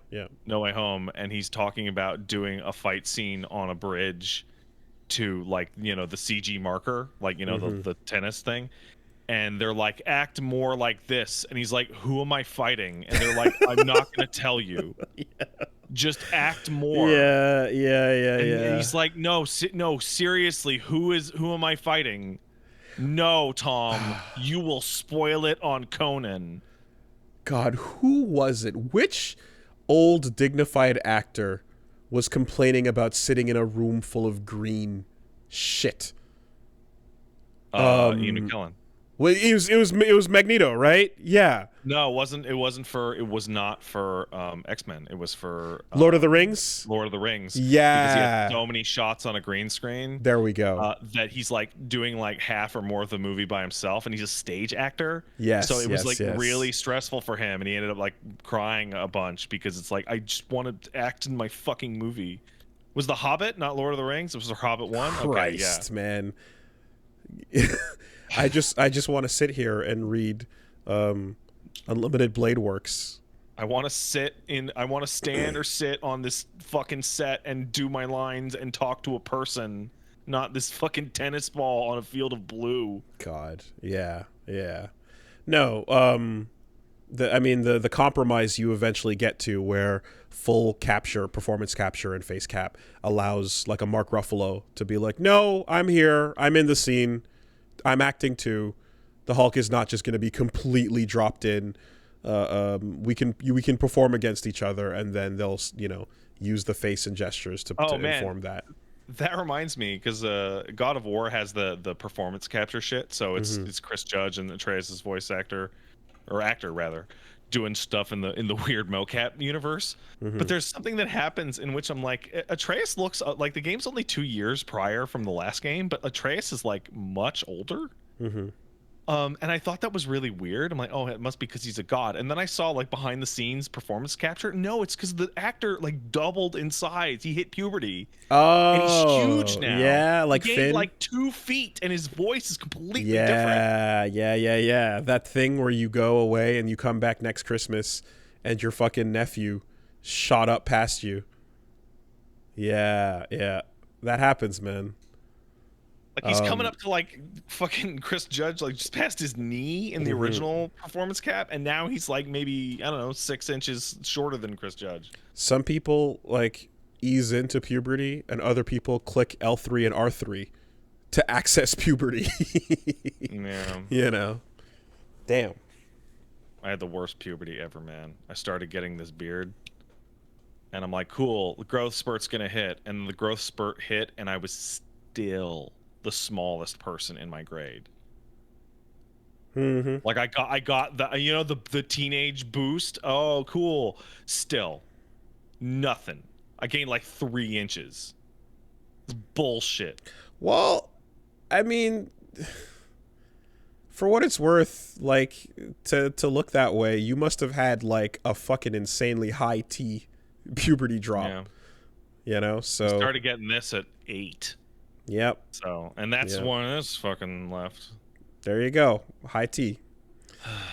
Although, like, nothing's worse than the fucking 14-year-old grade 8 mustache. Like, that shit looks so bad on everybody.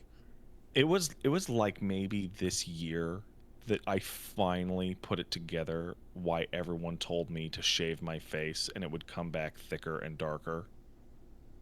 It's to get that disgusting shit, that disgusting, like, puberty fucking mustache off your fucking face. The shaggy facial hair. The lie. It's awful. It's so bad. It's that fucking dirt off your fucking face. You can't understand until you're looking back on it how bad it looks on you when it's halfway to nothing. Like, nothing or all of it. But the in-between just is abysmal. Stop it. I know you feel pride that you're finally getting something. That's cool. Wait for it to happen. In the meantime, stop. Get rid of it. All right. There was another trailer, and this doesn't need much time, but it's simply an acknowledgement that I saw that first Transformers movie, and I was satisfied. I'm quite fine never going back to that. But fuck me if I'm not baited in by a good old Beast War. I am now in a household in which there's intermittent squealing and shouts of joy. Paige is the world's biggest Beast Wars mark. It's so good. It's so good. They got me. I can't, like, I really, like, Transformers, the movie franchise to me, I can't describe how alien and foreign and, like, it's just, apparently it doesn't Bumblebee exist. onwards is, like, fucking thumbs up good. Never cared. Just that, I saw that first one, and you couldn't make out what the robots were doing when they were, even when they were transforming in slow motion, or it didn't matter. It was, and I'm like, I'm good. I'm completely, utterly good. But fuck me, man. Optimus Primal, a chance at a T-Rex Megatron. I need to see that for sake of what Mainframe did. I'm down for a Beast War, man, and I'm gonna call them Beasties too. Yeah. Let me ask you, how does it feel that Paige has now definitively won your argument that Beast Wars is better than Reboot because they're getting a cool movie and Reboot didn't? Well, that argument ceased to exist the moment the Guardian Code existed. Yeah. I just wanted to say it out loud. That's never been in doubt ever since they decided to fucking... Hey, both of these franchises went towards the live action. Guess what? Only one of them actively put a... I don't know, but I'm assuming only one of them actively put a fan in the thing specifically to make fun of them for being fans of the thing. I mean, in the fucking trailer, we were watching it again the other day, and like Primal calls Prime Orion. He doesn't call him Prime. He calls They're not gonna him Orion. Okay. And it's like, oh, we're doing this now. Okay. I honestly, I was waiting to hear whether or not they were going to have Prime and Primal, or I assume they're not going to. Orion. It's gonna be Primal or whatever, but like he calls him Orion, so he predates Orion Pax. Like, ooh. Are they gonna have the golden disc? I mean, I honestly, to be honest, I'm expecting nothing but like, hey, look, it's these animals and it's still a Transformers movie.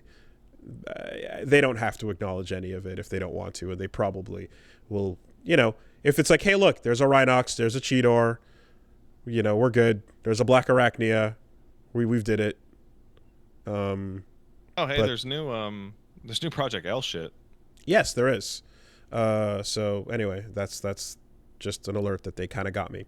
Yeah, they showed off the Project L update for the last one of the year.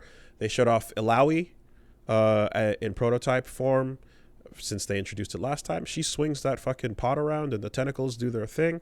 That's cool. And then they broke down the tag mechanic, which looks like it's going to be a super tight version of the Marvel vs. Capcom Infinite tag mechanic, which is 2v2 consistent jumping in and out.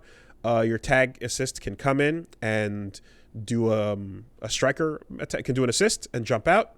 They can jump in and then you can take control of them, or they can jump in and do a burst that stops the combo. So fluid 2v2 is a lot of fun. It's proven, you know, in other games, and the BlazBlue tag battle system as well represents like an overly complex way to take control of two characters at the same time. In this case, it seems like they're keeping it a little more sane, and it's good because Infinite's gameplay deserves a better framework and context than Infinite. That's dope. They showed off some more moves with like a bunch of the cast as well. Like just through incidental gameplay, we saw some Jinx, we saw some Ari, some Darius. Yep. All of that stuff. More Echo. Yeah. So, looks like it's gonna be fucking good, man. Nothing else to really to it. Absolutely nothing about a date, huh? They're taking their goddamn time. We saw a super, and it was just like pop, boom, boom, boom, boom, boom, boom, boom, boom. You know, so they're going for the short and sweet type, but it's a nice update. And not much else to say really. I just kind of want to see what the rest of Illaoi's kit's gonna look like, though. Like she's probably gonna get some big old grabs and toss you arounds in there that I really want to know about. Project L. The savior. God, how many times? Fighting games. How many times do we do this dance? How many times do we sing the song? A couple. I mean, look. I mean, I'll tell you one thing. Like it'll be part of the big 5. You know, like it'll like. Absolutely. It'll be free. So yeah. So that at the very you're gonna see it come in. It's gonna disrupt. And quite freely, really, like the big 5, there's a big drop off after like the first 2. So, we'll see that and more details whenever they fucking get around to it. They also, what did they do? We're gonna see some more save the Day 8 Tekken 8, which is gonna be on the Game Awards. We're gonna see some Tekken 8 on the Game Awards. I'm shocked. I'm guessing that Nina is gonna do some moves on Paul Phoenix. You know what she's gonna do? She's gonna grab Paul Phoenix is gonna do the punch, and then she's gonna grab the punch and then put her arm behind his arm to do that fucking move she always does. Perfect. And the graphics will be fancy. Except if you buy the special pre-order bonus to get triangle shadows on every character. They should do that. They really should. They should really do that. Super high resolution characters and details and a triangle shadow. Great. That's coming. You got you got Street Fighter Beta 2. Beta 2. It's next week. Coming. And I bought a stick. And they're not announcing any new characters. Yeah, so it seems like Blanca's not gonna fucking be in it. God damn it. But we'll see. Sorry, buddy. We'll see. Seems like it's gonna be just mainly a couple of small changes system-wise and variable options for the online stuff. And Sage made a really great point earlier talking about this. So the rollback is going to be there, and they have a new setting that's going to allow you to adjust for the delay, so you can have a variable delay. But the way the game works is there's going to be excuse me. Blah. The way the game works is if you have a particularly bad connection with someone, it'll move the delay in your match with that person to the lowest number it needs to be, and 2, then 3, whatever, and then it'll stay there even if your condition improves. That's perfect. There's no downside to that. There is one downside in that because it's round by round. Mm-hmm. So whatever offset occurs will stay for that match, and then like if you have a momentary bad rollback with somebody, and then it hits a low delay, it'll stay feeling bad for the rest of that match when it doesn't need to. Right? What solves this is picking a delay and making that the baked in hard number. Right? Variability gives you sometimes better options, sometimes worse. If they pick a number and work around that and make that the static number, you don't have to have any of this be in question.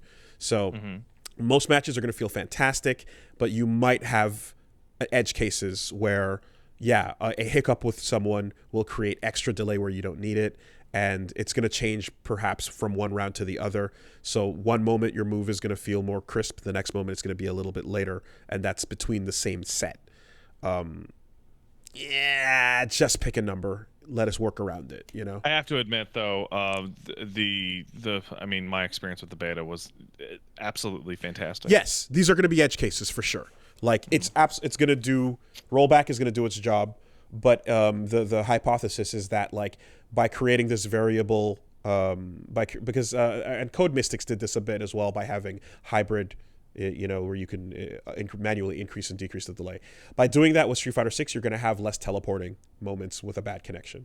So I think it's going to prioritize the aesthetic there.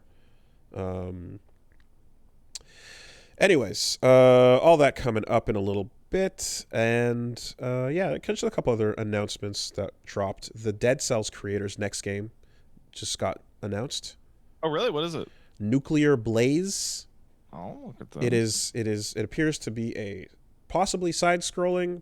No, it is side-scrolling. Possibly roguelike. Hard to tell. It's a firefighting game. Cool. And Oh, it's cute. yeah, and I'm like, God damn, that joins the short and sweet list of firefighting games. So, Oh, it's out. Wait, what? Am I looking at a different game? Nuclear Blaze firefighting. Nuclear Blaze firefighting. No, well, no, it's just Nuclear Blaze. Nuclear Blaze is a unique 2D firefighting game from the creator of Dead Cells. That's the one. Released 18 of October 2021. Okay. Maybe an early access at that point. I didn't catch that then. Well, seems a lot of us didn't catch it. Damn. Okay. Well, Dead Cells came out super early as well, so if they're doing the same thing. There's always been a very short list of games where you can do some firefighting, and I feel like there was something I wanted to do back on the old channel that would have been a fun little firefighting week series, and I feel That'd like be a short week. I can't even think of more than 2 fucking games. I mean, you got this, you got Burning Rangers, there's that arcade one. I forget. Where it's kind of like Backdraft, and that's about it. And then there's that weird Japanese one. Wooly, you fucking asshole. You can say anything and say, well, there's that weird Japanese version of that thing. I don't remember the name of it. It's a thing, but there's honestly about 5. So, yeah, that could be interesting. But anyway, Dead Cells was a whole lot of fun. I think I made the mistake of playing too much of it too early in early access. Mm-hmm. So I might want to wait for this to kind of shape up more so, because I do get a bit burnt when early access versions of games kind of go on forever, and then they balance themselves to be more completable later on. See Darkest Dungeon, see Hades. I actually had that happen relatively recently, where I started playing Satisfactory because it's on update 7 as of this week, and I stopped playing in update 3, and I got to the point of oh man, I really like this game, but how much am I willing to go through it again for the second out of 3 times because I'm gonna do it on 1.0? I'm like, I'm probably just better off waiting. Yeah, I think the extra patience, year. Exactly. And it'll still be there. They announced that, and then the only other thing is just we've got shocking breaking news, hard confirmation. You never saw it coming, but here it is. Hero. Araki has confirmed that Part 9, JoJoLands, will feature a protagonist that is a descendant of Joseph Joestar. You got to be kidding me! I fucking swear to God, bro. You fucking. Wait, which Joe? What? Actually? No, wait, no. That's actually more confusing than I thought it was when I first heard it. Shut up. Which Joseph Joestar? Shut up.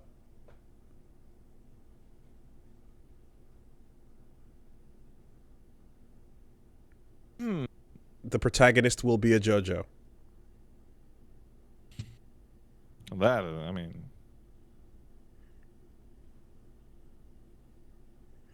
yeah. It's gonna be another world tour, baby. It's called JoJoLands, so take that as you would. What does that mean? My guess is that sounds like when you go to an island and you have island adventures, right? Wildlands, wild open, JoJoLands. I feel like it's like it's gonna be that, maybe. Is it? I don't know. I have no fucking idea. I have no fucking idea. Is it going to be that? I don't know. Great, good, excellent. Also, Rohan's coming to America. I'm fucking shocked. He wants to do The Spake Adventures, where Rohan goes to America. All right. Can you believe it's still like literally impossible to get a PS5? It's just not available. Like, I hope these I'm because my Street Fighter beta is on the PS5, and I'm now suddenly afraid it's gonna break. It's always a risk. Let's take some letters. Hey, if you want to send in a letter, send it to castlesuperbeastmail at gmail.com. That's castlesuperbeastmail at gmail.com. Hello, Mr. Rohan. Welcome to America. Here's your gun. I don't need this gun. I refuse. Daga Kotowaru. You can't make me have this gun. Oh, we will make you have this gun. New chapter. Rohan comes to America. He's trying to get through customs. Okay, Wooly, I'm gonna look up some breaking news while you read this. I'm gonna confirm something. Somebody's screaming in the chat. Oh, okay. Sure thing. Here's one coming in from Brendan, who says, dear long game talker, and little leg walker. Last week, you brought up how the Pokemon trading card game people are insane, and that Magic the Gathering doesn't push you to collect all the cards. But I wanted to update you on the insanity of what's happening with Hasbro and Wizards of the Coast. Hasbro has demanded that Wizards of the Coast double its revenue each year, leading to the disastrous results for each parties. The latest product is Magic 30, celebrating the 30th anniversary of the game. The bundle contains 4 packs of 15 random cards from Magic the Gathering's earliest beta set for the low price of $1,000 USD.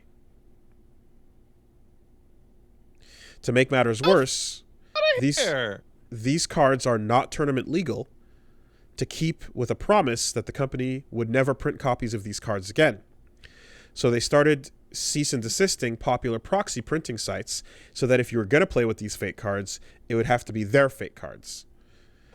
With the PR in shambles, they began reaching out to Yu-Gi-Oh! And Pokemon creators to do unboxings for their terrible new $1,000 product, knowing that they had burnt every bridge with their own community. Has anyone ever annihilated their image with the community this bad? Yeah, Nintendo. Nintendo. See today. The difference with the Nintendo is that Nintendo is so beloved, and people are so crazy about Nintendo and will like die for Nintendo that it doesn't matter. People will die for Nintendo. The way people talk about that company, it's like it's their parent. There was a period of time when, dude, like going from NES to SNES created a loyalty that could not be shaken come the time the N64 was ready to drop. And it meant missing out on a whole lot of really cool things you could do with a CD in a video game. But I didn't care because, Nintendo's what I grew up with. Nintendo's what I'm sticking with. These games are great. They have the best games. It's going to be good. What do you mean there's no fighting games on this console? What do you mean the big RPG is over there? What? Wait, why is that music so good? Vocals? Lines? Like the actors? Like David Hayter is saying lines? Oh. I got a rumble pack. Wait, no, Star Fox is talking. Hold on, we're okay. Star Fox is not talking. Star Fox is Star Fox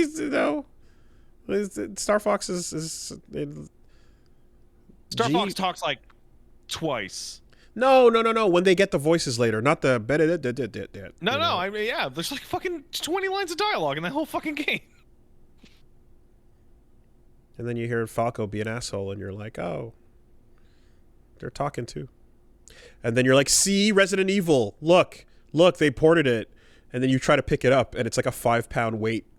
Not a good version of that game. The cartridge is so heavy. That's not a good version of that game. All right, what's the breaking news? They're going to be adding, very likely, people have data mined shit out of Fortnite that says it's going to be double jumps and wall running.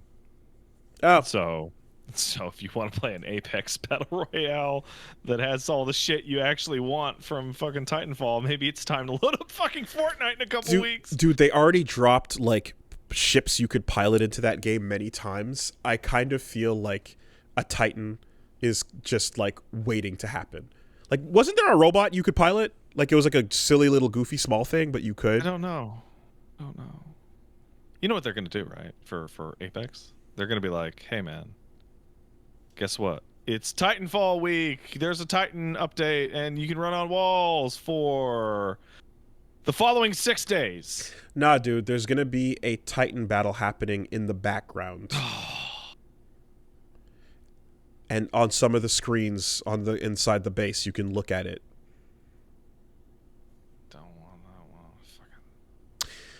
We got one coming in over here from Michael. Says, CSB, what's up? No time for funny names. We got a serious hustle or scam debate on our hands. All right, let's hit it. Earlier today, we were driving out to the local Walmart, saw a street musician playing some beautiful violin music. Right. Next to him was a sign claiming that he was getting into music to help his family. We passed him, and he looked at us as we passed, and then after we passed, we could see in the car's rearview mirror that he put the violin down and stopped playing, but the music kept going. He was playing a musical backing while pretending to play the violin. Hustle or scam? That's a hustle. That's a scam. That's a hustle. That's a scam, bro. That's a hustle. It's a complete. It is the. No. No. It is a scam, and here's why. Why is that? The sign says that he's playing and he's doing it for his family. If it was just the sign says he got into music for his family. No, the sign lends a bend that if the person were just standing there dicking around and you just like they just left it up to you to interpret what's going on here. He never said he wasn't just completely fucking faking it, but the sign says, "Hey, help me out. I'm trying to I'm getting into music to help my family." Right, and he is. He's performing music. When you kick in a couple bucks to a musician on the street, you're not paying them for their skill. You're paying them for their performance. So I'm getting in to music, therefore I'm not implying that I'm already capable of playing. Therefore, my fake hand gestures are covered.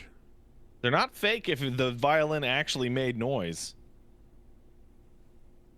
But he's not he playing. Said he was playing a musical backing to an existing track, which means he was adding like one note or here.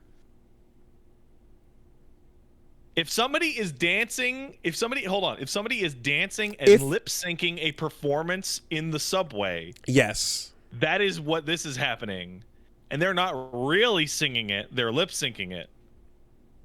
If the music is actually just accompanying, and you're supposed to play over it because there's room for you to do so, then that's legit. If string is not touching bow, then that is just a scam. If he is actually touching the string to bow, then we can call that a hustle. So let me ask you a question, because I'd like to go one deeper on this, right? If let's just say they are not getting into music for their family. In fact, the sign is a lie. Okay. Does this mean that man who holds up signs says need money for ninja lessons, ninjas killed my family? Yes. Is that a scam or a hustle? That is not a scam. That's a hustle, despite its dishonesty. I mean, I don't even know if I'd call it a hustle. I think it's if you had to categorize the two, that falls more into the hustle side, because contextually, you understand that no deception is occurring here. It's a joke. Mm-hmm. So, and you're classifying Music Man's thing as a scam based on you not being able to get the joke upon first viewing. So you think that faking playing the violin while it's playing off of a track instead, no touch of string to bow, you think that that's a joke? I think it's hilarious. I think it's like the funniest thing I've ever heard in my fucking life in terms of like people playing music on the side. I think it's dishonest. I think it's a grift, and thus I think it falls into the scam category. That's how I feel. I think if you are, the general feeling has been, hustle is like no one gets hurt. It's a little hurt. You're hearing good music. Yeah, who got hurt. If there is a lie, if there is a deception in the process of profiting, that falls into scam territory. I don't think there's a real lie here, because he's not saying I am playing the violin. I'm willing to caveat it to the actual playing versus pressing the buttons. You know. All right, we have the first split decision. Yeah, this is actually the first. This is the first time. That is absolutely a hustle. The dishonesty. I'm on the too palpable. To me, this is bordering on indistinguishable from a magic trick, because he's not actually performing real magic. It's trickery for your enjoyment. Certainly, but when the social contract of a magic trick is fuck off. Busking with an instrument implies I'm playing the instrument that I've learned to play for your enjoyment, and this is why you're gonna come in and support me. All right, okay. All right, I have a follow-up here. It's a vague, unwritten social contract. I have a follow-up here of a situation that we both remember that is somewhat similar, actually. All right, so I'm Snoop Dogg, and I'm playing my video games on my Twitch stream. Right?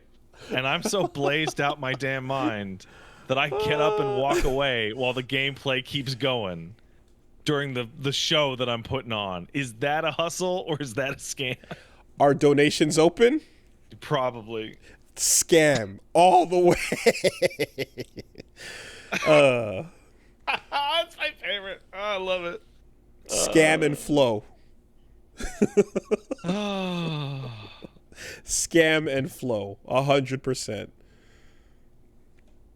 I love that fucking story. It makes me rhythm and gangsta and scam, especially if donations are open. All right. Well, I think we can find a point of agreement here, which is it's hustle or scam. The idea of like looking back in the car rear view and seeing like them not playing, like that's hilarious. Right? As you drive away out of earshot. Yeah. All right. And one last one over here. We got one coming in. This one is from Azuna. Hello. So Azuna or Dad Azuna? Yeah, well, it's Dad Azuna, you know. Hey, Dad Azuna, what up? So Legion's writer and the N7 answer. So we were discussing cool. The Legion stuff. We got some elaboration from the lore master herself. So since Legion's evasive answer about N7 Pauldron came up last podcast, here's the real answer. It's just not an in-universe one, however. The source is the writer for Mass Effect 2 in Legion, Chris L'Etoile, who frequently posted about his work behind the scenes for the reasons of stuff. He also wrote Edie, Thane, and Ashley, Can All Be Winners, I guess, and a bunch of planet descriptions. We'll talk about some of those later. He left BioWare before 3 came out, but spoke out about what was and wasn't planned during 2, and how the varying stages of drafts, rewrites, and etc. Went, I suppose. Okay, so just a little subtext moving on. What he did say about why Legion wears the N7 patch. Several things. First, it was imposed by a superior because an artist drew it and it was cool. Fairly standard. So he wrote it such that Legion gets a hole punched in it during the IFF mission and needs a spot repair to stay intact until you reach the Normandy. Then, the same superior decided it would be cool if an enemy from the first game was obsessed with Shepard and stalking them. Chris really did not like this, as he felt it contradicted the core philosophy on his writing with both EDI and the Geth not expressing emotions or consequently obsession. Legion's cagey, no data available line was a result of him doing as told while trying to elaborate as little as possible. I see.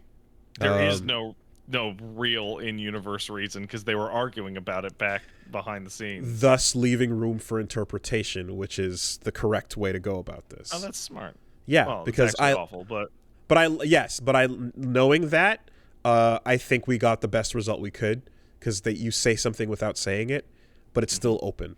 Fair way to deal with that problem.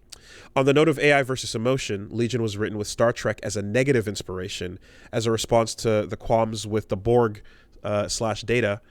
With the Borg as, you are different, so we will absorb you, destroy you. And Data as, I am different, so I want to be you. Or what he called the Pinocchio cliche. L'Etoile draws the distinction between EDI and the Geth in that the Geth are the only AI in Mass Effect 1 and 2 that evolve from the ground up. Yeah, they have no interest in becoming like you. They want to be their own thing. Without hormonal or chemical influences, whereas EDI and the Mass Effect 1 side quest AI are top-down, as in they're created specifically to gain sapience. The AI you meet in ME1 was itself created by another AI from the ground up, but was found and destroyed. Hence why she's shackled and altogether more humorous compared to Legion, who's written to be unconditionally accepting as the only intelligence divorced from emotion can. Cool. Interesting. I like Legion. He's cool. Yeah, that is Legion's the best. That is a hell of a solution to a compromise when you creatively can't get on board with a decision. The idea of I don't know, like it just the way what we got, I feel added some charm. The idea of patching up Legion temporarily with an N7 thing until you got back it's coincidental, but like the mystery of what's up and why'd you got this, and then he's like no comment, works better when you also go and learn about his gamer tag, right? Like you need a little bit of extra there to infer that no. There's a personality here, and it's growing, and it's learning to enjoy itself, right? There are feelings, they just don't really want to show you them. So beep boop boop is a front is wonderful, and I really am happy that we can at least infer that feeling so far. And of course the Geth as on their own don't have to, at least yet, answer to the same situation that Legion is in, because Legion is a container at the end of the day, Yeah. So I'm happy with what they did for sure. All right. Thanks for those answers. Cheers. Good emails this week. Yeah, I like those. That'll do it, everybody. Take care. We'll see you next time. Stay safe, everybody. Have a good one.